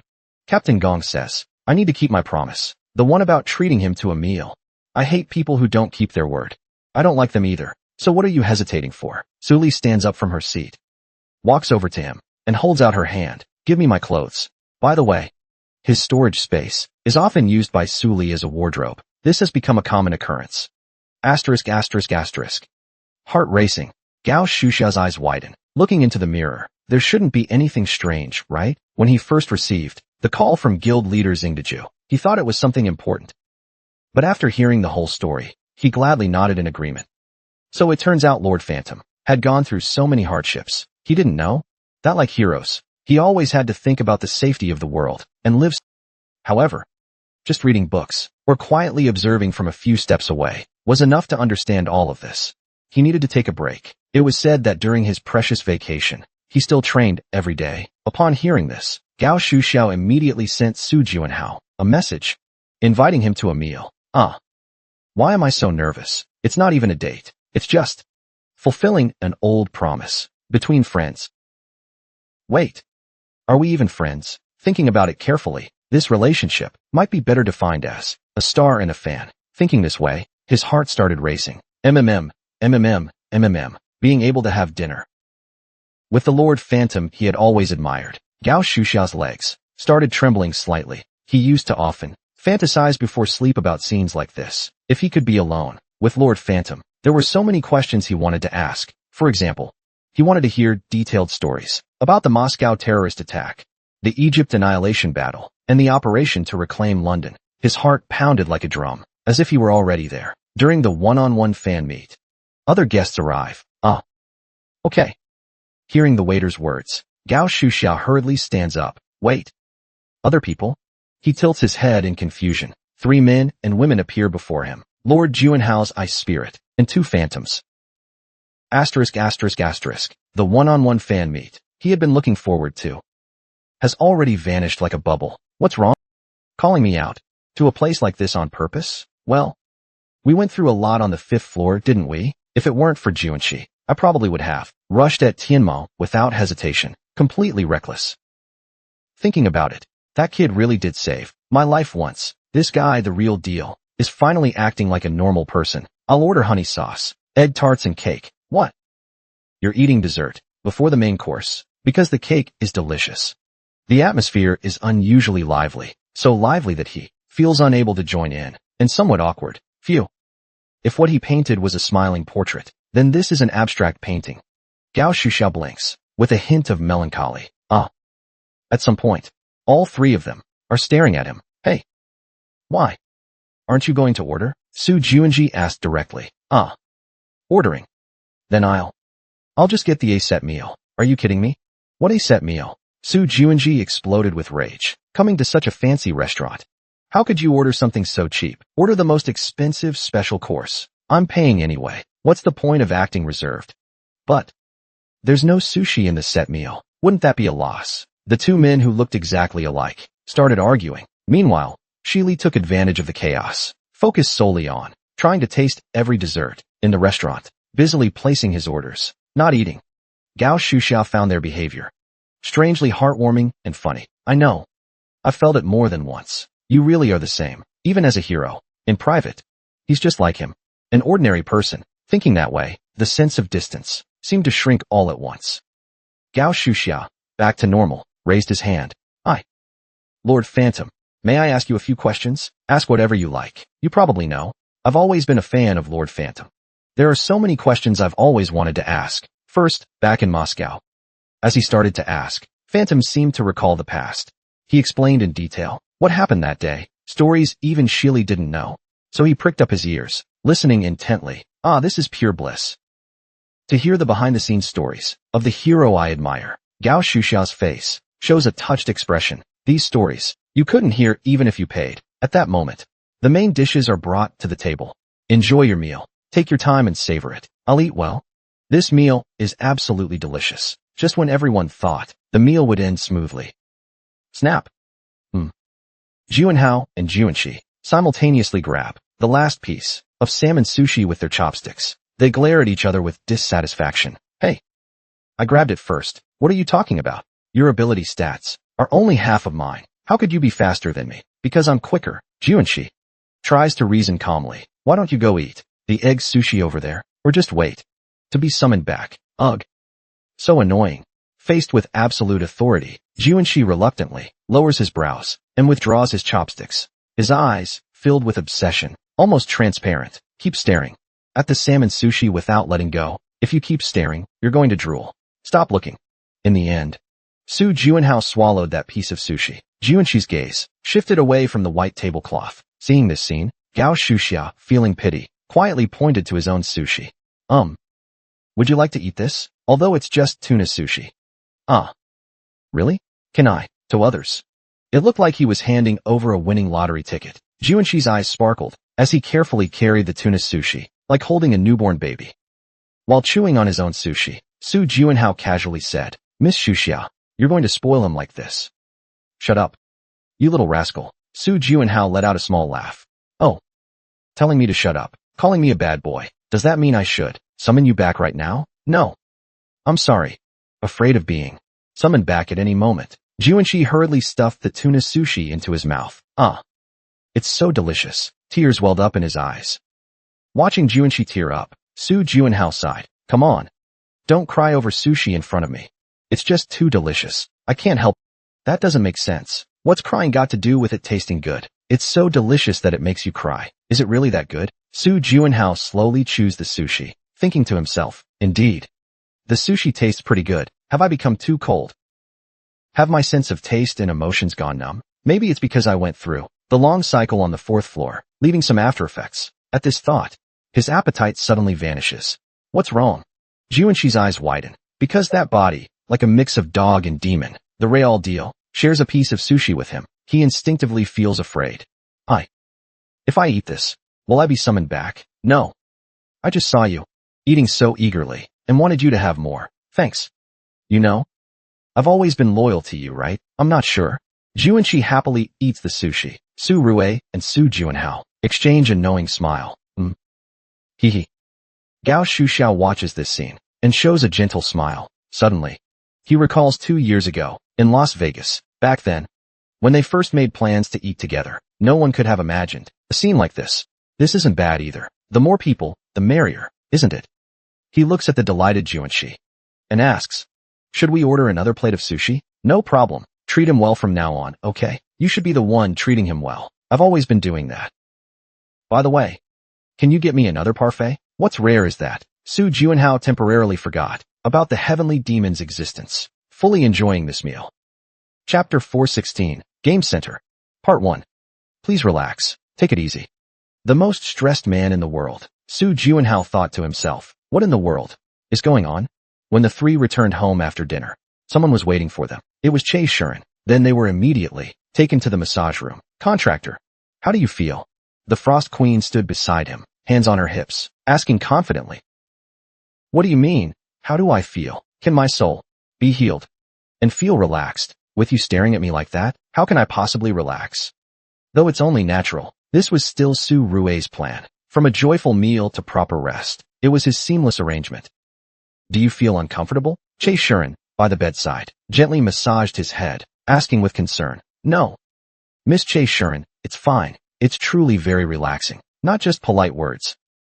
After receiving her treatment, his body and mind felt incredibly serene, as if enveloped by a warm oasis. Good. It feels like my eyelids are about to close. If you feel unwell, please tell me. You can rest too. Che Shuren gives a faint smile. When I got Shirley's message, you can't imagine how shocked I was. Hearing the contractor was sick, I rushed over from the manga cafe on the next flight, but this is also a condition that can't be ignored. Mental anguish can gradually spread and erode the body. Early intervention is the best approach. To treat anxiety symptoms, you first need to calm the mind. Actually, her symptoms aren't severe enough to warrant this much concern. Su Juanhao grumbles a bit, but the 2 women remain unmoved. Anyway, you should rest properly. You've been through a lot lately. Though she's physically frail, she's always running around. Take this chance to rest well. On the other hand, Juanshi, standing there dumbfounded, actually speaks up for her. In my opinion, it's not that serious. Shoo. Juanshi, don't you want breakfast tomorrow? No. I'll go watch TV over there. As Juanshi leaves the room, he picks up the remote, only to receive a telepathic message. Stop playing. Go train. High intensity. Ugh. Don't curse. Ouch. In the end, Juanshi walks off with a helpless expression. He headed to the training room. So exciting, so exciting, so exciting. Time passed like an arrow. Perhaps because this time was happy and joyful for everyone. It felt so fleeting. Wow. That was so much fun. I haven't been this happy in ages. In Paris, after conducting extensive magic research, Sakaya returned, grinning from ear to ear. Finally, I can fully enjoy the things I love without anyone disturbing me. Indeed. For a shut-in like me, staying at home is the best, except for you. Probably no one would call a penthouse home, right? A week later, Ramadat returned, visibly more muscular. Of course, with his super regeneration, S-rank ability, building muscle mass wasn't a difficult task, but to be in better shape than before the Nishinomiya Grand Ritual, that was truly surprising. What kind of training did you do? Huh? You want me to share the secret? It's nothing special, really. Ramadat flashed a smug smile. Eating 20 meals a day, mostly protein-based, while training continuously. That's how the results came. You're practically a monster, sleeping only 4 hours a day, and still keeping up with training. That's already impressive. What's even more unbelievable is, he can handle 20 meals. Meishu looks pretty healthy too, doesn't he? Yes. His complexion when he answered is much better than a week ago. Many in the family were misled by the family and felt dissatisfied. They decided in the coming years to focus on secluded training together with them to solidify their foundation. Good work. The group, satisfied, pats Meishu on the head. He, once just a child, now seems much more mature. Because you deserve praise. Since I was young, I often heard the phrase deserves praise. A few people patted my head. That's because, as the eldest daughter of the Tianming family, not many would casually pat his head. Indeed, not many. Su Juanhao gives an awkward smile and looks at Gilberto. By the way, Gilberto, why do you have dark circles under your eyes? His face looks a bit haggard. And he seems thinner. At this mention, Gilberto's expression immediately darkens. I had a fight with Arthur. Got quite a scolding. Oh my goodness. Realizing the topic might drag on, the group quickly prepares snacks and tea, gathering around the living room sofa. Seeing this, Gilberto shows a displeased expression. You all look pretty excited. We're not excited at all. Hurry up and tell us what happened. Sakaya, munching on popcorn, while speaking. In the end, Gilberto sat down on the sofa and began to speak. You're wrong. You're indeed wrong. Are you wrong? This is Gilberto's fault. Gilberto's eyes wavered intensely. He never expected not a single person would stand by his side. Su Juanhao spoke up. I usually think you're too indulgent with Arthur, even when there are other guests around. No wonder he feels you're like an overprotective father. That's harsh. Hearing everyone's feedback, Gilberto gave a bitter smile. It seems I was really wrong. Call him and apologize. Will Arthur accept my apology? Of course he will. Unexpectedly, Ramadat spoke up. Blood is thicker than water. Your family. And you're his father. Arthur will accept your apology. Is that so? Gilberto's expression seemed to lighten considerably. He gently patted Ram. Thank you. I didn't expect comfort from you. Humph. Those self-proclaimed smart guys say my brain's all muscle. But in reality, replacing a brain with muscle is impossible. You'd know if you tried.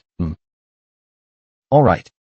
Gilberto returned after making the call, the redness around his eyes gone. Our Arthur is the kindest son in the world. And you're the silliest father in the world. That's fine. Because I have Arthur. After the father and son's reconciliation concluded smoothly, Zindagu and Che Shuren came to find them. Come on, everyone. Are you all ready? Yeah. Su Juanhao checked the vitamins, noting that only 10 minutes remained until the system's 5.5 th floor opened. The group began raising their respective questions. Isn't the gathering time a bit too late? Even if we fly to the Pacific now, we'd have to wait hours in line. Cutting the queue doesn't feel right. Hehe, no need to worry. Shinda-gu declares loudly. Today, we can take the guild's private elevator. It's already prepared underground. The guild's private elevator? The group shows surprised expressions. The most shocked, Su Juanhao, speaks up. Hey, if such a thing exists, why didn't you tell us sooner? We haven't known about it for long. Known. Intrigued by the question, Shinda-gu adjusts his tone. I was always certain the miners had a secret elevator hidden somewhere, so I've been tracking it. With the guild's players, so you're the one who found it. Bingo. We found 13 elevators. Our guild decided to take charge of one. Not many forces can independently operate a dimensional elevator. Only the US and Russian governments, and major guilds like Baby 6. Or certain branches of the World Players Association. Alright, this way please. Loyalty. The group enters the basement level. This is a room controlled by guild players, and tightly monitored by CCTV. Standing alone in the center of the room is that very elevator. Not too big, not too small, just right. Amazing. We have a private elevator at home too, but this is my first time riding one. Oh, can I study it later? If it's Sakaya? Anytime. Our youngest member is the best. The group curiously examines the private elevator. Suddenly, a message appeared before all players. 5.5 th floor. Game Center is now open. The Game Center will only be open for 2 weeks. The Game Center is open to all players. Although, it may be a bit challenging. We hope everyone will visit often. The time has come. 6 players stepped into the elevator, looking at Zindagu. Be careful. Come back safely. Don't get hurt. I'll be back. Thanks to you all. I can go with peace of mind. Not bad. After Zindagu exchanged glances with the group one by one, he nodded quietly. At the same time, the elevator doors slowly closed. What kind of place would the 5.5 th floor be? Not a whole floor, but a floor with a decimal point. This was a first. Maybe it's a special event floor. If that's the case, the enemies might not be as strong as we imagine. And the arcade center.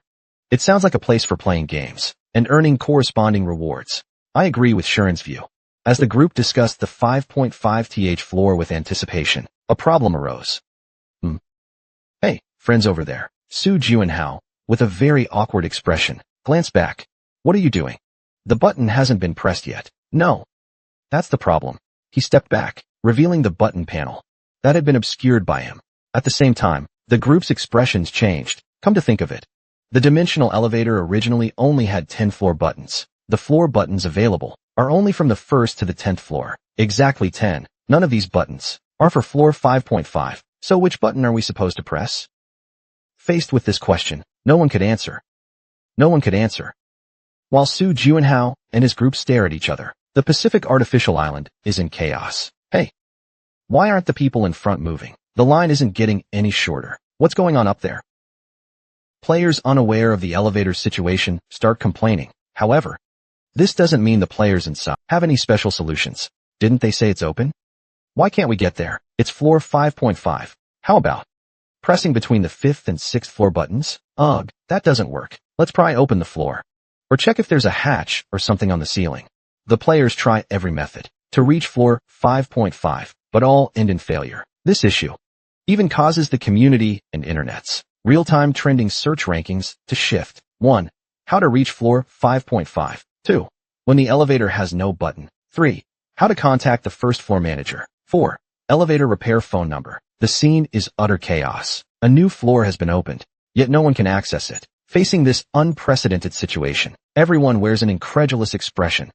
At this moment, someone speaks up. Wait.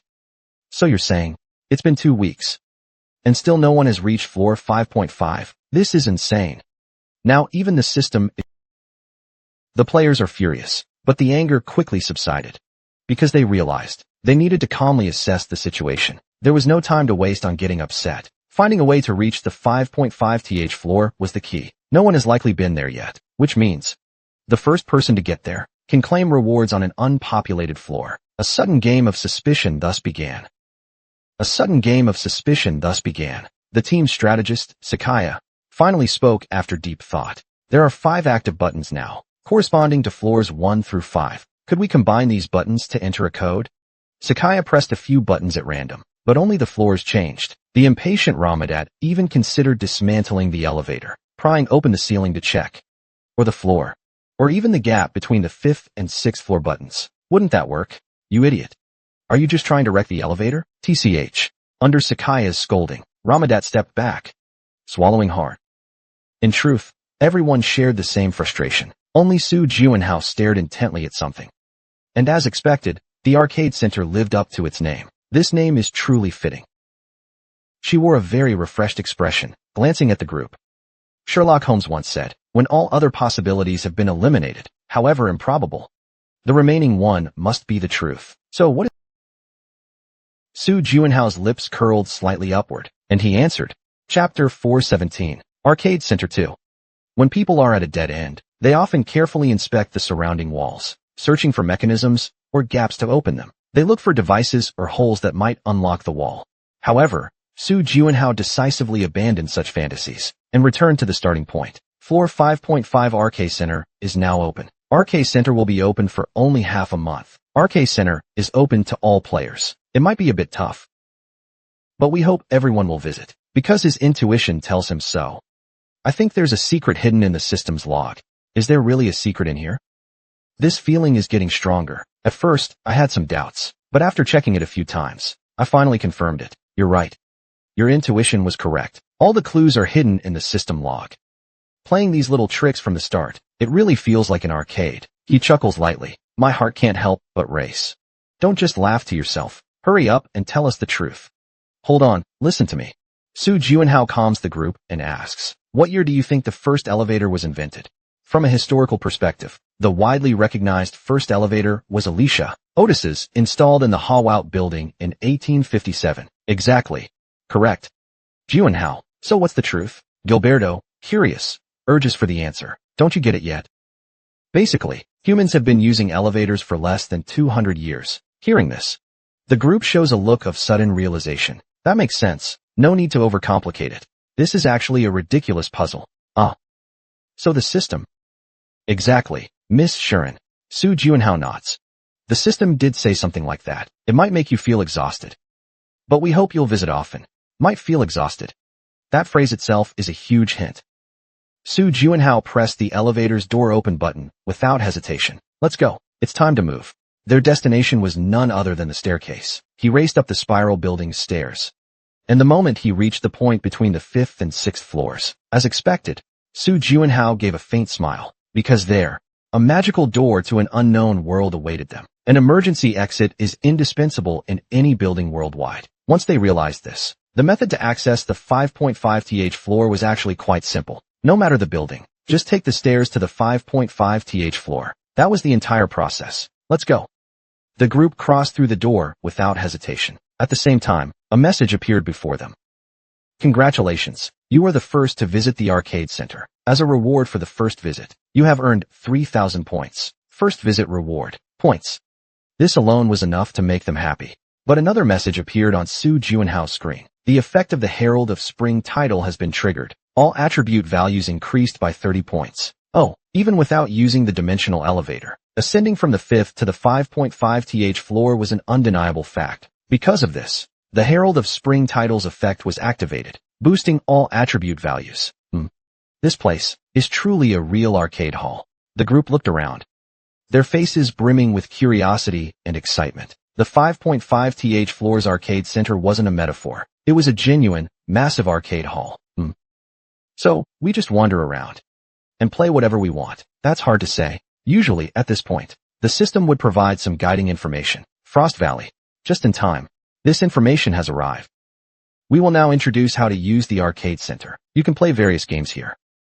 Earn points and register your rankings. Players who place in the top 3 for the first time, and those who place in the top 3 at the end, will receive a large number of points. At any time, you can use the points you've earned to redeem rewards at the shop. We hope you can fully showcase your abilities and achieve excellent results. Acts of violence, murder, arson, cutting in line, fraud, and other illegal actions will be severely punished. Once discovered, this system is dedicated to fostering a healthy arcade culture. What a nostalgic feeling. Gilberto lowered his cowboy hat slightly, a nostalgic smile appearing on his face. When he was a child, he came to the arcade center, holding his parents' hands. It was a place full of charm. Even after playing all day, on the way home, he couldn't help but look back. Such a pity. Gilberto, we've already grown up. Su Juanhao patted him on the shoulder and said, they say the players who place in the top 3 for the first time will receive a huge number of points. I know. Everyone's eyes became determined. They were a team visiting the arcade center for the first time. In this empty space, they clearly understood what they needed to do. All right, kids, let's go. The group quickly split into 6 teams. They began trying various entertainment activities. These games were somewhat different from those played on Earth, such as long-distance throwing, shooting, reaction tests, dice size comparisons, and more. The games required not only the player's skills, but luck also played a crucial role. Congratulations. In the long-distance throwing game, you achieved 3rd place for the first time. Reward: 100 points earned. Congratulations. In the long-distance throwing game, you achieved 2nd place for the first time. Reward: 250 points earned. Congratulations. In the long-distance throwing game, you achieved 1st place for the first time. Reward: 500 points earned. It was practically a monopoly on the top spots. The group only needed to pick up these easily obtainable points. However, the joyful time was shorter than they had imagined. Games where you can set your own records aren't that common. Maybe about 30 or so at most. Most games are player versus player competitions. In other words, from now on, we'll have to compete against each other. Sakaya squinted, scanning the group. Though this setup does allow for manipulating wins and losses, would you guys deliberately lose to me? No way. Not a chance. If I get serious, I'll win anyway. Ugh. I knew it would come to this. That's what friends are. When you're together, they make you feel joy and happiness. But at the same time, they're also friendly rivals. Seeing them intentionally lose to such people, I really can't stand it. Come on. Ramadat. Huh? You're challenging me? Are you serious? Ramadat snorted aggressively and walked towards Su Juanhao. You confident? I'm the Destruction King, Ramadan. I'm Phantom. How childish. Even Skya couldn't stand it. He found their conversation so childish it was annoying. Still, deep down, he was actually looking forward to this match, because the place the two of them were standing in was the arcade arena of the tournament. If nothing else, just in terms of physique, you're no match for me. Look at these solid muscles. Can't you see? Humph. Fake muscles. My muscles are the combat compressed type. The two of them bickered childishly. But in the end, they clasped each other's right hands. In that instant, the atmosphere shifted. Their previously laughing and watching companions suddenly turned serious. Overclock. Su Juanhao activated his mana, enhancing his body. Hey, you're actually using magic in a game? Didn't you read the system log? It clearly says to make full use of your abilities. In fact, there really weren't any penalties for it. This means the arcade center allows players to use their abilities. Great. Even if you use magic, I won't back down. Ramadat also channeled his magic. As a result, the pressure exerted on their hands began to exceed imagination. Though Su Juanhao remained expressionless, he had different thoughts inside. This guy is ridiculously strong. In the arm wrestling match, just by gripping the opponent's hand, you could feel their strength. From this perspective, Ramadat was more like steel than stone. My strength is only 787, and it can only go this far. If he hadn't reached the 5th floor, hadn't gained the Herald of Spring buff, and wasn't using overclocking, Su Juanhao couldn't help but swallow hard. Focus. Because he realized the slightest lapse could lead to being overwhelmed in an instant. Please set your betting points before the game starts. Betting. Indeed. When competing against others, it seems you can take each other's points. What are you going to do? Su Juanhao's question prompted a firm response from Ramadat. All in. I'm betting 7,550 points on this game. All right, I'll bet the same amount. The winner of this game will receive 15,100 points. Game start. Whoa. As the game began, a tense atmosphere instantly spread. The surrounding air felt as if it had been ignited. Gilberto, what do you think? Skaya's question was met with a brief response from Gilberto. Although Su Juanhao is strong, if it's purely about strength, Ramadat definitely holds the advantage. That assessment was correct. In fact, Su Juanhao's arm had already begun to tilt to the right. Ramadat thought to himself that he was about to win the match and would be able to tease Su Juanhao forever. He couldn't help but laugh out loud. But Su Juanhao wasn't the kind to sit back and do nothing. Crack. Ramadat's arm began to freeze. Not just the muscles. Even his cells were frozen by the intense cold. Hey. Using such underhanded tactics in a strength contest? I never said. This was a contest of pure strength. Su Juanhao's arm had already gone stiff, making it impossible to withstand Ramadat's power. Ramadat's arm slipped powerlessly. A message appeared on the screen. Congratulations. You have achieved first place in the Wanli tournament for the first time. Reward, 500 points. Su Juanhao shook his numb hand and smiled slightly. So they really were fake muscles. Su Juanhao and his group entered the arcade center. About 3 hours later, as if the amusement park had just opened, other players began to pour in. Damn it. We're too late. Weren't we supposed to be the first? TSK. They looked at the public leaderboards of and let out a sigh. What is going on? The top 5 heroes and the Saintess swept away all the records. Although it's late, let's still give it a try. Yeah. Every time you play a game, you get some points. Also, records are meant to be broken someday. That's wrong. To meet people's expectations, the barrier set by the top 5 heroes is simply too high. Damn it. In shooting games, how could anyone surpass Gilberto Green's score? Even in long-distance throwing, Ramadat's record is almost impossible to break. Reaction tests. Is this machine broken? No matter how you try, your result is only half of Su Juanhao's. No, this is crazy.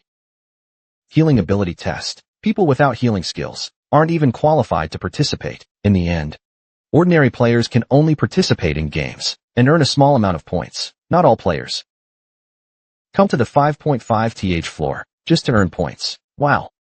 Wow. Big news. The 10,000-mile duel between the Wrecker and Phantom. The winner is Phantom. There's also a game to measure swordsmanship skills. The duel between the former Sword Saint Tianmei Meishu and the current Sword Saint Ji Yuzhong is also worth watching. Those journalist players who came for exclusive news, their main activity areas are on the 1st and 2nd floors. Recently, in urgent need of exclusives for them. The 5.5th floor is like an oasis. The 5.5th floor is like an oasis. About how to enter the game center. Gong Rui's article was also written by them. That's great. After this matter is over, I might get a promotion. The public loves comparing heroes with heroes. In this sense, this level is the best stage. Hundreds of thousands of players are in the game center, enjoying the gaming moment. The first announcement appeared in front of the players. 1 hour later, only the bottom 10% of players and points will be forcibly transferred to the players who fail in the underground octagon will receive the loser title and be expelled from the game center. Chapter 418, Game Center. 3. Reactions emerged immediately. Underground octagon. Are they going to hold a UFC? The bottom 10%. The conditions are much more lenient than expected. It's about filtering out those mediocre players, right? But what are the effects of the loser title? Players who casually checked the effects were instantly horrified. Damn. What's this? No. If this happens, the story will change completely, won't it? Loser. Level. F. Description. This is a title befitting a loser. Effect.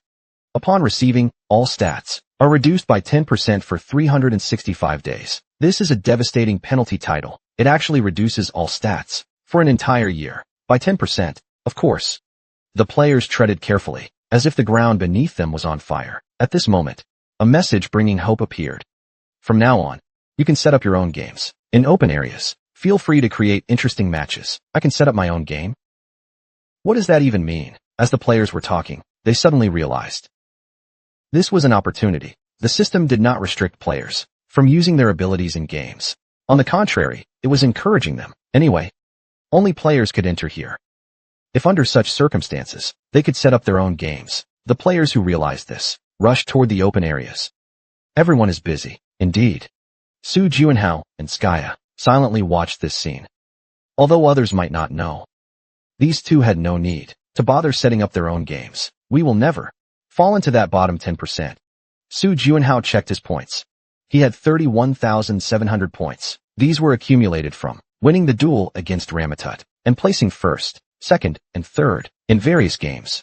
Skya also had over 20,000 points. They had absolutely no reason to feel anxious. Juanhao, want to check out the shops? Whatever. Since everyone was busy collecting points. Thus, in the huge two-story shopping area, there was no one around. Completely empty. There wasn't even a shopkeeper. Just shelves lined with various items, each with a price tag. Still, the items were quite decent. Skya's eyes lit up as she said, because this place had some rare magical materials that were hard to find elsewhere. She excitedly scooped up a pile of magical materials she wanted to buy, but suddenly stopped. A bottle caught her eye. Youth Elixir. Rarity rare. Effect. Improves wrinkles when taken, enhances stamina, and promotes regeneration. Su Juanhao glanced at the bottle and asked, is it for Dagu? Huh? What are you saying? Skya responded in frustration. I just want it for myself. Beauty is an eternal topic for women. True. After all, this is only a rare grade youth elixir. It probably won't make you grow a tail or anything, even though it's called youth elixir. Its effects aren't all that amazing. Su Juanhao looked but couldn't find any other item with a similar effect. It costs 25,000 points. That means I won't be able to buy any other magical materials. Yeah. Skya replied weakly. If she bought the elixir, her point balance would no doubt plummet to the bottom 10% of all players. That meant she would be dragged into the underground octagon arena. Better hold back for now. We don't even know what we'll be facing there. After thinking for a moment, Skya silently put the magic materials back where they belonged. I want to buy this. She had run around countless times, looking for similar elixirs or magical materials. If she missed this chance, she might have to spend years searching again. Without hesitation, she bought the elixir and turned to Su Juanhao, saying, we can always earn more points, right? Let's go. Whatever you want. I'm heading out first. So busy. Putting the elixir into her backpack, she ran out of the shop with a beaming smile. So youthful. Yeah. Indeed. Real-life drama is so interesting after all. The two who understood Skya's thoughts shared a knowing smile. Contractor. What do you want to check next? The weapon shop is on the second floor. I want to take a look there. Left alone in the shop, Su Juanhao headed upstairs. Lately, he had been looking for a sword that suited him. Just as he reached the second floor, Su Juanhao frowned. Contractor. We are in the equipment sales area, right? That's right. The second floor displayed various weapons and armor equipment, but the atmosphere here was completely different from downstairs. The armor was all stored in boxes. Even the weapons. What's going on here? Armors and clothes were all stored inside hexagonal boxes, labeled with symbols. Of course, you couldn't see the exterior, the name, effect, or level. Thinking about it that way, at least the weapons' appearances were visible. That makes it feel a bit better, right? At least you could see what the weapons looked like. But every weapon was severely rusted, and none of them displayed any info. There's no way to pick the right one like this. Should we ask that guy? Su Juanhao looked at him with a puzzled expression. Instinct. Humph. Huh. They say foxtail grass can be used as medicinal herbs too. This is probably one of those cases. As noisy as ever. Kid. Instinct finally spoke up. So, find anything? Instinct looked at the hundreds of rusted weapons and said, let me say this again. Instinct is based on the intuition of companions and accumulated big data from experience. Oh. So basically, you don't actually know either, huh? I didn't say that. I just said I'm not certain. In any case, even with instinct helping pick a weapon, the odds of hitting the jackpot are still low. Su Juanhao asked, is there anything that caught your eye? There is one. What is it? Following the guidance of intuition, he picked up a very worn-out sword. This sword is rustier than the others. The blade's edge is completely chipped. Contractor. I think intuition has done its best. How about switching to a new intuition, kid? Not a ghost. In Hua Quanhao's eyes, this sword is indeed in poor condition. Even if you painstakingly remove the rust, it cannot regain its function as a sword. But why? Drawn to it. This is an emotional impulse. Not a rational choice. Just like intuition is based on experience and instinct, and formed the same way. Hua Quanhao was also drawn to this sword. Contractor. You're not seriously thinking of buying this sword, are you? The Frost Queen asked with slight concern, because the price of this sword is as high as 30,000 points. Contractor. Buying this sword will bankrupt you. You might even have to fight Tu Kaka. At that moment, Hua Quanhao finally understood how Tu Kaka felt a few minutes ago. Points. Just earn more? Ha ha ha. Phew.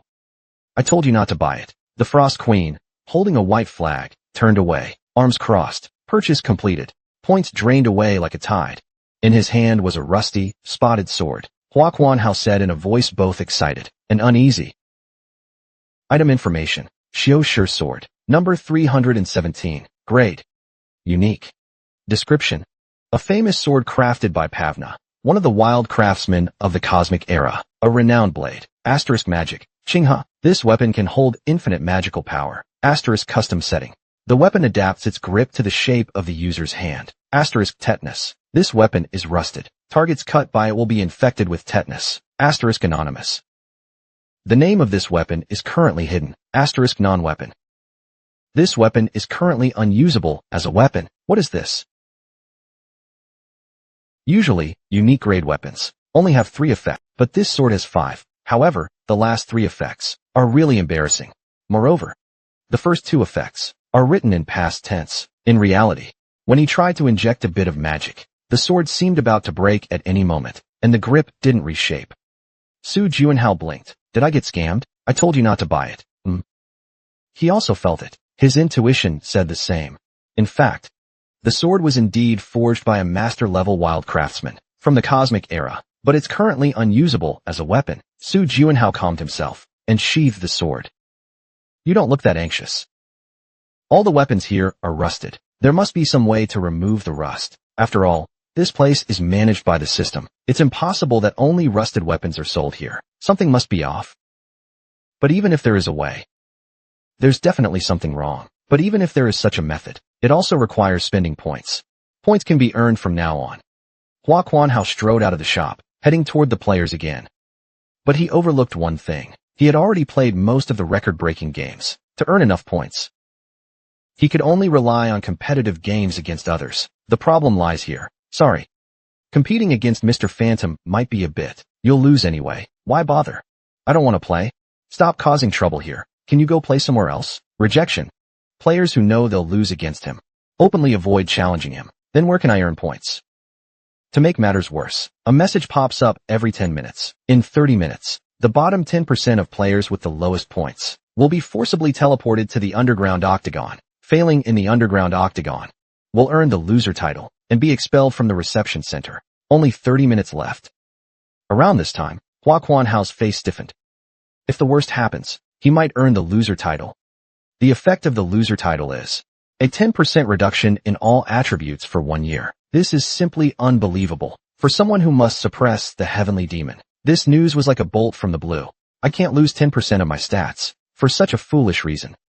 He applied for matches even more furiously, but not a single player accepted his challenge. Contractor, don't do this. Let's go over there instead. The free zone. That's where players can set up their own games. After arriving there, Hua Quanhao observed for a while the ongoing games. Oh no. How is that even possible? Damn it. This guy must be scamming us. How could anyone have a 100% win rate? If I were really cheating, the system would punish me, right? Each game host has their win rate displayed above their head. 99%, 94%, 97%, 100%, and the participant's win rate is less than 10%. At that moment, Skya walked up to Su Juanhao and asked, "Hey, you're the same, right?" "Yeah. Me too." Even the players who ended up here are all powerful outcasts. Whether they are game hosts or competitors, they are all formidable individuals. Skya, this place is designed for people who want to cheat openly using their abilities. I know. To survive in this Serengeti, we must take full advantage of that. Skya tapped his head with his finger and let out a soft sigh. Still, we're one of the 5 heroes after all. We can't just be bystanders in an underground fight arena. Of course not. A flash of light flickered in Su Juanhao's eyes. To avoid being dragged into the octagon cage and to restore their weapons, they must not be eliminated here. Let's go. The two walked, observing his every move through the screen. Several beings finally spoke. Phantom, can he really come here? It's hard to say. From the current situation, the chances of him showing up are slim. But personally, I kind of hope he does come, wearing a white suit. The beings sitting on the sofa stared at Mr. Phantom with clear hostility in their eyes. Chapter 419. Game Center. 4. The stalls in the open area. Only 20 in total. Don't you find that strange? Everyone can set up their own game. Yet there are only 20 stalls. Indeed. There must be a reason. To find out why, they first read the area's description text. 1. All players can pay 3,000 points to set up their own game. 2. After becoming a game master, you cannot refuse challenges from other players. 3. If a game master loses 3 matches in a row, they will lose their qualification. The rules are very simple. At the same time, they also understood why there are so few stalls. The 3,000 points and losing 3 matches in a row leads to disqualification. That's all there is to it. All their questions were answered. In other words, the 20 stalls still running games are all operated by veterans. However, the game masters here cannot refuse our challenges. Compared to the places that rejected them, at least they can play games here. The two headed first to a stall with a 94% win rate. Come on. It's simple. If you win, I'll give you triple the points you bet. Triple reward. Triple. The game master smiled gently.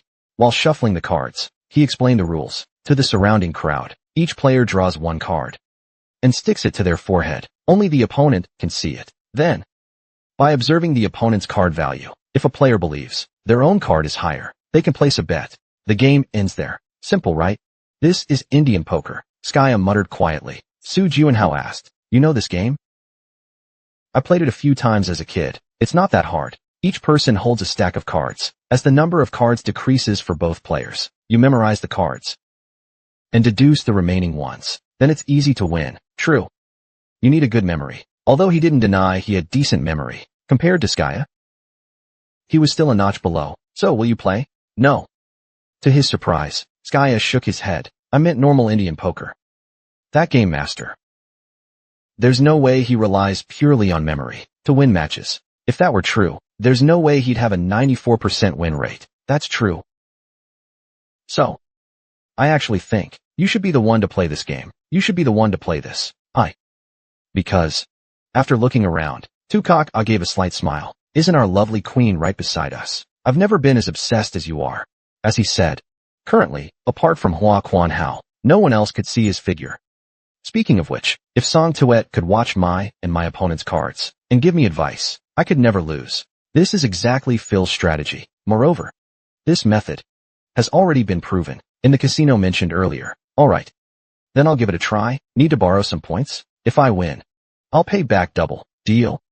Hua Quanhao confidently sat down on the chair. The game master's eyes slightly narrowed. It's an honor to have your excellency Phantom visit my stall. Hua Kuan-hao nodded lightly, then bet all 3,700 points. The game master's lips slightly twisted. By the way, your performance on the 5th floor earlier was also very impressive. The night lineup was beautifully arranged. Let's start the game. Yes.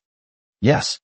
Of course, let's start. But before that, Game Master pressed a button on the stall. Instantly, a black mist that only the two of them could see spread out. I need to prepare as well. After all, facing a spirit master, the black mist spread out. I need to get ready too. After all, I'm facing a spirit user. Without proper preparation, you can't play the game. Speaking of the night row, so that's what it meant. On the 5th floor, he had no choice but to reveal that he possesses dual blood, and also disclosed the fact that he is an elf summoner.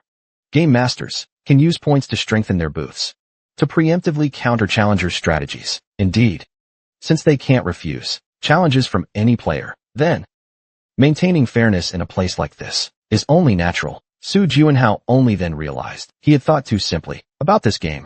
No choice. Looking around, all he could see was endless black mist. Neither the figure of dual blood, nor his voice could be heard. Here, he could only rely on his own abilities to win the game. All right, I'm going to deal the cards. Saying that, the game master placed 2 decks of cards into a toaster with a rustling sound. After the cards were shuffled, they appeared in front of them. Let's begin. Each player will receive 50 chips. The game master, looking slightly nervous, quickly distributed the chips and hurriedly placed a card on my forehead. Heh. I won. He tried hard to suppress the corners of his mouth from curling up. Who is Phantom? He is a hero admired by all. An ordinary person like me wouldn't even dare to glance at him normally. To be able to force such a great being to kneel in submission.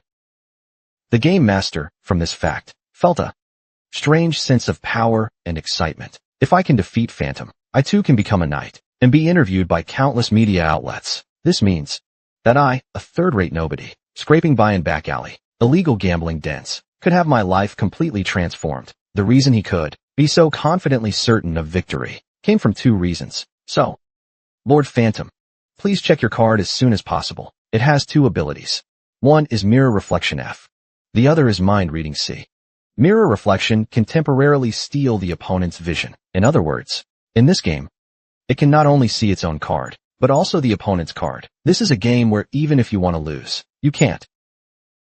Of course, a few players have managed to break through this ability, but in such cases, it would then use Mind Reading C to continue the game. With these 2 security breaches, its win rate is naturally astonishingly high. At that moment, Phantom, after seeming to ponder deeply, finally placed his card on his forehead. That's when the problem arose. The game master blinked and spoke up. Mr. Phantom, if you don't look at your card, you can't place a bet, can you? Will there be a problem with the rules? No, there's no particular issue. It's just, the game master's gaze wavered slightly.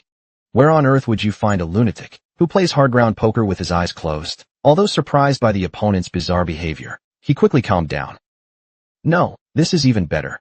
Since the opponent gave up looking at his card, it means he can't calculate the remaining cards. The game master regained his smile. It's like digging your own grave. Even if this guy is really a world-class hero, he's just too foolish. How much do you plan to bet? All in. The game master was stunned. Damn it. Going all in on the first round, when card counting isn't even possible. He paused for a moment, then sighed. I surrender. Since he didn't match the all-in, he only lost 1 chip. When Phantom put down his cards, he quickly scanned both hands. I had the red star card, and Phantom had spades, right? A chill ran down his spine. This guy's luck is just unbelievably good.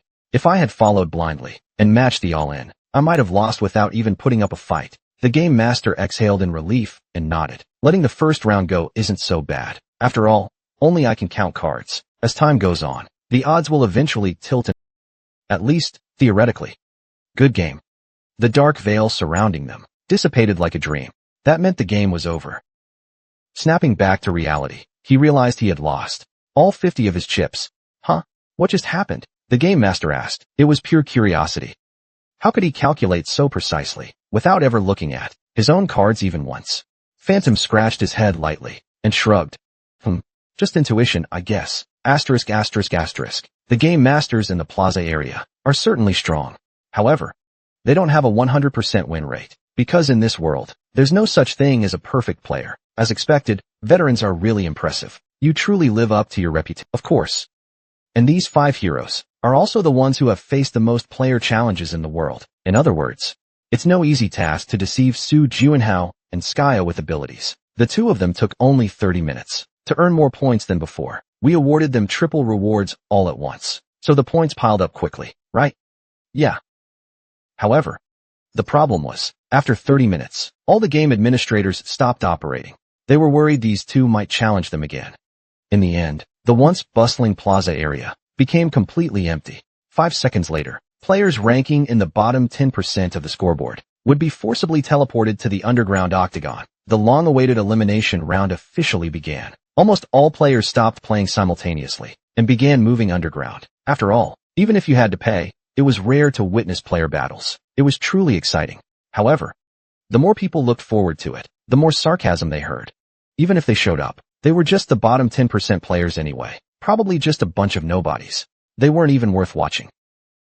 But that prediction turned out to be totally wrong. No, because, from the very first match, a heavyweight player entered the stage.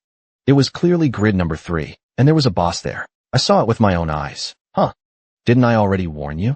Don't gamble in empty areas. This player couldn't hide his anger and frustration. Gao Shuxiao pouted and acted spoiled toward Han Renhao outside the octagon. Alright, I surrender. The opponent quickly surrendered before being defeated. Gao Shuxiao's match didn't go as expected. Just as everyone felt sorry for her, another heavyweight appeared in the octagon. Huh. Isn't that the vice president of Bigfoot Guild? This time, Destiny isn't among the Big Six. Rumor has it that Bigfoot is vying for a spot in the new Big Six. But can Bigfoot really make it into the Big Six? The gap is just too big. Haven't you heard the rumors about Bigfoot Guild members being jerks? They're also pretty persuasive talkers.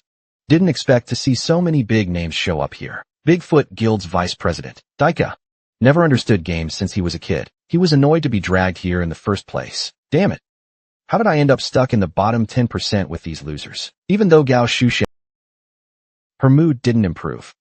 After all, she's just the first captain of the Ghost Guild. If we fought, I'd definitely win. However, if her opponent was Shun Chengxian from 9 Heavens, then maybe it would have been an exciting match. She made no effort to hide her displeasure and took out 60 magic missiles. Not only that, she grouped them into sets of 10, turning them into 6 powerful spells. The move drew cheers from the audience. Multicasting, and it's 60 magic missiles. Even crazier, she stacked them 10 at a time. That's not easy to do. They may have bad reputations, but their strength is undeniable. The rumors were right after all. Still, Skya, it's said that Gilliland once stacked magic missiles 128 times on the 5th floor. That's gotta be an exaggeration. Hearing the audience's conversation, Daika cursed inwardly. What? 128 stacks? How ignorant. Did they really think saying it casually made it true? Multiple casting and stacking are completely different fields. In reality, she could only cast up to 60 magic missiles at once, and the stacking limit was only 10 times. Skya, that woman from Kiraland, could at most stack 15 times, 100 times? Ridiculous. Facing such incomparable rumors, Daika only wanted to vent her anger quickly, only by crushing the opponent. About to enter the octagon, could she calm down? Finally, the opponent stepped onto the octagon. That brat Juanhao won.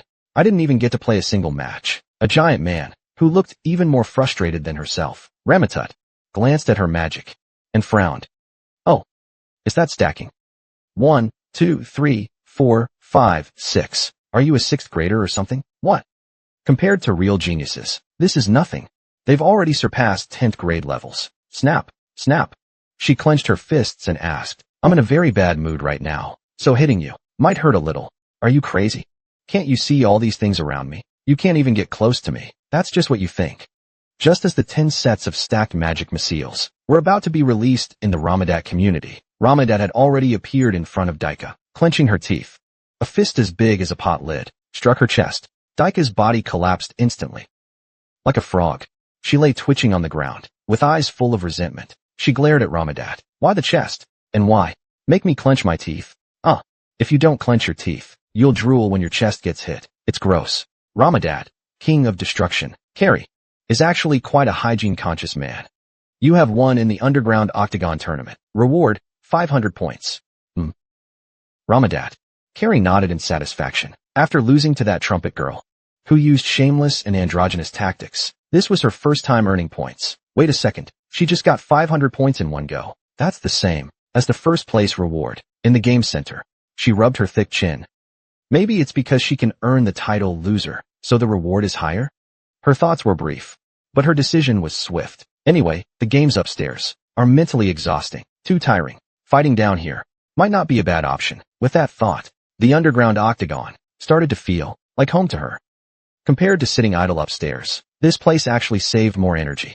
As if sensing her thoughts, a message appeared before her eyes. Would you like to become a fighter in the underground octagon?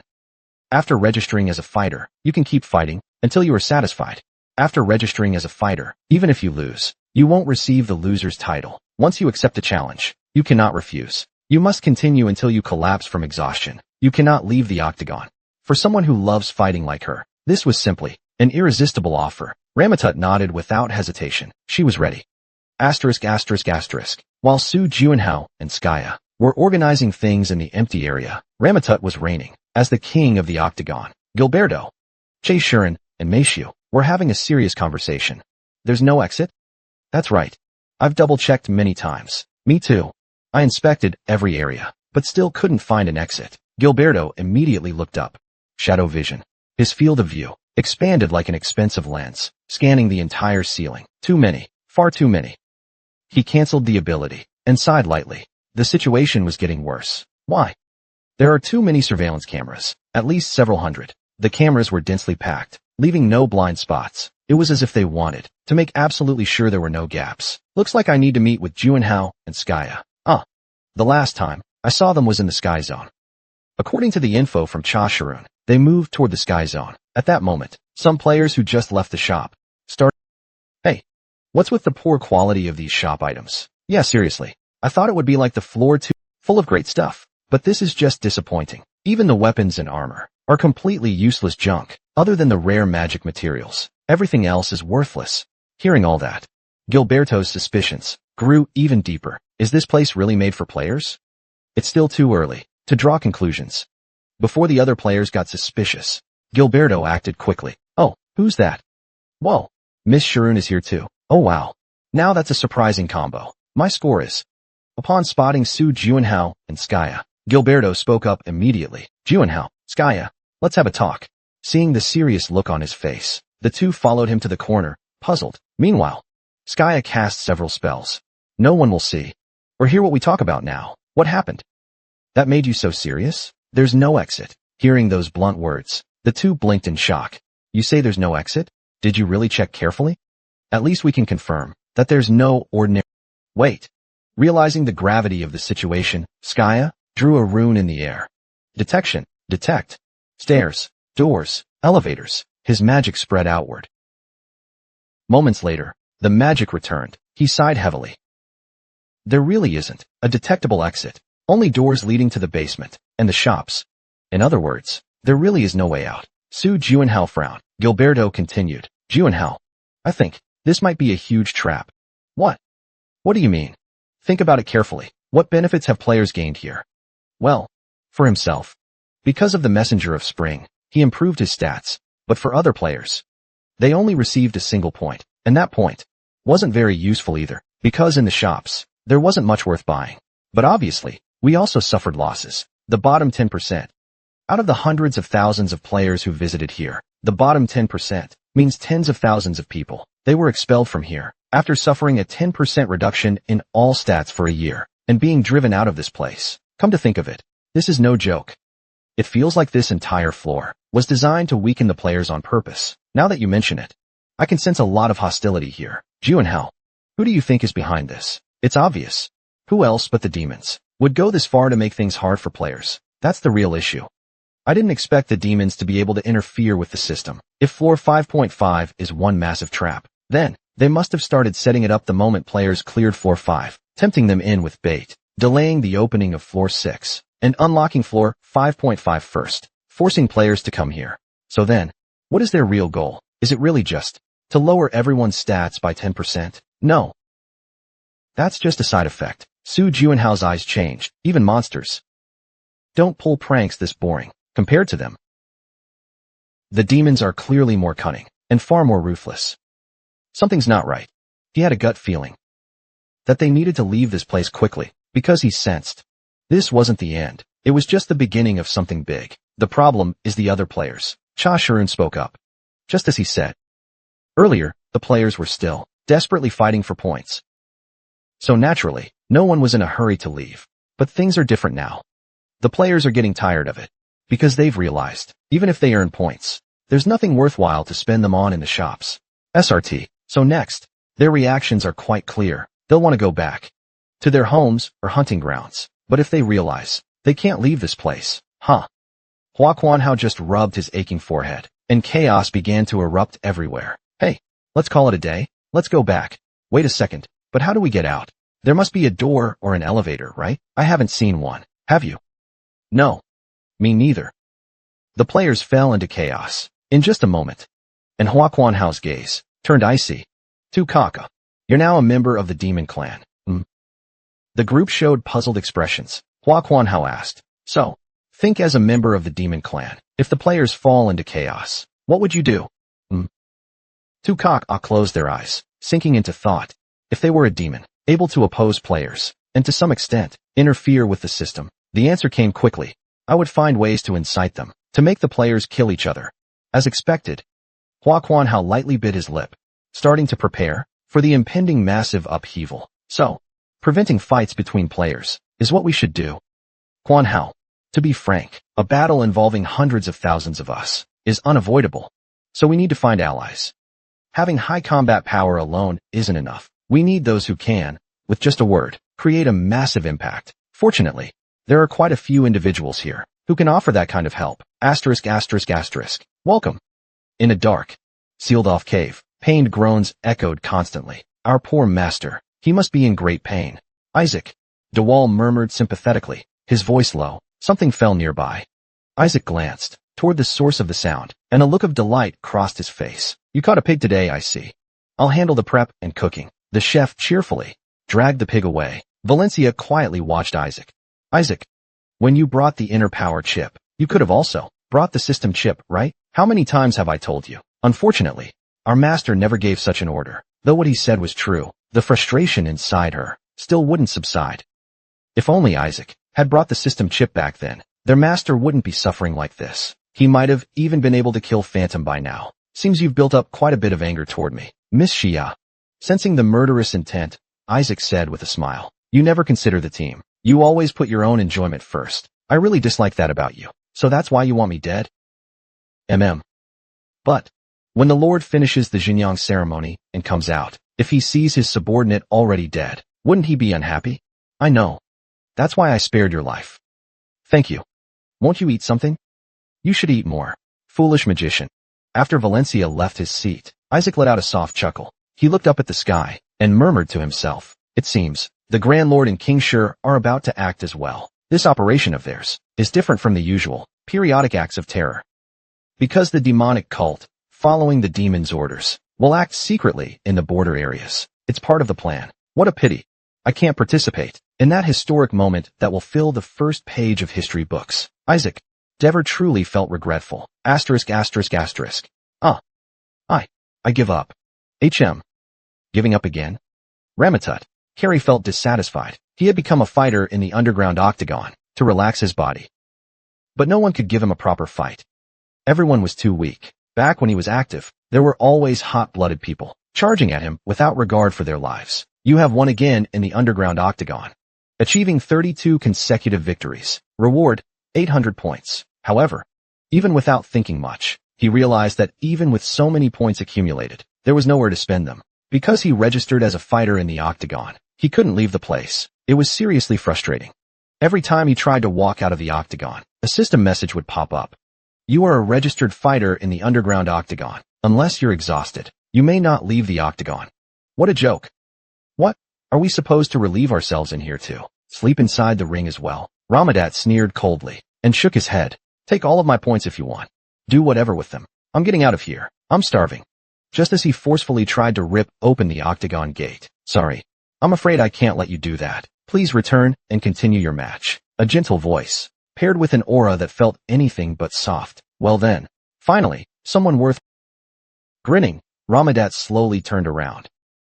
But when he saw a man in a white suit, standing calmly with hands behind his back, his brow furrowed. What? You're not a player. Because the aura emanating from the man was clearly demonic. Chapter 4:21, Malicious Intentions. 1. Damn it. Where's the exit?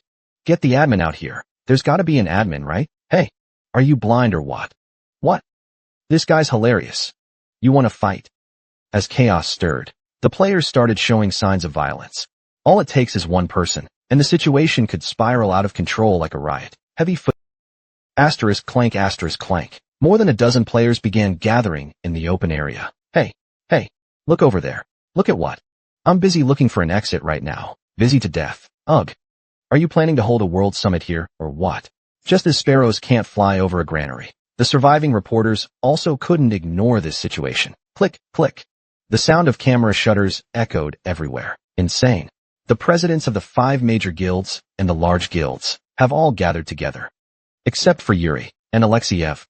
All of the 9 Heavens players were also present. With this kind of power, even if they said they wanted to conquer Earth, I'd believe it. Being able to summon such... One could say, Phantom has fully regained his former influence. It's not an exaggeration. Under everyone's gaze, Su Juanhao appeared completely different from usual, because he was now wearing a mask. Since he's already Phantom, why bother wearing the mask? It's not just for show, right? Could it have some deeper meaning? While the guild presidents and 9 Heavens players were filled with doubts, Phantom spoke. Let's be direct. Let's join forces. At that moment, the presidents unconsciously nodded. Because Su Juanhao was wearing the Phantom mask, I finally understood why he did it. This person, after putting on the mask, started speaking in a calm and even tone, respectfully persuading everyone, trying to reconcile different views. Isn't that just a waste of time? It actually looked convenient. Maybe I should buy one too. Phantom continued speaking. Although you probably already understand the general situation, if we stay scattered, we won't be able to calm the current chaos. Zheng Chou didn't know how to respond. Thanks for taking responsibility. Really thank you. Zheng Chou's master, Sun Kaiyuan, smiled gently and said, Indeed. Those who are sharp have already figured out the secret of floor 5.5. Of course, there are exceptions. Lord Phantom, I don't understand what's going on. Could you explain it? Mercenary King Merpeji asked. So Phantom briefly explained the situation. In other words, all of this was likely orchestrated by the demons. That's what it looks like. And they've used the system to create chaos. It's currently the most likely explanation. So I've been blind this whole time. Thanks to you. We're still alive. After understanding the situation, Merpeji gained a new perspective on what was happening. So that's why? Zheng Chou's master, thank you for taking responsibility. This isn't just about discovering floor 5.5 secret. This crisis isn't as simple as the danger right in front of us. One guild alone can't stop the chaos of hundreds of thousands of players. To truly resolve this issue, everyone must work together. But the key question is, which guild should be at the center? Unity is the real priority. The guild that solves this crisis will rise in status immensely. If Phantom brought us together just for glory, it would have sparked a major conflict. Avoiding that kind of drama definitely makes things easier to manage. After a moment of thought, Shun Qinxian asked, even if we gather as many people as we can we really control hundreds of thousands of players? That's unlikely. Phantom pointed out bluntly. That's the harsh truth. No matter how high their level, or how strong they are, players have limits too. So, is there no point in us gathering here at all? No, there's still meaning to it. Since we can't control hundreds of thousands of people, why not just reduce the number? Shin Chengxian asked with slight nervousness. Are you thinking of some dangerous plan? I know what you're thinking. But you're wrong. Phantom turned to look at Skya, and said, Skya, it's not hard to cast sleep magic on players, right? Very easy, especially for beginners with low magic resistance. Sleep. Magic works even better. At that moment, the masters finally understood the rough outline of the plan. Since the majority are beginners, stop them from causing trouble. Just let them fall asleep first. Indeed, among the hundreds of thousands gathered here, most are beginners. Magic should work very well. Not bad. The more they thought about it, the better the plan seemed. Then, each guild needed to send out mages capable of using sleep magic. Just a little signal, and everyone understood. The plan quickly moved forward.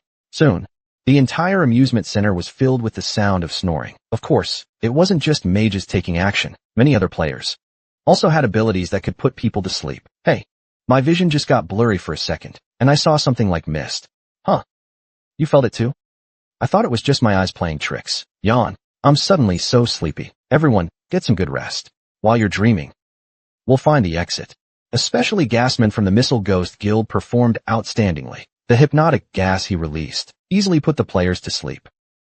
Of course, things didn't go completely smoothly. What is this, a dance? Are the guild brats trying to put us to sleep? Then do what exactly? Everyone, grab your weapons. We can't just sit here and surrender. Some veteran players sensed something was off and began resisting. Merpagi scratched his back with a sausage and asked, Lord Phantom, what should we do in a situation like this? No need to suppress them. With that cold order issued, the guild members moved swiftly. Lay down your weapons now while you can. If you're confident, go ahead and fight, but you'd better be ready to die for it. After a fierce standoff, the average players finally gave in, facing the 5 major guilds and top guilds, not to mention the 5 heroes. They knew they had no chance of winning. This kind of hardline stance, could it backfire? Cha Sharun asked worriedly, but Phantom firmly shook his head. Humans are more cunning than you think. Rather than sweet talk from the weak, they respect more those who could kill them at any time. In reality, the players didn't dare to attack recklessly. Of course, that also came with a certain level of trust. If it were only the guild members, it'd be one thing. But the 5 heroes were also present. And besides, if hundreds of thousands of people rioted, it could easily lead to accidents. As time passed, people's alertness gradually faded, and their emotions began. And at that moment, SRT, a chaotic message about a cave, appeared before everyone. Kill 3 other players to return to Earth. Time limit, 3 hours. If within 3 hours, you fail to escape the amusement center, you will die. Mr. Phantom looked at this message, his gaze growing even colder. As expected, the moment he saw the message, he was once again certain. This place is a massive trap, designed to weaken the player's strength. Yes, Master, what should we do? If after 3 hours, everyone will die, even those who already knew this was a trap, now couldn't help but feel lost. Mr. Phantom knew the reason. Accustomed to a comfortable life, the players have followed the system's instructions for over 30 years. In the end, over these long years, they've been completely bound by the system's commands, which they must absolutely obey. Bound by this bias, the person who orchestrated all this must have been aiming for this. If an obvious villain appeared and ordered everyone to kill each other, no one would obey. But if the command comes from the system, it's a different story. And that's exactly what happened. Damn it. They're telling us to kill, but that's murder. Hey, but if we don't kill them, they'll kill us instead, right? And only 3 hours remain. After that, everyone will die. What should we do? Began to panic again. But the guild members prearranged by Phantom stepped forward, this time, not with a high-handed attitude, but gently persuading them. Come on, don't panic. Put your weapons away. This is a trap set by the demon. It's a B tactic to make us kill each other. We can't fall for it. Their swift response prevented any murders or attack incidents from occurring. Even the administrators were surprised. At that moment, Sun Kaiyuan approached. It seems a fierce battle broke out in the octagon. I sent Yuzhong first, along with a few guild members. The underground octagon. That place hadn't drawn her attention before, because, apart from the 2 fighters in the octagon, others were prohibited from carrying weapons. For a fierce battle to occur in such a place, what exactly is going on? The moment Phantom furrowed her brow, she noticed someone in the crowd. But she was clearly in the basement just now. Something's off. Her hair stood on end. A rush of blood surged through her. Her heartbeat began to race. Phantom Dian. After hearing Sun Saiyuan's words, she parted the crowd, slowly walking toward Yuzhong. The closer she got, the more that vague image became increasingly clear. The most obvious was the aura emanating from her. It was demonic energy. This isn't Yuzhong. After confirming this, Phantom acted without hesitation. Frozen Array. Just before the magic she cast could reach the opponent. Death. The opponent's sword had already struck first. At the same time, the frozen array spread across the surroundings. Before them was an unbelievable sight. 3 heads slowly rose toward the sky, as if they hadn't realized they were already dead. At the same time, blood bloomed like flowers from their severed necks. Everyone stood frozen, staring at this unbelievable scene. As agreed, I have killed 3 people. Now, I'll head back first. You all hurry as well. Stick to the plan. Leaving those words behind, bathed in the downpour, wrapped in light, he vanished without a trace. Only misfortune and fury remained. Stick to the plan?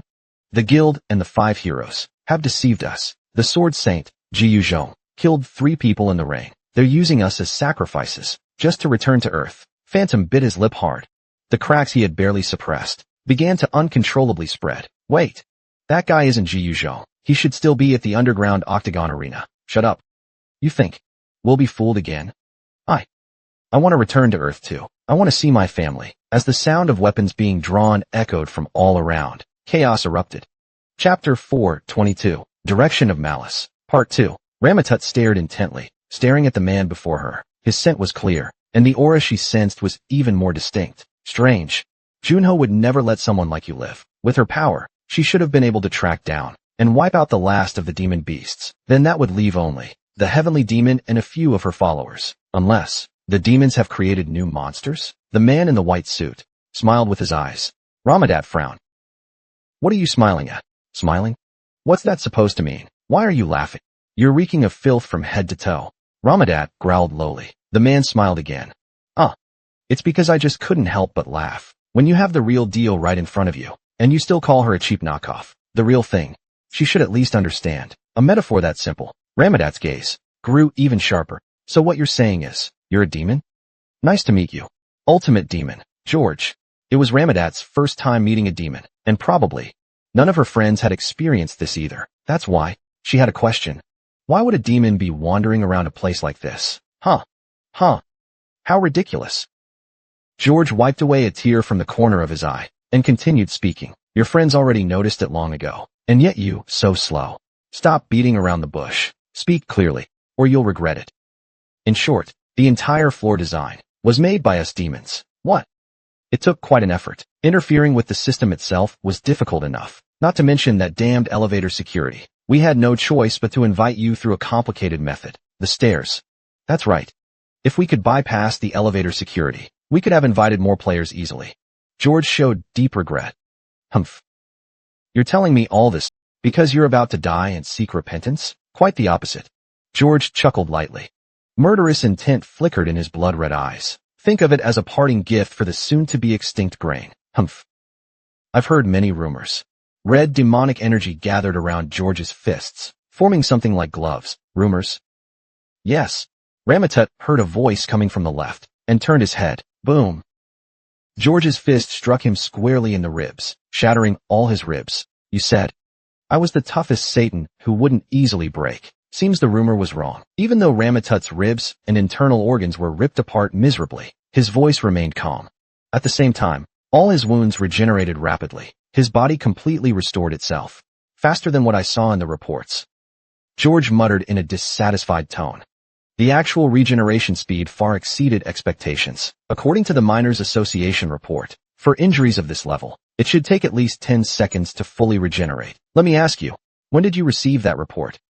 The last time was before the Miners Association collapsed. It hasn't even been a year. Really?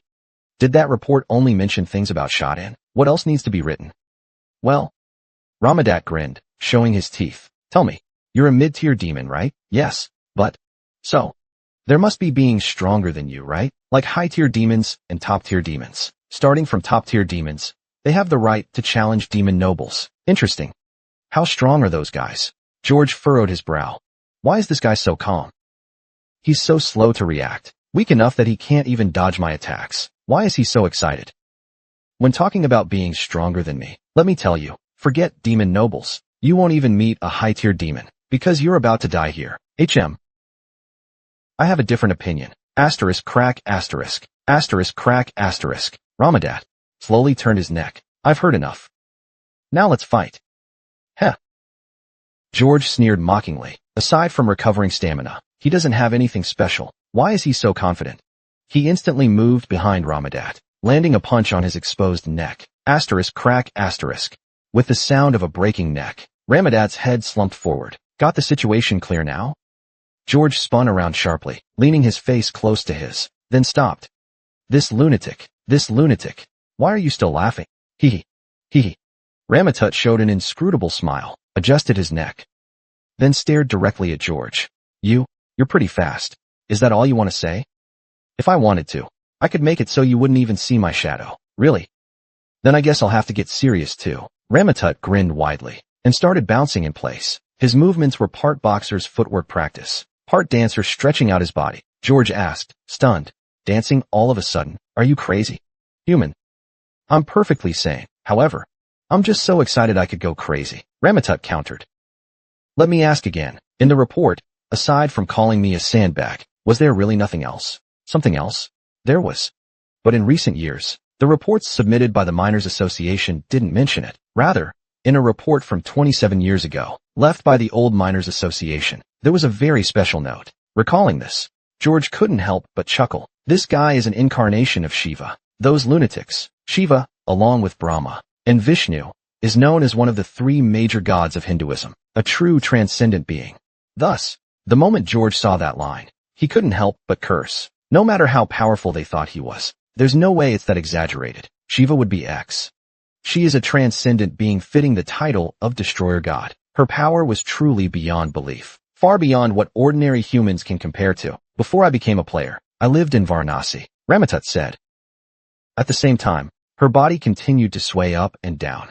Varanasi, that once beautiful city once known as the City of Light. You sure talk a lot for how you look. Or is it that you're afraid to fight?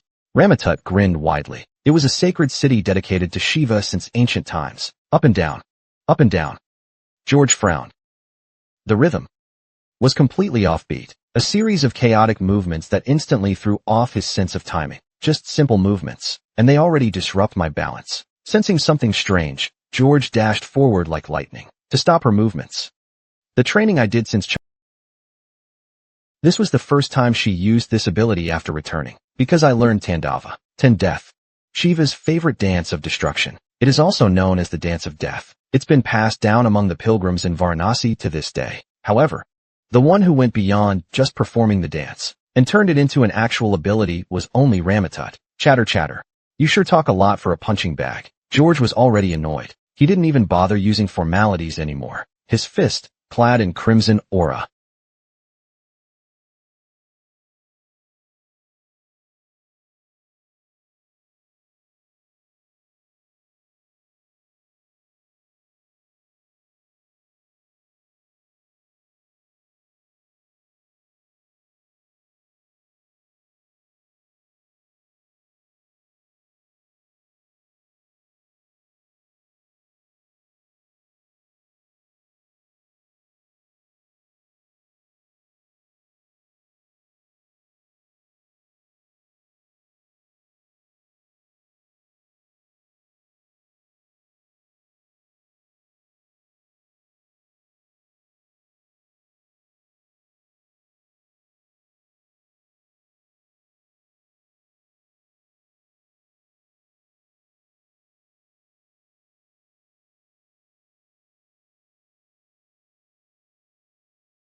flying straight toward Ramatut's face. As expected, your speed is impressive. The moment Ramatut let out a cold smile, bang!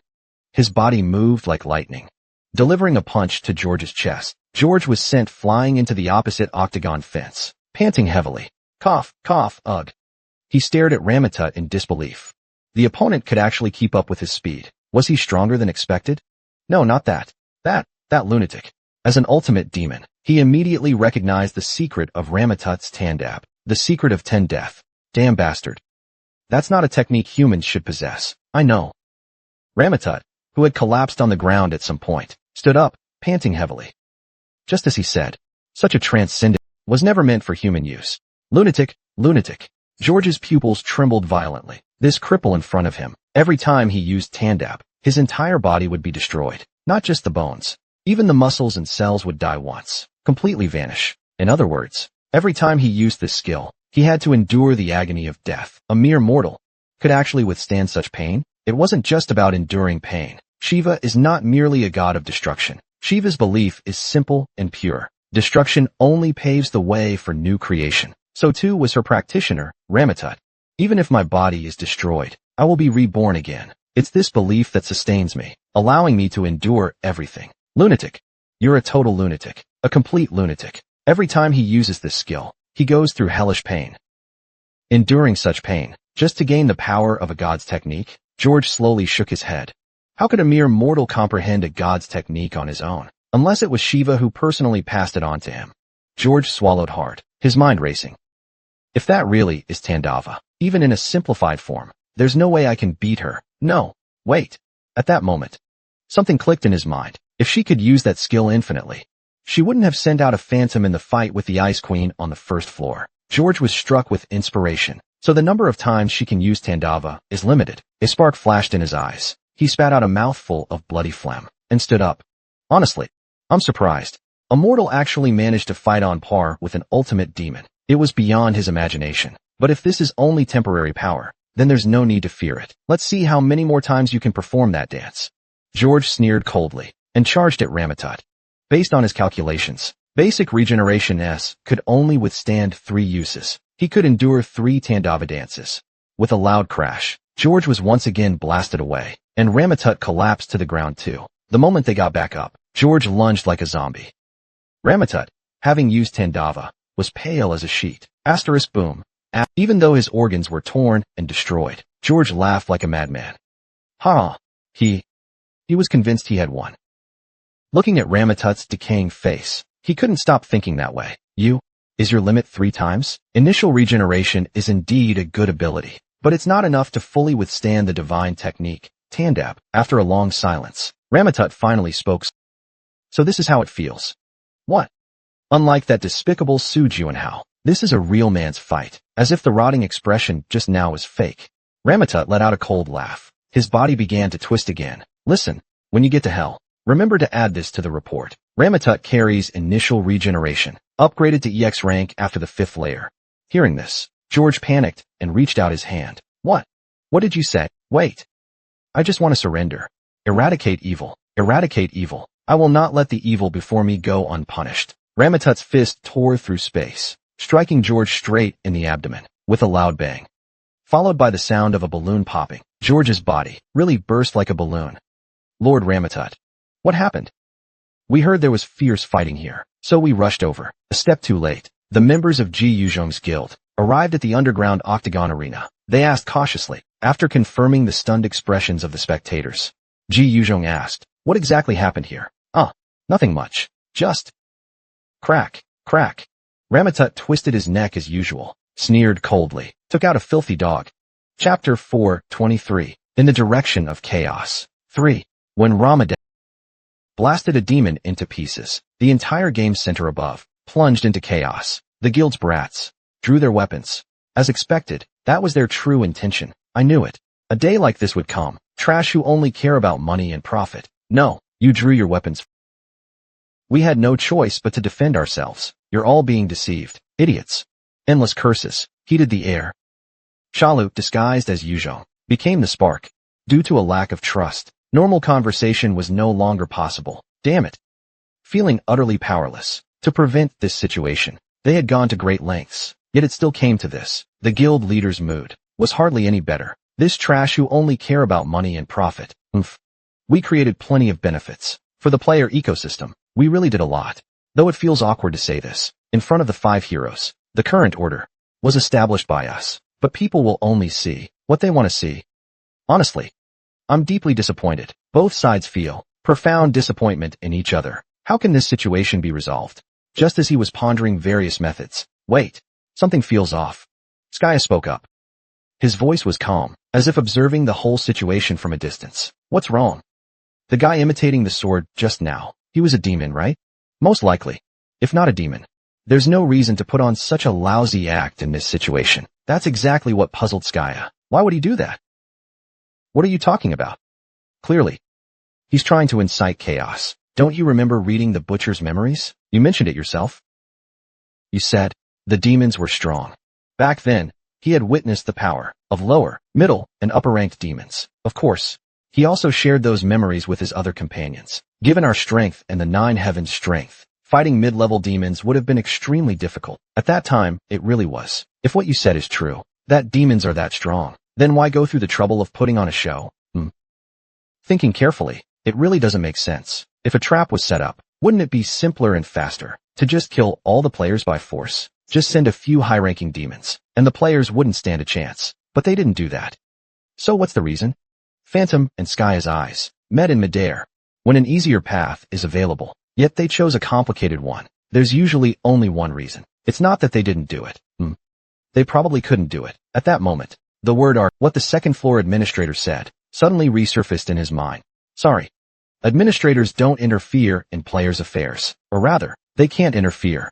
Because it's the rule. He clearly said, administrators are not allowed to interfere with players. I'm guessing.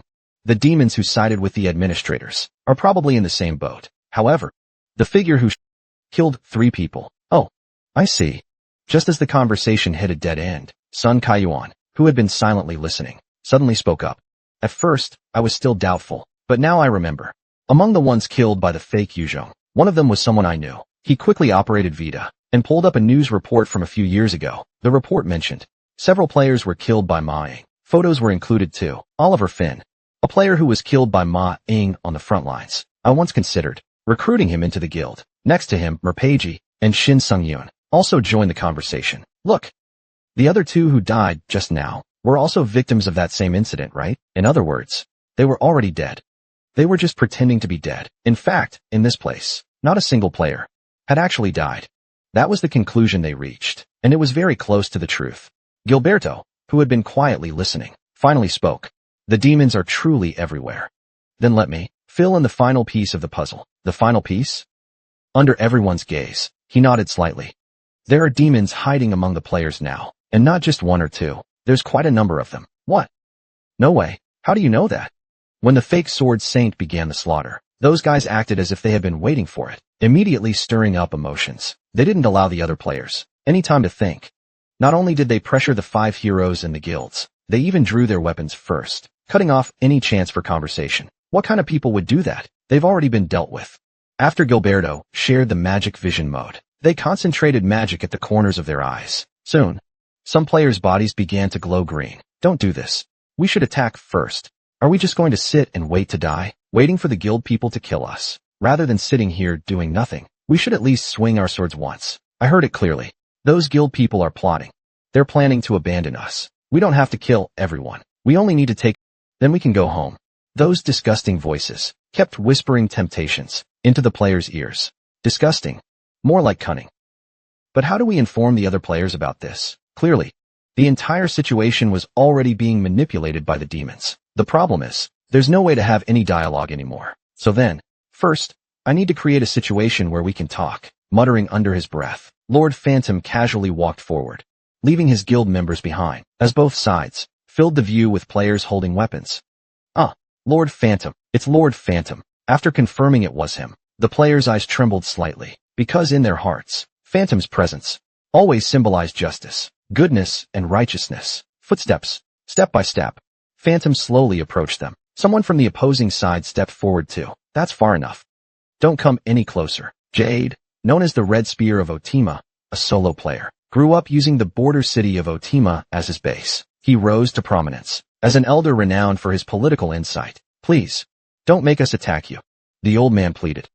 As Jade continued speaking, his brows twitched slightly, because Phantom was ignoring his words, and continued to press forward without pause. I clearly warned you not to come any closer. Jade realized words wouldn't work, and magic power began to surge from his body. That overwhelming pressure even struck fear into the surrounding players. However, the next moment, Phantom had already grabbed his spear with his right hand. What speed is this?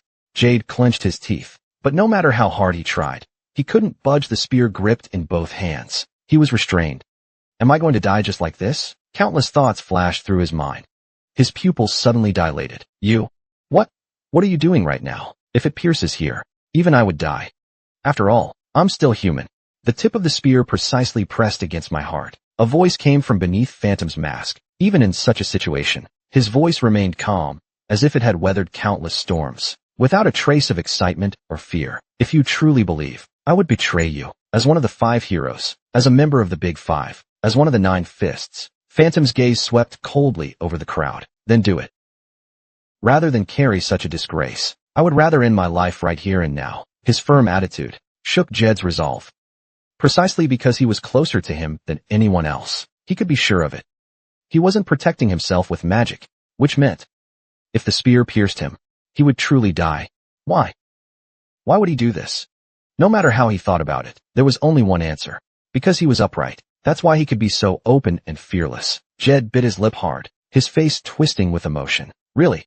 Did you really never think of abandoning us? Phantom didn't answer. He only quietly gazed at him. If you're a player, you should be able to judge that much yourself. His eyes seemed to scold him silently. Heh. Jed finally let out a bitter laugh. It seemed the other had no intention of indulging in old man's selfishness. Such unwavering resolve was dazzling, almost blinding. I can't take it anymore. With whispers of shame and self-mockery. Clatter. The sound of a red blade rolling on the ground. The silence of the clearing was broken. After a brief silence, several figures burst out in rage. What are you doing? You should have stabbed him in the heart. Damn old man. You wasted a once-in-a-lifetime chance. In the eyes of the masters present, these humans seemed to be of the green type. Well done. Bugle call. Between the guild faction and player faction, Skya judged that both sides were ready to talk. He used magic to display an enlarged photo in the air. Naturally, everyone's gaze turned to the photo. Wait a minute. Isn't that the guy who was just killed by the Sword Saint? And that was from 4 years ago. What the hell is going on? Meanwhile, Ramadat and Ji Yuzhong emerged from underground. The Sword Saint. Didn't he return to Earth after killing 3 people? What? What do you mean, Earth? This guy was just underground with me. Blinking slightly, Ramadat opened his mouth and said, by this point, even the slowest among them realized something was off. Someone had impersonated the Sword Saint to spark this conflict. What the hell? No wonder I felt. If I drew my sword, my life would spiral into chaos. Even though I was frustrated with the 5 heroes, I never hated them that much. From the moment the 5 heroes appeared, something felt wrong. No. Weren't you the ones who openly encouraged the attack? Then who was it? Who incited everyone to attack? It was the demons. Phantom said coldly. His icy gaze swept across the green-skinned people in the crowd. The demons who toyed with you are standing right over there, coldly observing our every move. Wow. That's seriously creepy. Could you be a demon too? I clearly heard you cursing Begu just now. The Big 5. That's a serious matter. I was just caught up in the moment, so I said a few things. Isn't that even worse? The green-skinned ones who had been watching from the sidelines showed distorted. They had realized, no matter how much they stirred things up here, there would be no fighting among the players. TCH. In any case, these foolish humans, cursing under their breath, the green-skinned bodies dissipated like smoke, then reformed into a single figure. What finally took shape was a man in a white suit, with a horn on his forehead, and serpent-like eyes.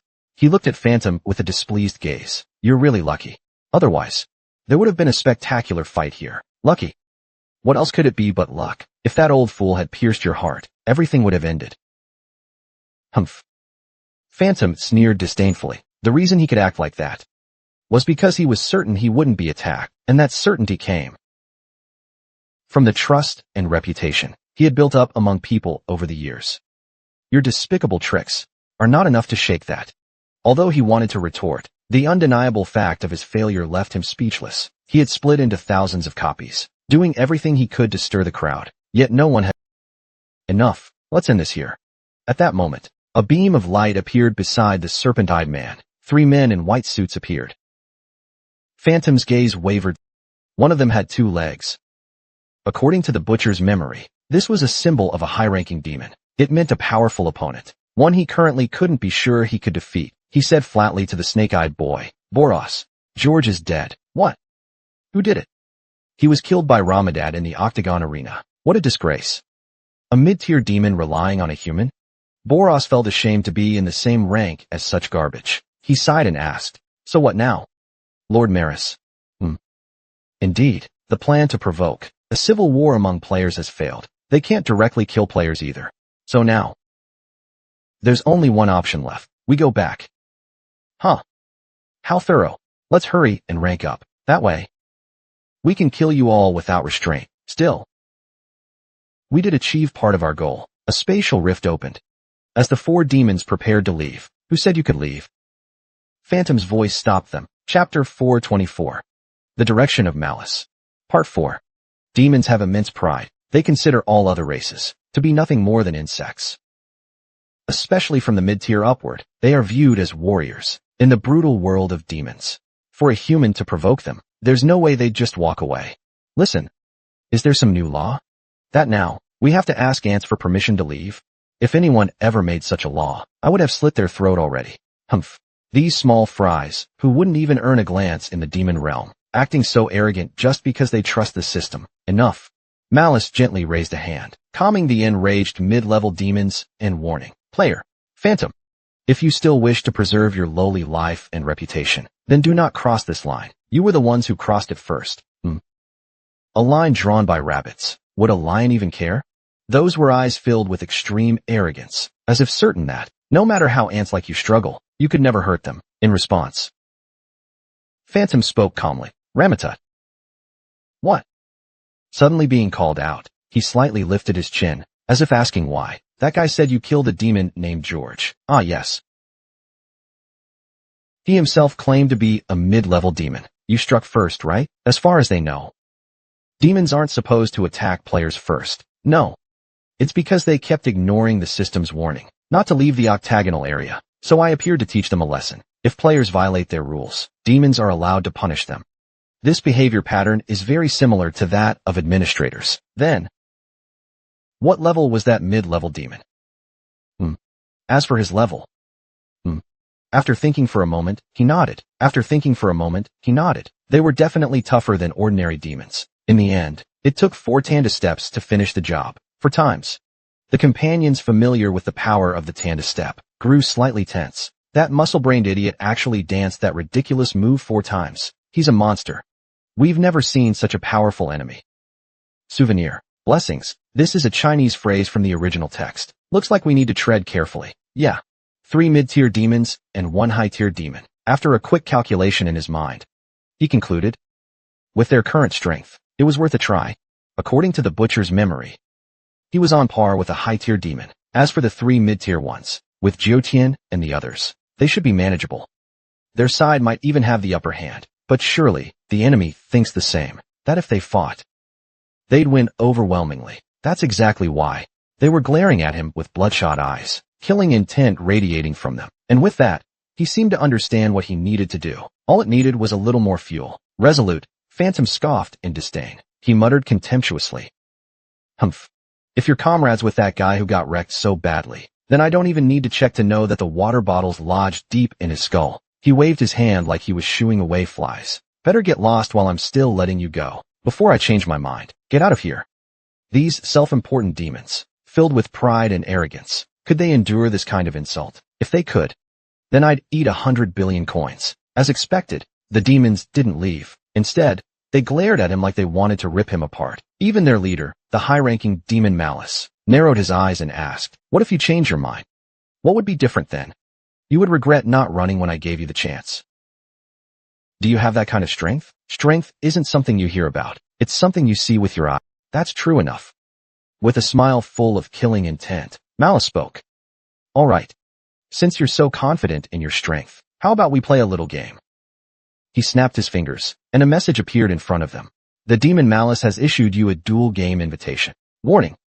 The system will not protect the players' lives during this game. After reading the message, Phantom asked indifferently, how does it work? Very simple. You pick a player. We'll have a fight. Though he called it a game, his eyes were filled with eager anticipation for battle. Phantom asked his companions, what do you think? Sounds good to me. Just what I wanted. The first one to drool was Ramatut. After exchanging a few blows earlier, he had really enjoyed the feel of it. He wanted to try again. This was perfect, and he could even gain a lot of levels. Muttering to himself, he strode forward. Then Moro spoke up. Lord Malice. What is it? Please give me the chance. There's no need to dirty your hands, Lord Malice. I will handle everything. Phantom's eyes sharpened. If that guy had any eyes at all, he should have already recognized their strength. Yet he still acted so confident. He must have something up his sleeve. After thinking for a moment, Phantom quietly called out to someone. Skaya. What? Something feels off. Looks like I need you to back up Ramadat. Yeah, I feel it too. But why me? Because you and Ramadat have the best synergy when working together. Gilberto, who was cleaning his gun, chimed in from the hallway. You're helping anyway. So why act all pissy? Don't tell me you like Ramadat. You fucking kidding me? What? Is your brain full of oranges? Ju and how? Can I skip the demons and just beat him up instead? Absolutely not. He sighed and gave excited Skaya a little push on the back. He had no choice but to pretend to walk over to Ramadat unwillingly. Who are you? Ramatat frowned at him. I want to fight him one-on-one fair and square. Why are you interfering? Ju and Hao told me to help you, so you don't die too miserably. What? There's no way he said that. That's not it. I've already made it very clear. Without me, you'd be swept away like dust. So I beg you. Save my mom. Su Juanhao. Is that true? Shirley, who was quietly watching from the side, suddenly looked as if she had an epiphany. She clapped her hands and said, I get it now. The disgrace of the 5 heroes was all caused by those 2. Now do you understand? Now do you understand? Before the battle began, Phantom glanced around, then raised his hand and said, if we keep fighting like this, players might get caught up in it.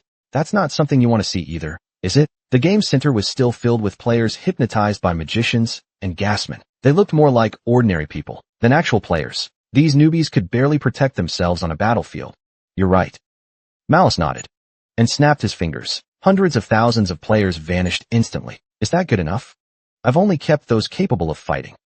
No, except for the ones I specify. Send the rest back.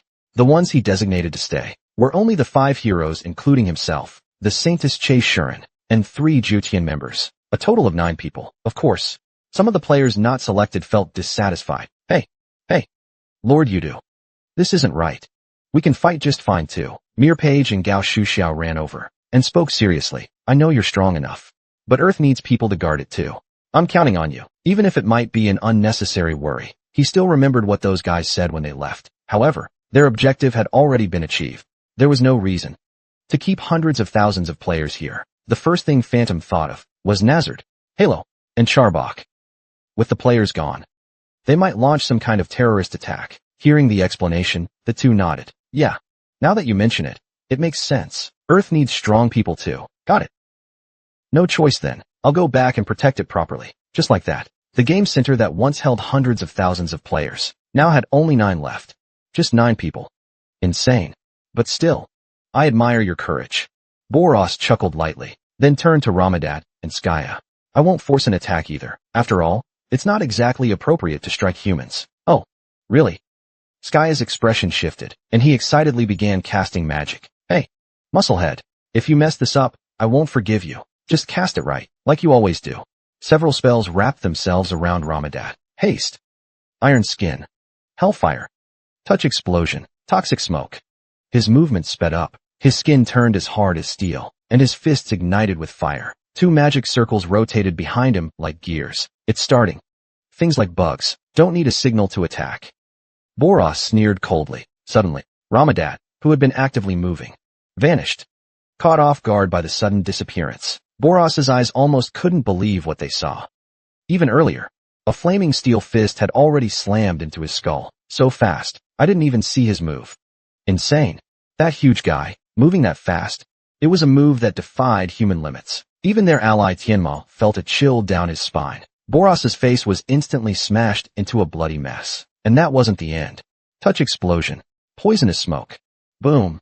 1 second later, a massive explosion went off on Boros's face. The smoke from the explosion turned into deadly poison, seeping into Boros's lungs. Is he dead? No, he's surprisingly tough. Ramatut looked down at the fallen Boros and shook his head. He couldn't sense the severing of Boros's soul. Cough. Ugh. Ugh.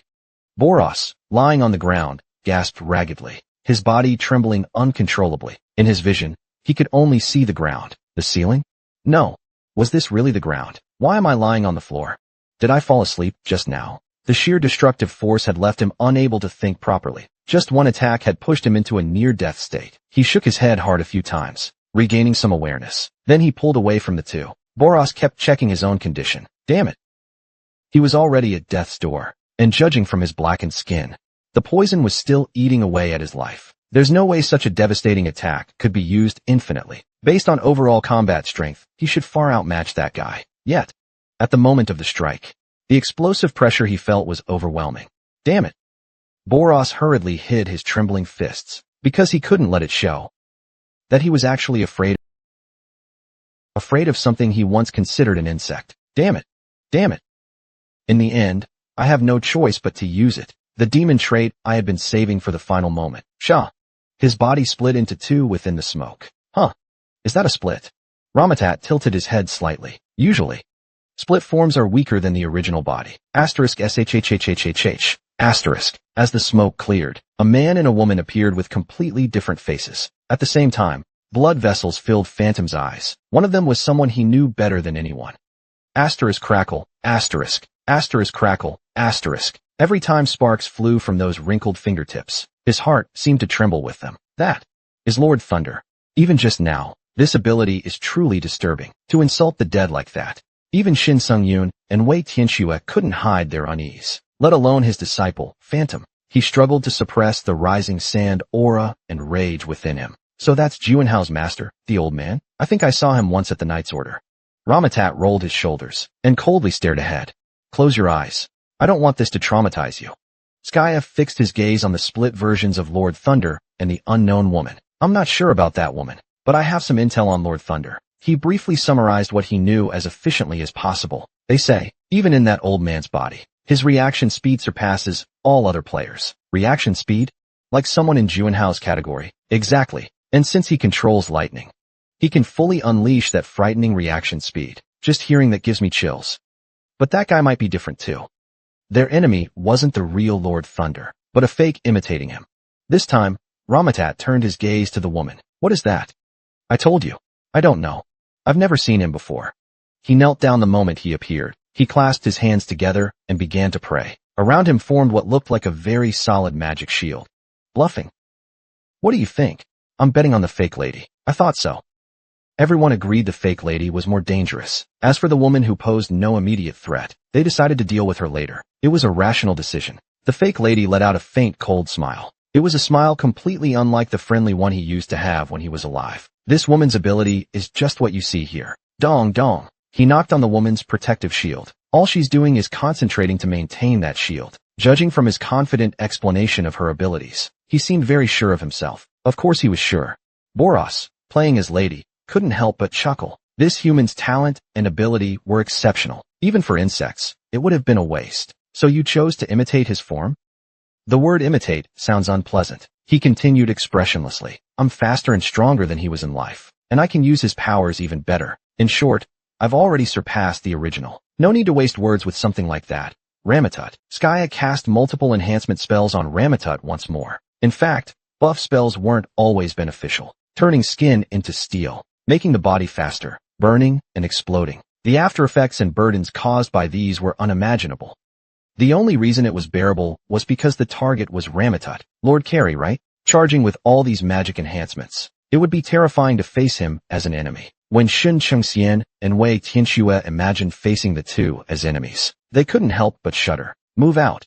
The dance of death began once again. In an instant, Ramatut accelerated to the speed of light, perhaps even faster, and pounced. A fatal strike. In a frozen world, only his fist moved, aiming straight for Lady's chin. Gulu gulu. Lady's eyeballs began to roll. He actually reacted to the Tanda step? A strange and unsettling feeling. His awareness snapped back. A black flower bloomed brilliantly in his vision. Lightning struck down. As his punch landed on the enemy, bolts of lightning also arced across Ramadat's body. He had planned to follow up with a second strike, but couldn't. A tingling sensation. Damn it. That lightning caused his muscles to spasm violently. His whole body cramped up. Fortunately, Cha Shirun noticed immediately and began healing right away. Taking advantage of this, Lord Thunder moved. As Ramadat was paralyzed, the mage Skya prepared to kill him. Keep dreaming. Magic missile. 128 charged shot. 128 magic circles erupted and merged in the air. They formed a single beam. Asterisk rumble. Asterisk. That beam instantly tore through the massive arc of lightning. Lord Thunder's eyebrow twitched. Skya smirked with contempt, raising his middle finger. But deep down, he was surprised by how fast the enemy had reacted. That reaction speed was on par with Juinhao's, acting purely on instinct. And beyond that, he wielded the perfect weapon to fully utilize that speed. Lightning. Just one exchange was enough to show why he was a representative of the players. Thanks, document. I'm not a doctor. I'm a healer. Same thing. You fix people either way. Close enough. After the healing was done, Ramatat loosened up his stiffened body. He stepped forward, clenching his fist. He spoke. You're really showing off. Actually reacting to the speed of Tanda steps. This is the first time I've experienced it. Before his chin could be hit, he had already deployed a shield. The impact that reached him was less than half its original force. The fake lady smugly spread his arms wide and laughed. Now do you see? An existence like me, able to wield the abilities of an insect so perfectly. It used to be nothing more than pearls on a pig's neck. Shut up. You're just an imitation of someone else. A perfect replica that surpasses the original. Can you still call that an imitation? The fake lady licked his lips. "Ah, I just had a great idea. I'll kill you here. Then use your form to slaughter all your friends." "What a coincidence. I just had a great idea too." Ramatut responded in a voice colder than usual. He nodded slightly. "Skaya, cast a spell on me." "How many more times can you use that skill?" Skaya asked directly. He knew, a skill that seemed perfect, like Tanda steps couldn't be used indefinitely. "Yeah. Honestly, this might be the last time." "Then, don't worry. No matter what, we'll end it this time." He knew. Ramatut rarely sounded this confident, so he quietly began preparing the spell. Ready. The magic was about to begin. As the magic enveloped his entire body, Ramatut's mana surged violently. The air around him grew as hot as molten lava. "Ah, so hot. Hey. What the heck is this?" Skaya took a few steps back, a thoughtful expression on his face. As he questioned, the man gave a slight smile. "So you only taught Juanhao those underhand..." "This technique is called overdrive. The difference from Su Juanhao's version is, his output reached a staggering 300%. The concept is similar to Juanhao's overdrive, but the method is slightly different. He uses a dual motion ability to continuously lower his body temperature. But Ramadat doesn't bother with cooling down. Even if his mana circuits, skin, and internal organs burn or melt, he doesn't care. He simply endures the pain. After all, he'll regenerate anyway. In exchange, strange as it sounds, his body enhancement level far surpasses Su Juanhao's overdrive. The demon is here. I told you already. You're like bugs. No need to respond one by one. Is that so? Then let me try just once. Just once. A burning breath escaped from Ramadat's mouth, full of energy. At the same time, Jaridi let out a mocking grin. Going for the face again with a frontal assault? You never get tired.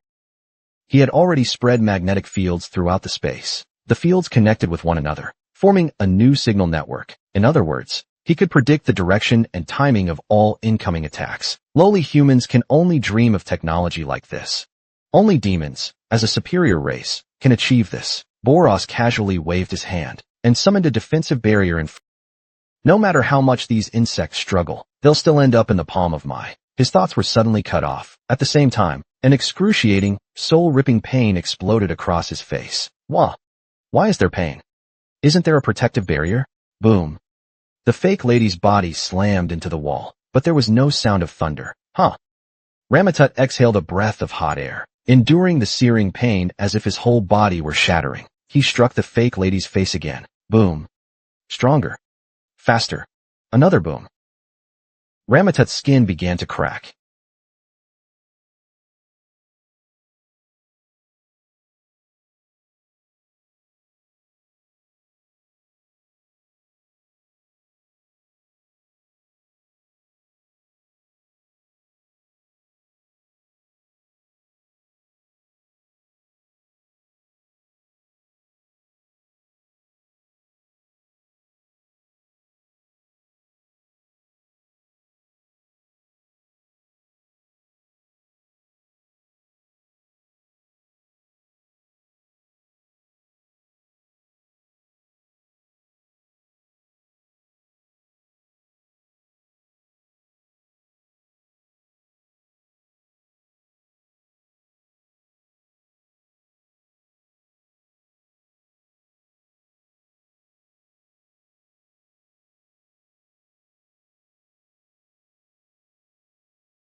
His body turned bright red. The blood flowing from him soaked his entire body. The pain of death relentlessly assaulted him. He had already used Tandabu 3 times in a row. He thought, if he did it one more time, his very existence might completely vanish. But so what? What would it matter? Jairidi was still breathing. He hadn't died yet. Therefore, he finally took that step forward, because he had once made a promise to himself. Those who made my friends grieve should never be forgiven. Ramadat's bloodshot eyes were bleeding as well. Boom. Accompanied by a deafening roar, he threw a punch. It completely erased Jairidi's existence. The impact even caused the onlooking demons, who had been casually observing the fight, to unfold their crossed arms. Created by the highest-ranking demons themselves. The Arcadia wall, said to be absolutely unbreakable, now cracked, as if struck by a massive meteor. Flames erupted wildly, where a corpse should have been, only shattered bones, bloodied remains, and a large pool of blood remained. Ramadat. Skaya ran over and helped lift his fallen body. Ramadat's blood rained down from his entire body as he weakly muttered, "Hey, you fool, I told you already. This time, it's over. I know you're strong. Now close your eyes and rest." Sharoon. Even though Sharoon rushed over, the pain he endured wasn't something that could be eased so easily. As expected, he overdid it. In fact, the moment he threw the first punch, he instinctively knew it had already exceeded his limit. However, he still went on to throw 3 more punches. Now he had to pay the price. His body and soul were assaulted by unbearable pain, as if shattered. It was a pain he had never experienced in his life. So the limit of single step was 7 times. Even EX level super regeneration couldn't allow infinite use of single step. This was because Ramadat's body still hadn't fully adapted to the intensity causing this issue. "You've done well. You really have." Skaya looked around the battlefield and spoke. The moment Jarati was killed, that woman also screamed and died on the spot. It must have been because she took Ramadat's 4-punch combo, and Boros vanished because of it. Ramadat. The phantom Su Juanhao approached, placing his fist on her chest. Her eyes were indeed closed. Good. At least she didn't witness that. Even if it can't be called a reward, you should still get a good rest. Yeah. Hearing those words, Ramadat slowly closed her eyes. A gentle smile appeared on her lips. If not for the Su Juanhao before her now, if not for that moment decades ago, when he awakened her, she might still be a coward afraid of breaking her limits. Thank you. All of this is because she always tried to protect others. She worked hard to imitate your back. *pa*. Ramadat, covered in blood, wore a blissful expression. Her hands weakly fell to the ground. *splurt. It felt like her heart was falling. Phantom let out a desperate cry. Ramadat. Ramadat. Lady Phantom. Che Shuren slowly shook her head. She spoke in a calm voice. The patient is resting. Please don't make noise. What? The patient is sound asleep. Very peacefully. Absolute silence is necessary. Moments later, Ramadat began snoring loudly. Chapter 426. Demon Hunter. 2. Phantom smiled awkwardly. How can she sleep like she's dead? I really don't get it. What's even more confusing is, at the end, she kept casting grateful looks. Miss Shuren, how is with her skills? The treatment is complete. There should be no physical issues. However, she doesn't seem too sure. Her words trailed off. But judging from her continued pain, it seems she needs some time to recover. That idiot. She's still worried about muscle loss. Phantom looked at the soundly sleeping child, who was completely unaware, and said, Wei Tianxua, Shenshengxian, just calling out Zhong's name. The 3 of them seemed to have agreed in advance. They nodded at the same time. If it were me, I'd be furious too. I don't really mind either. Juanhao. Do as you see fit. Those words sounded as if they had already expected her to make a request. The reason they could respond like this was because of one thing. We're all players. Even if we don't like it, we must understand the anger that comes when a comrade gets hurt. Only by experiencing it firsthand can you understand. Among everyone in 9 heavens, only you are this honest with me.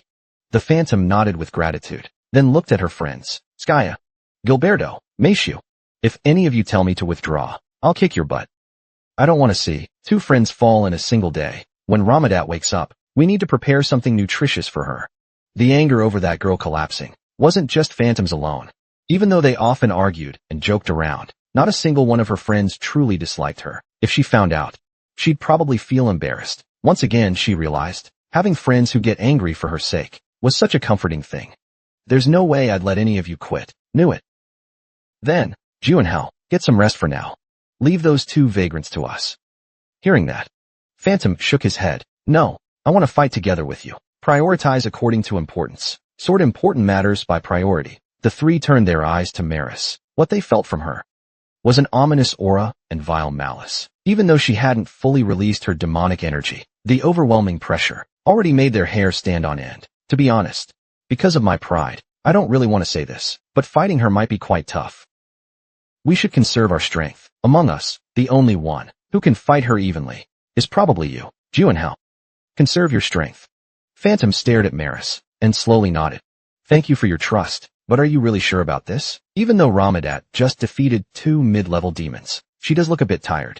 Still, they are very strong. Moreover, without that unbelievable skill Tandabu, she probably wouldn't have won. Facing this concern, the 3 simply replied, If you're curious, come see for yourself.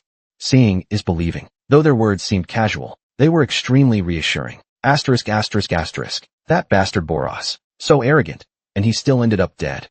Yeah. Was he really that strong? George was killed by him too. It's possible. Even though it was just for a moment, I really couldn't catch his movements. After a moment of thought, Maris gave the order. Something feels wrong. Hika. Ista. Yes, Lady Maris. You two go together. End the battle quickly. Hearing that, the two demons looked puzzled. Huh.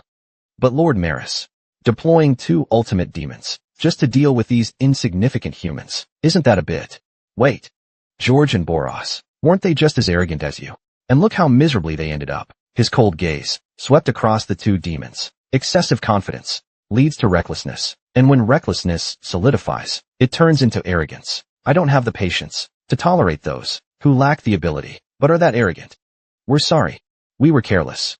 We'll complete the mission and return quickly. The 2 ultimate demons seemed to understand and silently walked out. For you too. This might not be a good thing. Lord Maris seems to be getting bored. Arthur, now it's your turn to die.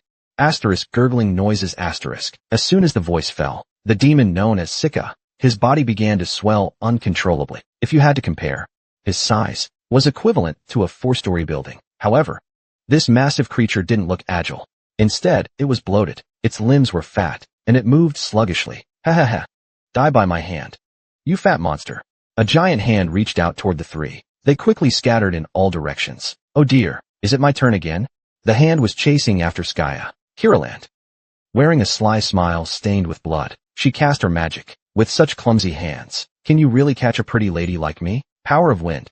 Boiling blood. Boom. Sharp wind blades, like knives, shredded the monster's arm into pieces. Not only that, but the blood flowing from the wound also began to boil and churn, causing secondary damage. Aya! With a sharp scream from Scar, it hastily withdrew its arm. Skya furrowed her brows. What was that? A supreme demon acting like an amateur? Withdrawing its arm now, exposing a weak spot, was the worst choice. Although confused, a chance is a chance. She wasted no time, preparing her next magic. Gravity bind. Chain restraint. Asterisk clack. Asterisk. The added gravity, and the binding chains, firmly trapped Scar. Gilbert. The response she got wasn't words, but an explosion. Boom. Amidst the explosion fragments, Scar's eyes were hit. It roared in pain. Arg. I'm going to kill you all. You should worry about yourself first. Meishu leapt like a nimble squirrel, and in an instant, swung her blade, decapitating the creature. Asterisk, thud, asterisk. A fat head rolled onto the ground. Shun Chungxian frowned. No, an ultimate demon defeated that easily. The coordination of speed and technique was flawless, sure, but something felt off. Wei Tianxue tilted his head in confusion. That demon just now, its judgment and reaction were so basic. Even a beginner player wouldn't find it strange. Ha ha ha ha. Just as expected. From the neck spraying blood, 2 hands suddenly reached out, tearing apart its own body. A completely unharmed Meishu leapt out from inside. Not a single scratch. The only difference. She looked a little smaller than before. She looked at the 3 of them with a mocking smile. Huh. If I got your hopes up, then I'm sorry. Actually, I still need to die 71 more times. Die. Meishu's blade tore her apart again. This time, she would shred her to pieces, so there'd be no place for her to emerge from. Heh. But even that... This time, a massive body emerged from the pool of blood on the ground. Compared to before, its size had slightly shrunk. With every death I endure, I become stronger. Killing me mindlessly like this, is that really a good idea? Skya frowned slightly. As expected, the name Hika really does mean matryoshka, Russian nesting dolls. It's even more troublesome and tricky than I imagined, just as she considered not killing her for now, and observing the situation first. Yes. Hika's body suddenly split into 2. Behind her appeared the figure of another demon. In any case, this damned conditional ability is really hard to trigger. Even so, they could feel the complaining guy's power, growing stronger every moment. I am Ista, the demon of betrayal. Every time I kill an ally, my power temporarily increases. Heh.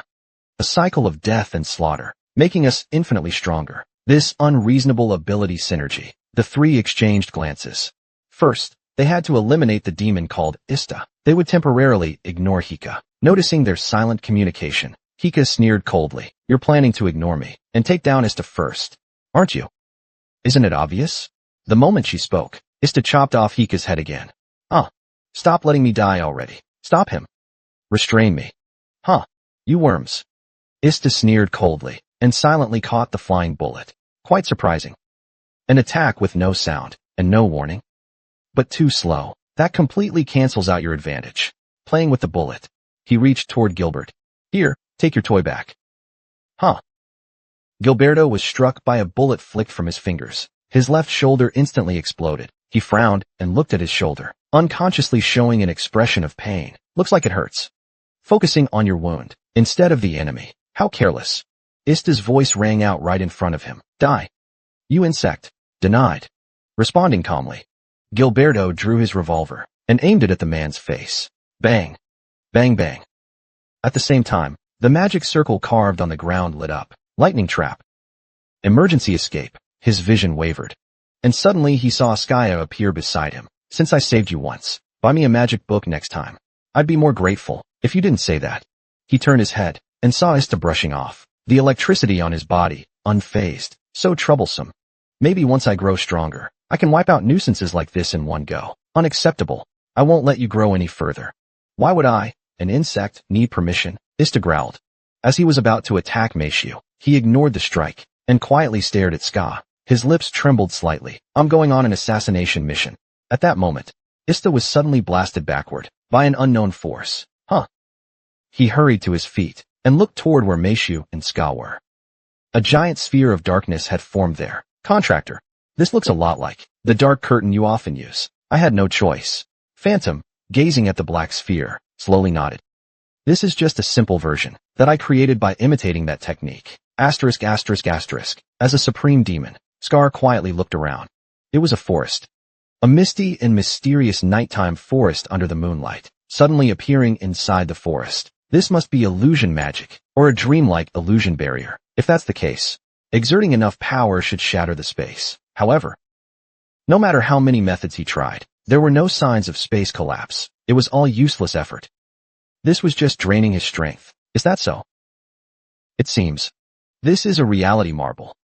Scar looked around curiously. What a pity.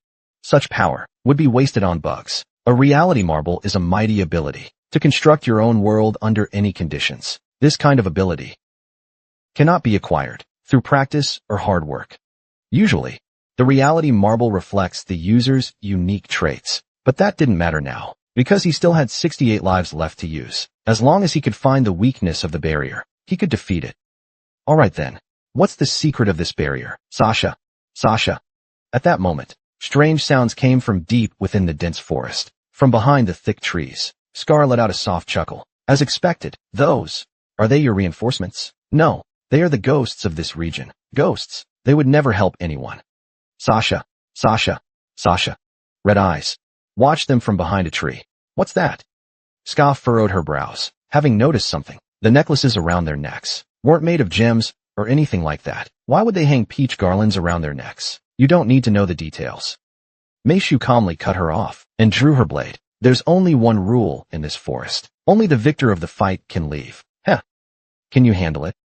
My life. I've made it clear. Only the victor can leave the forest. Ska narrowed her eyes. Do I have hearing problems? Or did that sound like? You don't care how many lives I have? Your hearing's just fine. Even if you can revive dozens of times, one battle is all it takes to decide everything. Ska swallowed hard. She had fallen into a rather troublesome ability. One-on-one. Only one chance. A dueling barrier that allows only one winner. Meishu pointed her blade at her and said, Oni, demon. I'm going to assassinate you now. Chapter 427. Demon Hunter. Part 3. Ghosts. They watched closely at the two outsiders who had entered their domain. One of them was a woman whose familiar face evoked a sense of closeness. However, despite that, not a single ghost had any intention of helping her. He. On the contrary, this time, they hoped she would fail, and the reason was simple. Because she had always longed to be with them. The eerie laughter of the ghosts echoed through the silent forest. Meishu cautiously scanned her surroundings. That woman said no one would help her. But that was only her claim. I can't easily believe such foolish words. Being invited to such a strange place, she had to stay alert and suspicious of everything. Moreover, she said she would assassinate him. To attempt assassination in broad daylight, it could only mean something was hidden in this forest. Your attention is scattered. Humph. Dealing with someone like you is a piece of cake for me. Meishu's bloated form had already returned to human shape, because once you die, everything is over. Since that's the case, there was no reason to stay slow anymore. The wide-ranged magic hand form. Asterisk clang. Asterisk. Her reinforced wrist caught the flying blade. Humph. What's wrong with you? Too slow. Meishu was neither flustered nor shaken. She simply stared coldly at her opponent. Then she twisted the knife in her hand. Asterisk slash. Asterisk. In an instant, the tip of the opponent's blade pierced toward Hika's eye. Hika didn't scream. Instead, she burst out laughing, because the tip of the blade never even reached her eyes. Sika tilted her head slightly, smiling mockingly. You really think you're qualified to face me in a one-on-one duel in this space? With skills like that, you dare talk one-on-one? Before she could feel relieved, Sika felt angry first. George. Boros. Those losers lost to you. But does that mean I'm easy to beat too? She moved like lightning, relentlessly pressuring Meishu. Her eyes and hands grew busier and busier. Clang. Clang.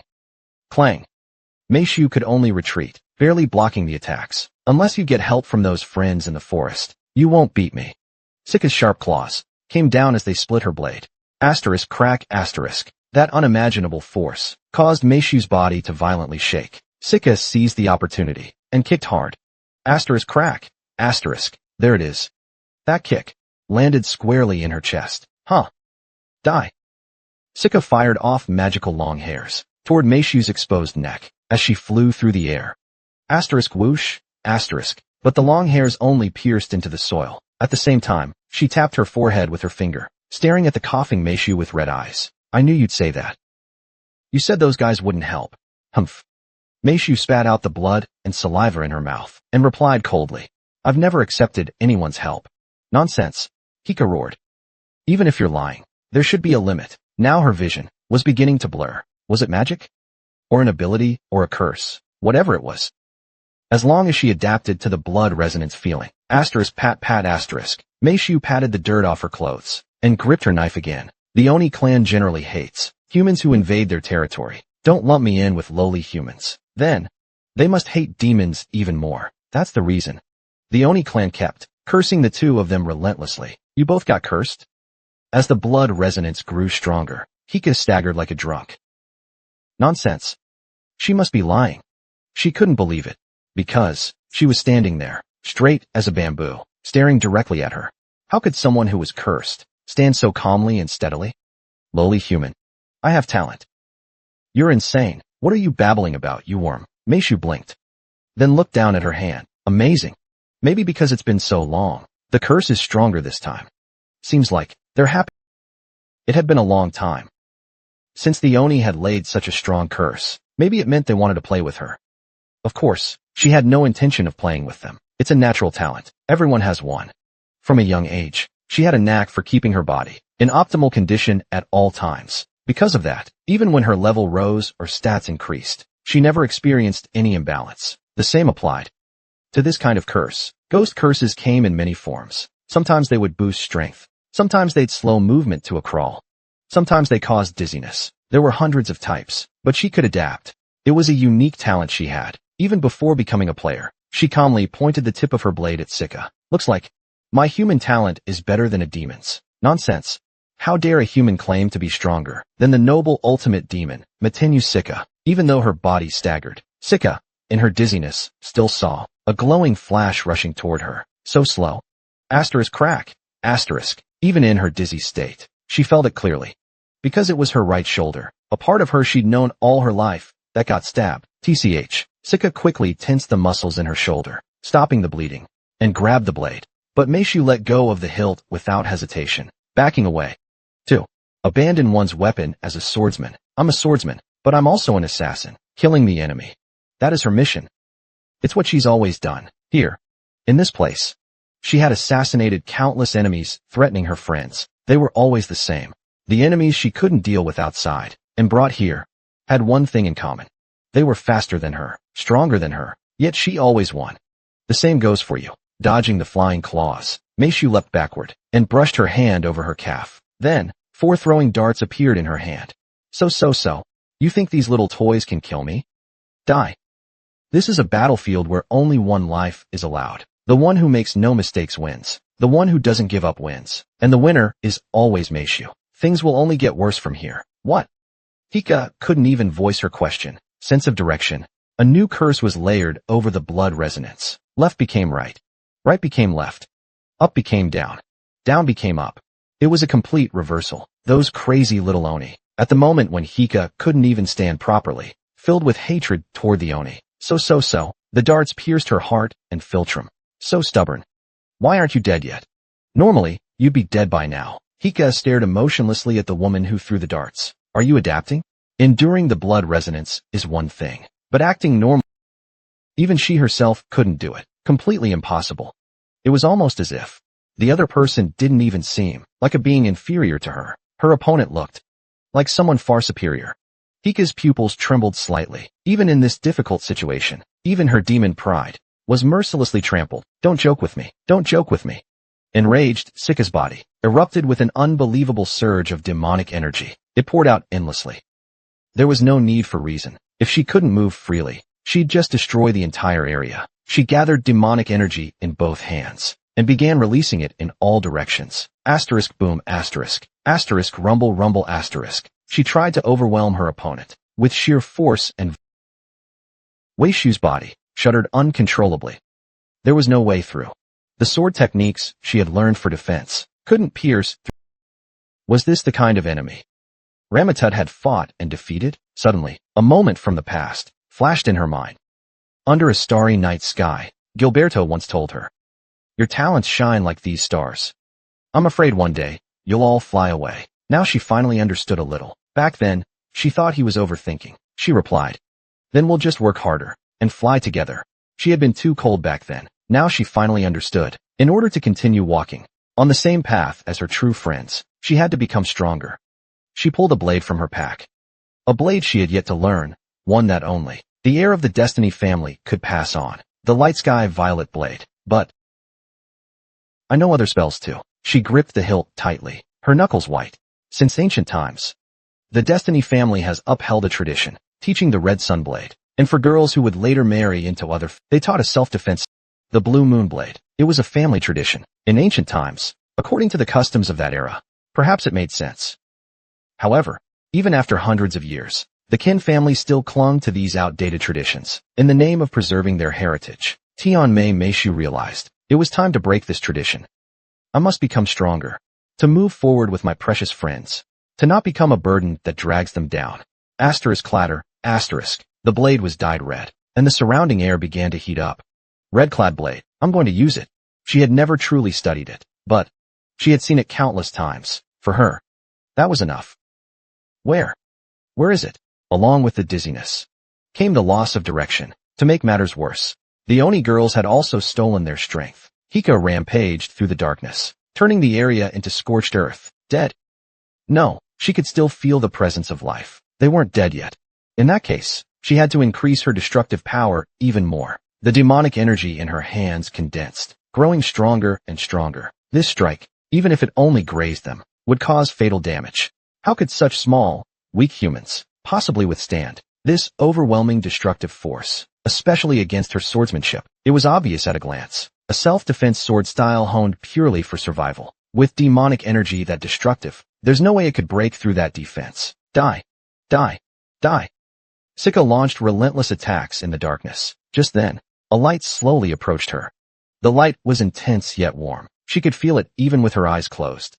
Third form of the enemy drawing blade. Falling clouds, falling clouds. A crisp sound like jade beads tumbling echoed softly in her ears. The dizziness that had entangled her, the lost sense of direction, and her blurred vision, all returned to normal.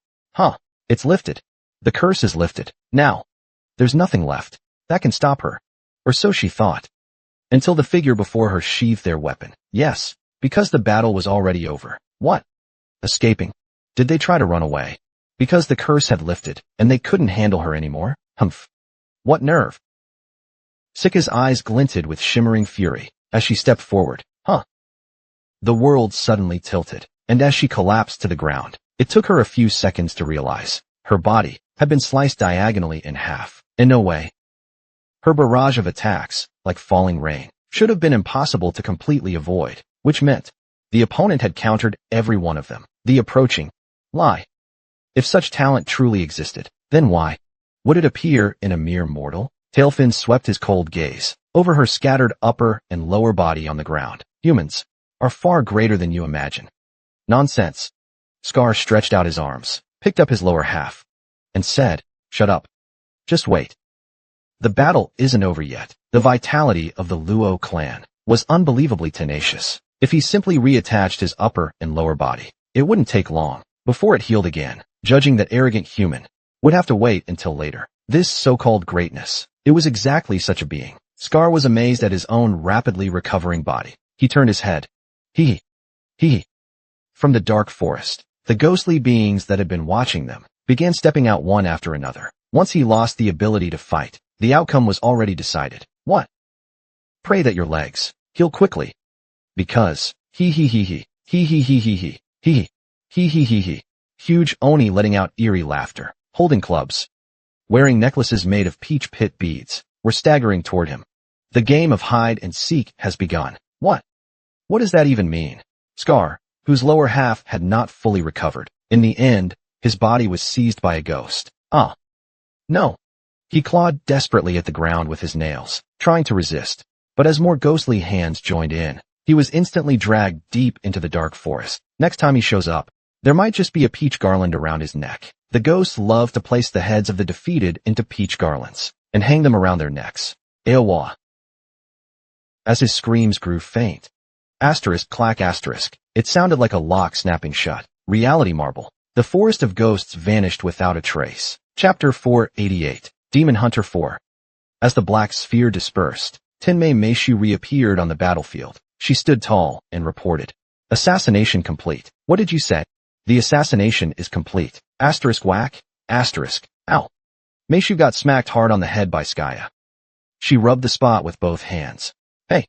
Why'd you hit me, Skaya? That really hurt. Don't you get it? How dare you even ask? She grabbed both of Meishu's arms, carefully checking her body. No wound. No punctures. 2 eyes and 2 ears, all present. Were you worried about me? Isn't that obvious? Skaya shouted neurotically, and as if retaliating, grabbed Meishu's cheeks with one hand.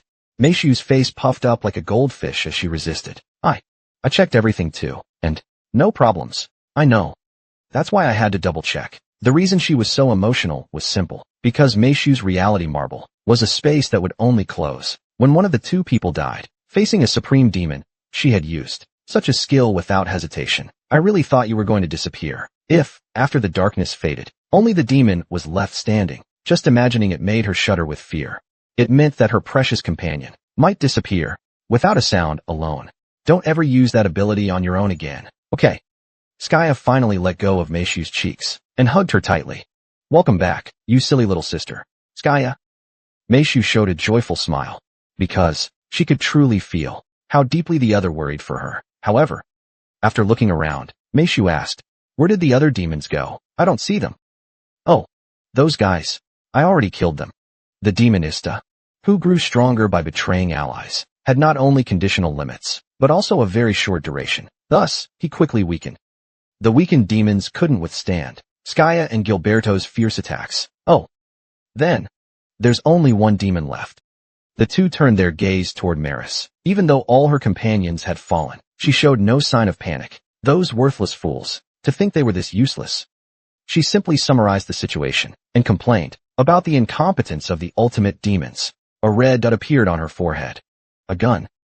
Just as Maris casually glanced at Gilberto, Phantom suddenly sensed something ominous. She erected a massive ice wall in front of her. Shuangdong.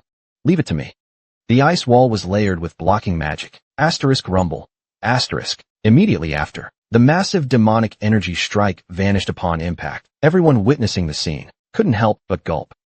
If Phantom had reacted just a bit slower, Gilberto might have vanished without a trace. Just a glance. And that much destructive power. Phantom's reaction speed was unbelievable. What level of battle was this? Compared to what the ultimate demons had shown earlier, this was on a completely different level. Back then they had been full of confidence, believing they wouldn't be easily defeated. But now it was completely different. This was a high-level demon. A high-level demon, Maris. With just a casual attack, She shattered their confidence. That single blow left them with countless thoughts. It felt more real than they imagined. Maris casually rotated her neck, her body radiating visible demonic energy. Asterisk buzz, asterisk. At the same time, a tremendous aura weighed on their shoulders, gripping their throats. This wasn't some flashy ability. It was simply that the scale of Maris's demonic energy was beyond imagination. Just from that alone, even the world's top elites looked grim. Interesting. At that moment, Phantom stepped forward. The magic behind her unfurled like wings, pushing back the oppressive energy. Oh.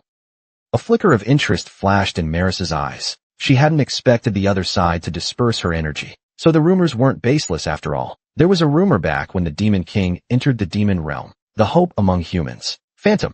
It was said that her talents were so extraordinary that over time, she might even threaten the existence of demons. I thought it was just nonsense. How could humans possibly wipe out demons? Even now, she still believed it was impossible. But she was curious.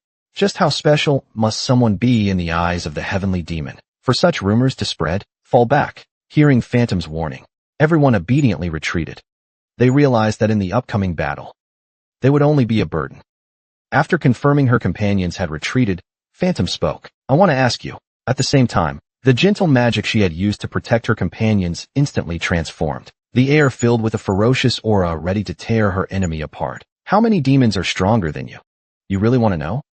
Maris smiled faintly and held up 3 fingers. 3,000.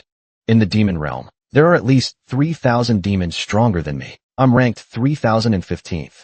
Hearing that shocking fact, everyone's faces stiffened. There were actually 3,000 beings stronger than what they could even handle. But Phantom calmly continued questioning. Then what exactly are demons? He remembered hearing the 4th floor's chief, Han Ju-min, say that the management was made up of transcendence, but he had never heard anything about demons. Maris tilted her head slightly. I don't understand what you're asking. What is the goal of the demons? And how did you infiltrate the system? That's what I'm asking. There was a moment of silence. In that deathly stillness, the Frost Queen seemed to realize something. She spoke. So the contractor was just a little brat. Huh? It's not that they don't want to answer. They really don't know how to answer. That was the conclusion he came to. He looked like he didn't understand a thing. It seems that in the demon realm, even high-ranking demons are nothing more than expendables. You're calling me expendable? For the first time, Maris's expression changed. His face twisted, demonic energy churning inside him. I couldn't care less about what schemes those nobles are plotting. I've always acted on my own will. Then the design of floor 5.5. Was that also planned and executed by you alone? Struck in a sore spot, Maris fell silent. The Ice Queen sneered coldly and continued pressing him. Pathetic. Your master only knows how to command, not how to actually talk to his dog. Shut up. Maris finally snapped, his voice filled with emotion for the first time. But the Ice Queen showed no fear. Instead, she smiled coldly and said, No, I get it now. I completely understand. Even though he had never met Maris's master, he seemed to already know what kind of person he was. Cold-hearted. Someone who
treats everything as a joke, always acts like she knows everything when she speaks. Seeing you try so hard to imitate Felsa, This personality makes sense. Maris's eyes trembled slightly, as if she had been exposed. A wave of shame engulfed her like a tide. How dare you? How dare a human be so rude in front of me? Sorry, but I'm the Queen of Niflheim, not a human. What? You're the Queen of Niflheim? The one who can freeze the world. Now that you know, mind your manners when you speak. Pisces, sharp. She crossed her arms. She lifted her chin proudly. Watching her from the side, Maris scoffed with disdain. Don't talk about surpassing. You can't even reach the level of disdain. And you dare call yourself the Ice Queen? No. It's just that when I woke up, I found myself in a weakened state, and even turned into an elf. Shut up. Someone like you. If you're the Ice Queen, then I'm the Grand Duchess of Mordor. In her entire life, when had she ever been so publicly looked down on? Edequin $year removed as garbled text. Pisces' eyes filled with grievance. Phantom's sleeve swayed gently. Surpass. Extinguish. What does that mean? While comforting the sobbing Pisces beside him, Phantom asked. Maris slightly curled her chubby toes. If she really were the Ice Queen, wouldn't you know? That girl's memory isn't complete. Ah, of course, I understand. Seeing the Frost Queen sulking while smoking, Maris seemed to feel a surge of satisfaction. Maris quickly regained her previous composure, as if she had never panicked. A Frost Queen who doesn't even know about the 5th grade street. It's almost laughable. 5th grade street. Sun, liberation, star surface, transcendence, absolute. These are the 5 ranks used to classify entities across the universe. This was my first time hearing about these concepts. Phantom asked. Someone like me. Which rank would I belong to? At your level? Maris paused slightly before continuing. You'd barely be stepping into the liberation tier. Since I didn't understand the differences between the ranks, I didn't know how to respond. Well, could you really grasp it just by hearing about it? I truly made a mistake. I shouldn't have wasted time talking to these low-grade recreations. Maris's magical aura quickly spread out, tainting the air. It's about time to end this. Although she spoke lightly, all her focus was on Phantom. If her power could withstand my magic, I wouldn't want to believe it. I don't want to believe it, but I must regard her as someone equal to me in strength. A glint of frost flashed in her eyes. The probability that this annoying woman is the Frost Queen was infinitely close to 0, but judging by her claim to be an elf, she was probably an ice elf. In fact, I could feel the unique aura of an elf. It was the same when she blocked my attack earlier. Her main attack method should be ice-based. According to rumors, she could also use dark powers. However, Maris wasn't concerned about that at all. Darkness will eventually be devoured by an even greater darkness. No matter how strong the lesser demon's aura is, she didn't believe she could withstand demon energy. Especially Maris's aura was far denser than the others. Well then, let me see what you've got. Maris immediately formed a long spear of dark energy and hurled it. A shriek ripped through the air. Phantom merely tilted her head and dodged it with ease. She dodged it after all. Everything went as expected. She never thought that attack would land anyway. Letting her face get pierced, that was only a decoy. What I was really aiming for. Humph. Without even looking, Phantom caught the incoming kick from the left with her right hand. Her eyes slowly turned toward Maris. A position swap. Humph. A feint move, and she didn't even blink. After launching her energy upward, Maris used her position swapping ability again and vanished. This insect has more combat experience than expected. It caught her off guard. Is it my turn now? Phantom began releasing thread-like strands of magical energy. At the same time, Maris's gaze began to change. A powerful surge of magic was building up. This meant she was preparing a finishing move. For her, it was both a crisis and a chance. Take it head on. It's simple, but it's a very effective way to crush an opponent's morale. Humph.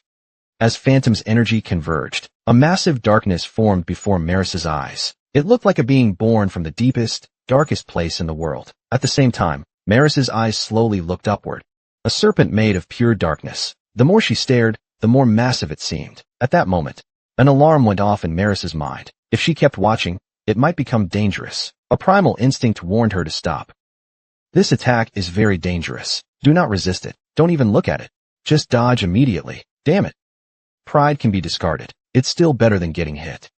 Maris tried to push off the ground to dodge. No, she tried to move, but couldn't. Not just her legs. No part of her body would respond to her will. It was too late. Your body can no longer move. Phantom said coldly. Lately, every time she woke from nightmares about Tianma, she would practice her skills all night, all to ensure that, if they met again, she could end his life completely. Basilisk. The petrifying serpent. This was one of the techniques she developed back then. A monstrous darkness infused with the power to destroy and freeze. The longer one stared at it, the stiffer the opponent's body would become. Of course, in emergencies, it was faster to directly freeze the enemy. But the snake's characteristic was to wrap around its target, very, very slowly. If the opponent remained unaware like now, staring at the basilisk for too long, then her whole body would already be tightly coiled by its tail. Phantom snapped her fingers. The basilisk pounced on the immobilized prey. Clatter. Ugh. Maris staggered backward, clutching her chest. Unconscious blood dyed her palms red. She didn't understand what had happened. She had clearly reinforced her body with magic from the start of the battle. So why was she injured? She felt her perception couldn't keep up with what was unfolding before her eyes. For the first time, Maris saw the opponent not as a human, but as an enemy. Those cold eyes staring at her through the mask. Devoid of any emotion. This was the strongest in the human world. Maris's eyes trembled with unease. Chapter 4:29. Demon Hunter 5. Maris quickly assessed the situation. Although she was injured, it wasn't too serious. Damn it. How did I even get hurt? She could save the questions for later. She pressed a few spots on her chest wounds with her fingers, trying to stop the bleeding. But the blood kept flowing. I can't stop the bleeding. A calm voice spoke beside her ear. The blood won't stop. It's the effect of the Demon Bane title. It breaks demons, pure demon slayer energy. A presence meant solely to destroy demonkind. Phantom's attacks contained that presence. They were claws and fangs meant to annihilate demons and demonkin. Damn it. Maris cursed under her breath. Her thoughts began racing. This is far worse than I imagined. I only have 3 choices now. First, kill the enemy and heal myself. Second, escape. However, both options are difficult to achieve right now, because the enemy won't just stand by. If I drag this out too long, it'll only hurt me more. If the bleeding doesn't stop, my power will gradually drain. A demon's blood is the source of their strength. The higher the energy in the blood, the more powerful the abilities it can unleash. Obviously, the more blood I lose, the weaker I become. Now is the only chance to gamble everything. Whether to kill or escape, both are extremely difficult. Then, there's only one option left. Now that I've figured out her strength, as long as I stay alert, it should work. Die. Maris's back suddenly split open. A pair of bat wings unfolded. At the same time, he kicked off the ground fiercely, breaking the sound barrier in an instant. He flashed past like a phantom. Success. He made it through. He successfully caught Maris off guard. He had only one goal, the place where the other humans were gathered. Although it was just a brief clash, I already noticed this human's fatal weakness. His companions, who were weaker than himself. He cared about them too much. Emotions always drag the strong down at critical moments, just like now. Maris glanced behind her. The opponent made no move to chase her. He just stood there. Just as expected. Without wings, how could he possibly catch up to me? After all, no matter how excellent humans are, because of their natural limitations, they can never surpass demons. It was precisely at that moment, as this thought flashed through her mind, that the aim was locked. I know. Phantom lightly snapped her fingers and murmured softly, "Red thorn." At the same time, Maris's chest was dyed blood red. SHKRRRK. Hundreds of frozen thorns instantly formed. Maris endured an agony so intense it almost knocked her unconscious. She couldn't even scream. Her eyes rolled back as she plummeted from the sky. More terrifying than hitting her head on the ground was the pain that racked her entire body. Cough. Ha cough. She gasped desperately, but the pain did not lessen. It was all due to the effect of the rupture. What kind of battle is this? This fight is so unfair. He felt utterly wrong. He even began to cry. Once injured, the wounds couldn't heal, and those wounds would soon be used as weapons by the enemy. Right after that, a bone-chilling cold wrapped tightly around Maris. Damn it. Even without seeing the wound, she could still feel the pain. The thorns formed from her own blood had already torn through all her organs, including, of course, her heart. How could I die like this? I'm the 3015th ranked upper demon of the demon realm. Footsteps approached. Hearing the sound drawing near, Maris mustered the last of her strength to lift her head. Phantom. Now. I choose to believe. Honestly, I have no other choice. If he keeps growing like this, sooner or later, he'll become a real threat to the demon race. TCH. Even so, I'm not worried. After all, he can't stand against the demon realm nobles. This isn't underestimating him. It's just the limit. A short lifespan, a fragile body, a vessel too small to contain magic. Maris glared with fury, as if to drag Phantom down with her. Deep inside, she was proud of how strong she had remained. As a high-ranking demon of the demon realm, facing her final moments, he never showed a hint of weakness. Kill him. Just as Maris prepared herself for death, letting out a low growl, Phantom reached out her hand, responding to the command. Wait. That approaching hand flipped Maris's body over and pressed against his left chest. What are you trying to do? Just as Maris was about to voice his dissatisfaction, his words became blurred. He stared in disbelief at his own body, as if something was being inspected. Get out, Tori. His power was disappearing. Facing this unprecedented situation, Maris shouted loudly. You, human. What exactly are you doing? Absorbing. Phantom replied briefly. As expected, his guess was confirmed. Detection. Target is emitting mid to high level demonic energy. Demonic energy. Through the ability of the Dark Watcher, it could be absorbed. During absorption, magical stats would increase, just as he thought.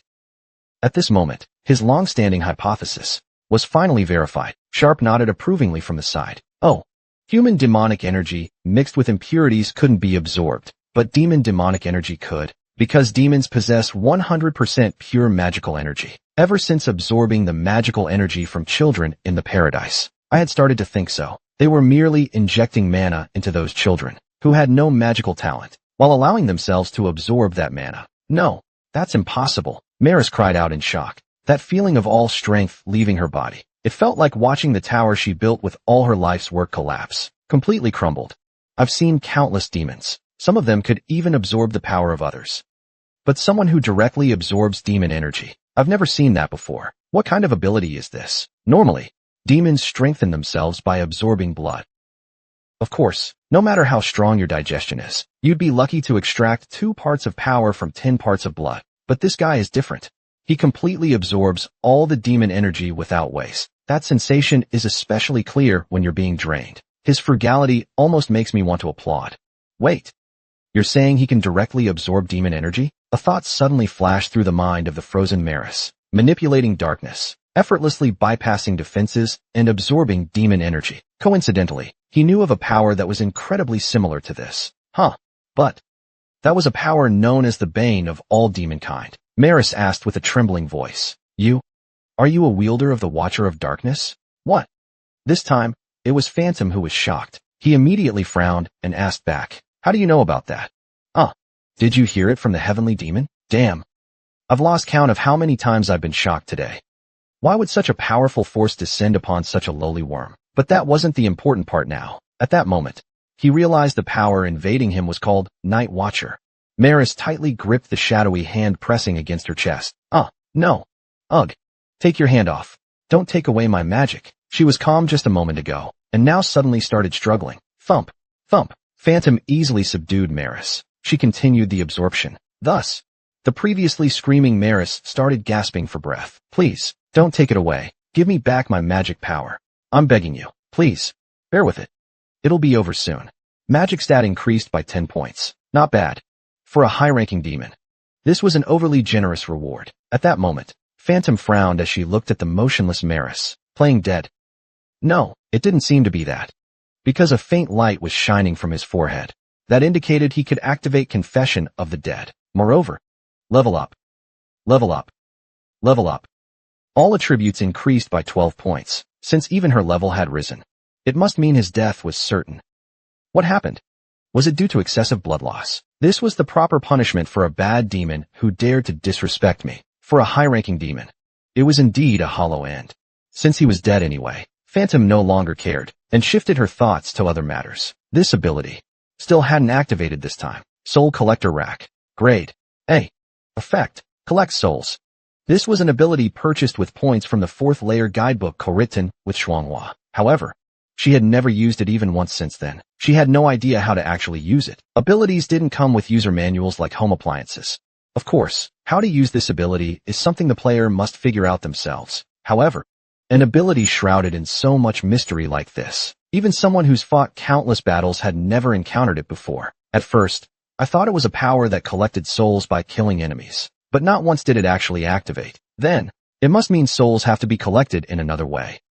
See, dwelling on unsolvable questions is pointless. Phantom gently placed his hand on Maris's forehead. All right. Let's see what you've got to confess. What kind of superior life do these arrogant demons live? However, what appeared before him was entirely unexpected information. No soul detected in the target. Only fragmented residual memories within the body can be played. Confession of the dead initiated. Soul undetectable.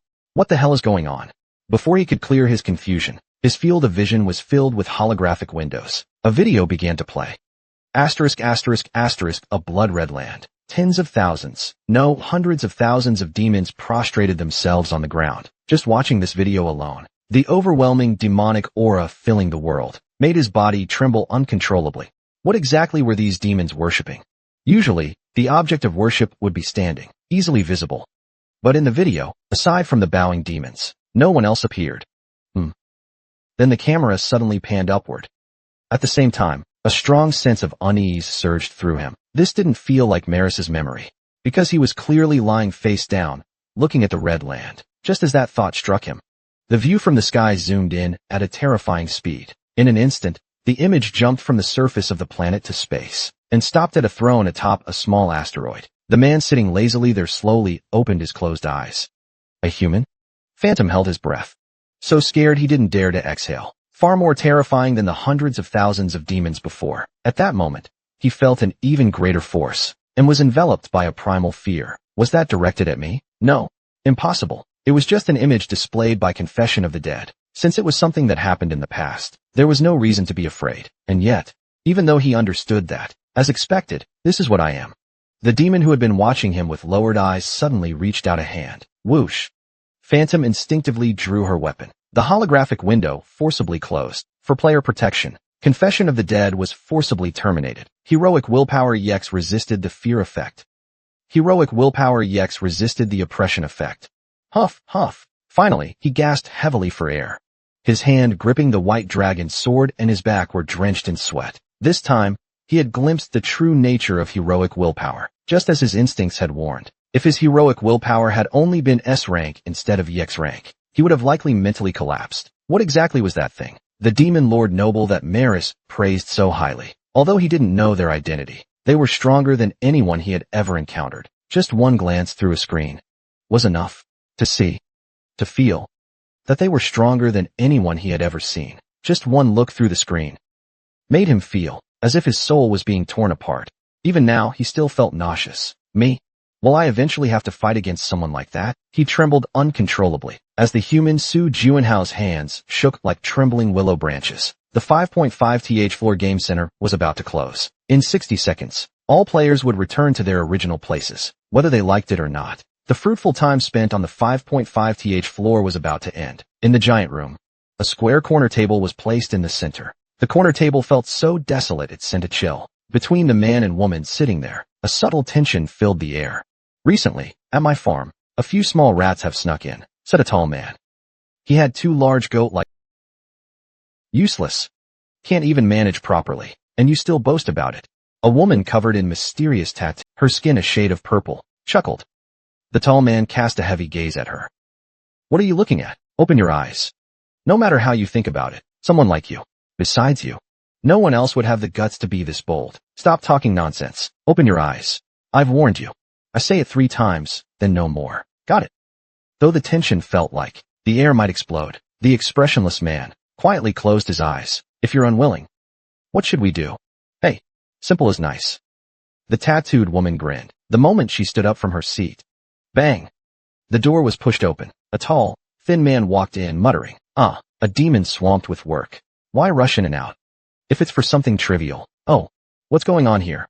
The man instantly read the room. He clapped his hands with a bright smile. Are you guys finally going to fight? I thought waiting for you to throw down would break my neck. The tall man silently closed his eyes. Seeing this, the tattooed woman slumped back into her seat. She completely lost interest. Why did I have to fall for this kid, and even fight with him? What?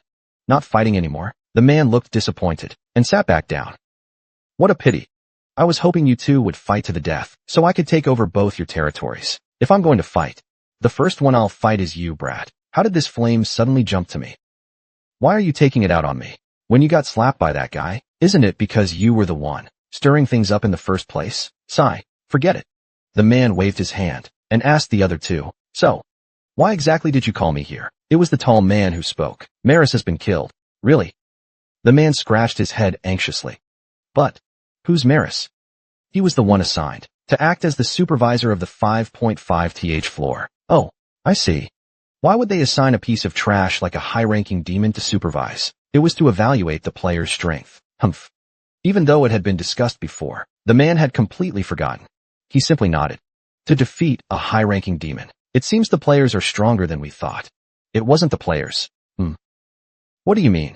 The one who killed Maris was a player named Phantom. The tall man tapped the table. A video clip emerged. Red thorns.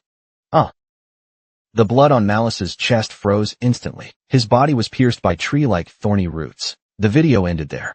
What's this? This is the video of Malice being attacked. So what?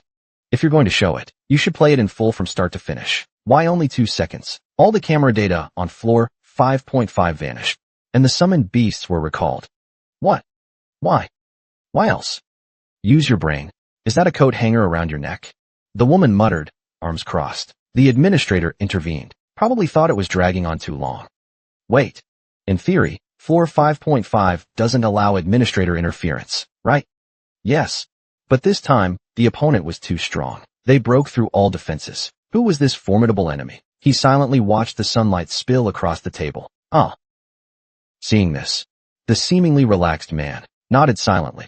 If it was the sun god, then there's no helping it. Of course, I didn't call you here for this matter. Then why? The plan has begun. Those words made the man with closed eyes slowly open them.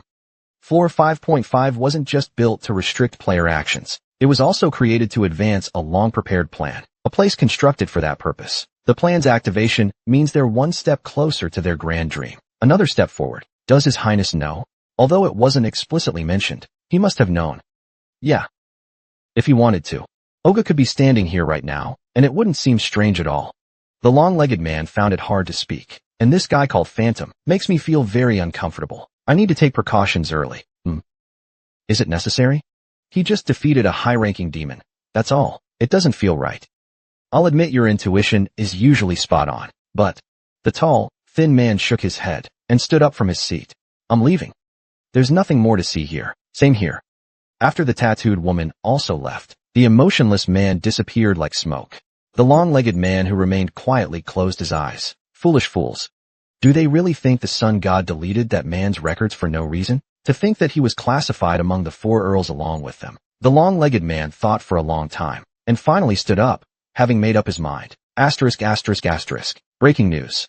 The 5.5th floor was a massive trap set by the demons. The bottom 10% of players will have all their stats reduced by 10% for 1 year. A dark future awaits newcomers. The storm has passed, but after the trap, the demons have now set their sights on humanity. Mid to high-level demons were defeated by 5 heroes. Photos restored. Continuing the legends of the past, the world is now plunged into chaos. Although there have been many terror attacks before, this was the first time for such a global-scale incident. A trap targeting all players. Both the media and the associations are confused and worried about such large-scale demon activity.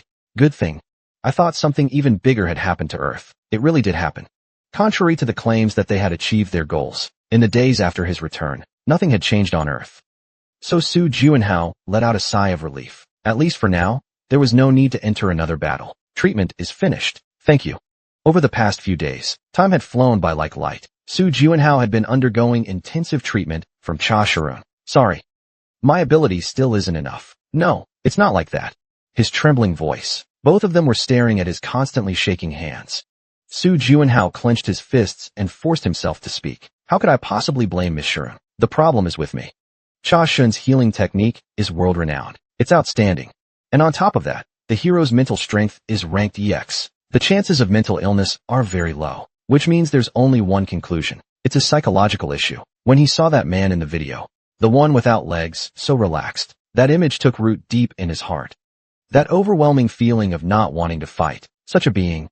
He believed that was the main reason his hands wouldn't stop shaking. Actually, I'm the one who's sorry for letting you see me looking so pathetic. Su Juanhao hid his hands behind his back and apologized. No. Cha Shirun replied, almost angrily. Then, realizing her voice was too loud, she turned her head and murmured softly. I've never once thought you looked pathetic, Mr. Su Juanhao. Not even once. Those words gave me incredible strength. Thank you. Su Juanhao smiled faintly, and stood up. Then I'll leave this.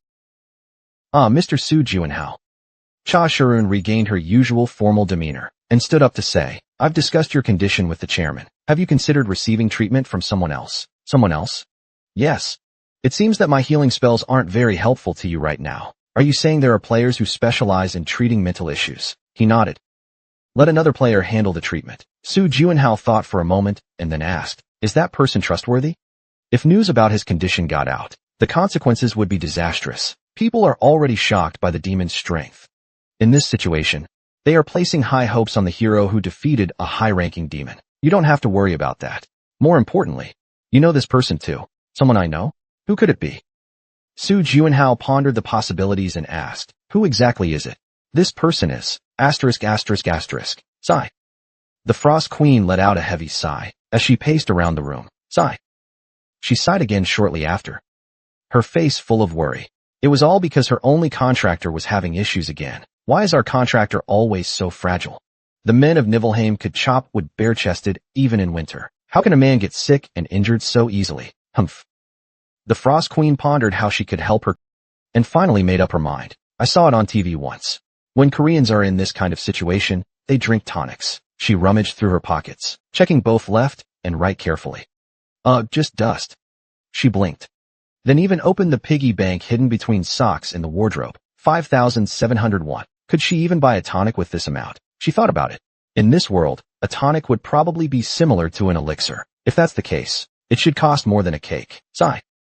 No helping it then. Finally, she made up her mind. Clutching the piggy bank Zhu Shun, she stepped into the elevator. She headed toward the top floor. Angel's Express elevator went straight to the top. When the doors opened, the reception secretaries greeted her with smiles. Miss Zilia, are you preparing cake again today? No need. I've had too much cake lately, starting to get tired of it. Are you in a burnout phase? Really? We even bought ice cream cake to go with tea. What a shame. Ice cream cake. Zilia's long ears perked up. He didn't know what ice cream cake was. But he knew ice cream was tasty. Cake was tasty too. But tasty plus tasty. Wow. Wouldn't that be something super tasty? He nodded. Then let's get that ice cream cake. I really want to try it. Really? MHM. In that case, today too. MHM. The Ice Queen suddenly put on a very serious expression, but only for a moment. She then closed her eyes. Just 10 seconds. You're too cute. Your hair is so soft. What shampoo do you use? My contractor bought it. What about conditioner? Also bought by the contractor. The secretaries gathered around the Ice Queen, stroking her hair, showering her with compliments. Ahem. 10 seconds are up. Stop touching me. Just a little more. Your hair is way too soft. I'm already addicted. When are we coming back again?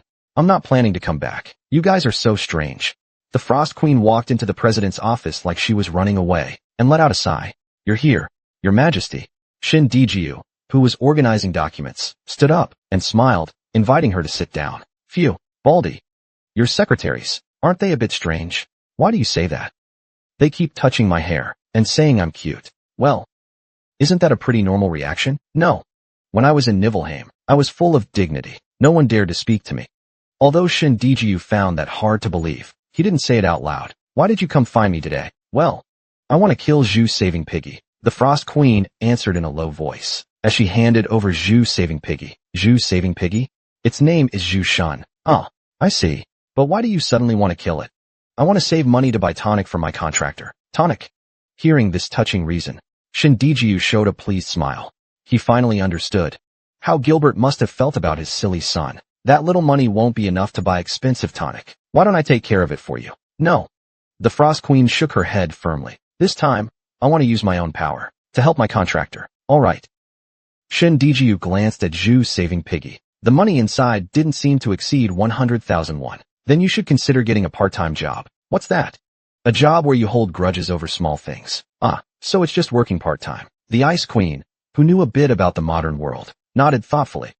Sounds fun. I've actually never had a job before. Of course, you're a queen. That was decided from birth. The Ice Queen clenched her tiny fists, determined. I want to get a job. Where do you think I should go? Shin Dijiu thought for a moment, then smiled. Why go far? Just work at the association. Chapter 431. Your Majesty the Queen, you've worked hard. Here. Kimchi, soup. and this time cheese. Cake. Ah. She's too cute. A group of high school girls in uniform surrounded the Ice Queen to take photos. Then they all hugged her tightly. Caught in this situation, the Ice Queen began flailing like a live fish. Now let me go. Big sis. Can I be your little sister? Why are you so adorable? Want some candy or chocolate? No. We'll buy you anything you want to eat. My contractor told me. Never go with strangers, even if they offer tasty food. After finally escaping from their arms, the Ice Queen gasped for air. So scary. So this is modern society? She finally understood why working adults always seem stressed, why working adults are always under so much stress. Her expression was exhausted. She looked with fear at the long line of people. Could it be? Are all these people, everyone? Have you finished taking your photos? Please step aside. Can't you see the line? There are people waiting behind. Wearing the Player Association uniform, the Frost Queen hurriedly blew her whistle. Tweet, tweet, tweet. Association staff rushed over to disperse the crowd, successfully rescuing her. Is this job not right for you? Yeah. I'm too tired. The scene shifted back to the conference room. The Frost Queen collapsed onto the sofa, like a melting rice cake, muttering to herself. It seems I'm not suited for face-to-face work. Then how did you manage when you were a queen? Hearing this question, the Frost Queen lightly pounded the sofa with her fist to express her frustration. Back then, no one touched my hair. No one hugged me. Because offending the queen meant being imprisoned. That's a shame. Shin Diju tried to find a job that would make use of her strengths, but wouldn't make her too famous. The Frost Queen's greatest strength was her cuteness. But clearly, people lacked the self-control to resist her cuteness, even though there were signs posted saying, "Do not touch, viewing only." Situations like this still happened. After thinking for a while, Shin Diju cautiously suggested, "No way." The Frost Queen shouted stubbornly. After going through this humiliation, I must have pride. I absolutely have to buy it myself. Do you still want to keep working? Diju. She fidgeted with her fingers and asked in a trembling voice. Is there a job where I don't have to see anyone? That kind of job is rare. He thought for a bit. Actually, there is such a job. Asterisk, asterisk, asterisk. Ring, ring, ring. The phone rang. A small hand picked up the receiver. Hello. Hello. Is this the Korea Player Association's Inquiry Center? Yes, it is. The Ice Queen, wearing an association uniform, nodded as she responded. A few hours earlier, President Shin Diju had suggested she try a new job, so she ended up here. The call center. The main task was to answer inquiries made to the association and respond to them. After reviewing a few training manuals, she immediately got to work. When answering the phone, you say, "Hello. This is the Korea Player Association. How may I assist you?" Next, ask what help they need. Recalling the supervisor's instructions, the Ice Queen began to speak. Ahem, good morning. This is Sue Lee from the Korea Player Association. Excuse me, is there anything I can help you with? I lost my player ID. Oh no. Please be careful. Sorry. I'm sorry. Well then, I'll explain the reissue procedure. Please listen carefully. The other customer service staff whispered among themselves. Mayor, is it okay to respond like this? Is it really okay? What should I do then? She looked troubled. Choosing her words carefully, the Korean Player Association's call center was completely different from other call centers. Because here, they received thousands of calls every day. It was practically a battlefield. Of course, they didn't hire part-timers, only full-time employees, all highly educated elites. In a place like this, how could such a kid end up here? No matter how conflicted she felt, there was no special answer. After all, that kid was personally recommended by President Shin Diju. From the current performance, it seemed more like a true talent. Since she was here, no matter what, it would be fine as long as today went smoothly. The mayor let out a small sigh, praying that nothing would go wrong. Thank you. All right. Just make sure not to lose it again. Sue Lee carefully placed the handset back into its cradle, the corners of her mouth twitching slightly, because there was an indescribable sense of satisfaction rising up from within. This part-time job at the call center was more meaningful than she had imagined, providing help to those in need. Every time she received a thank you, a surge of unstoppable emotion would rise in her heart. Selen's performance was much better than expected.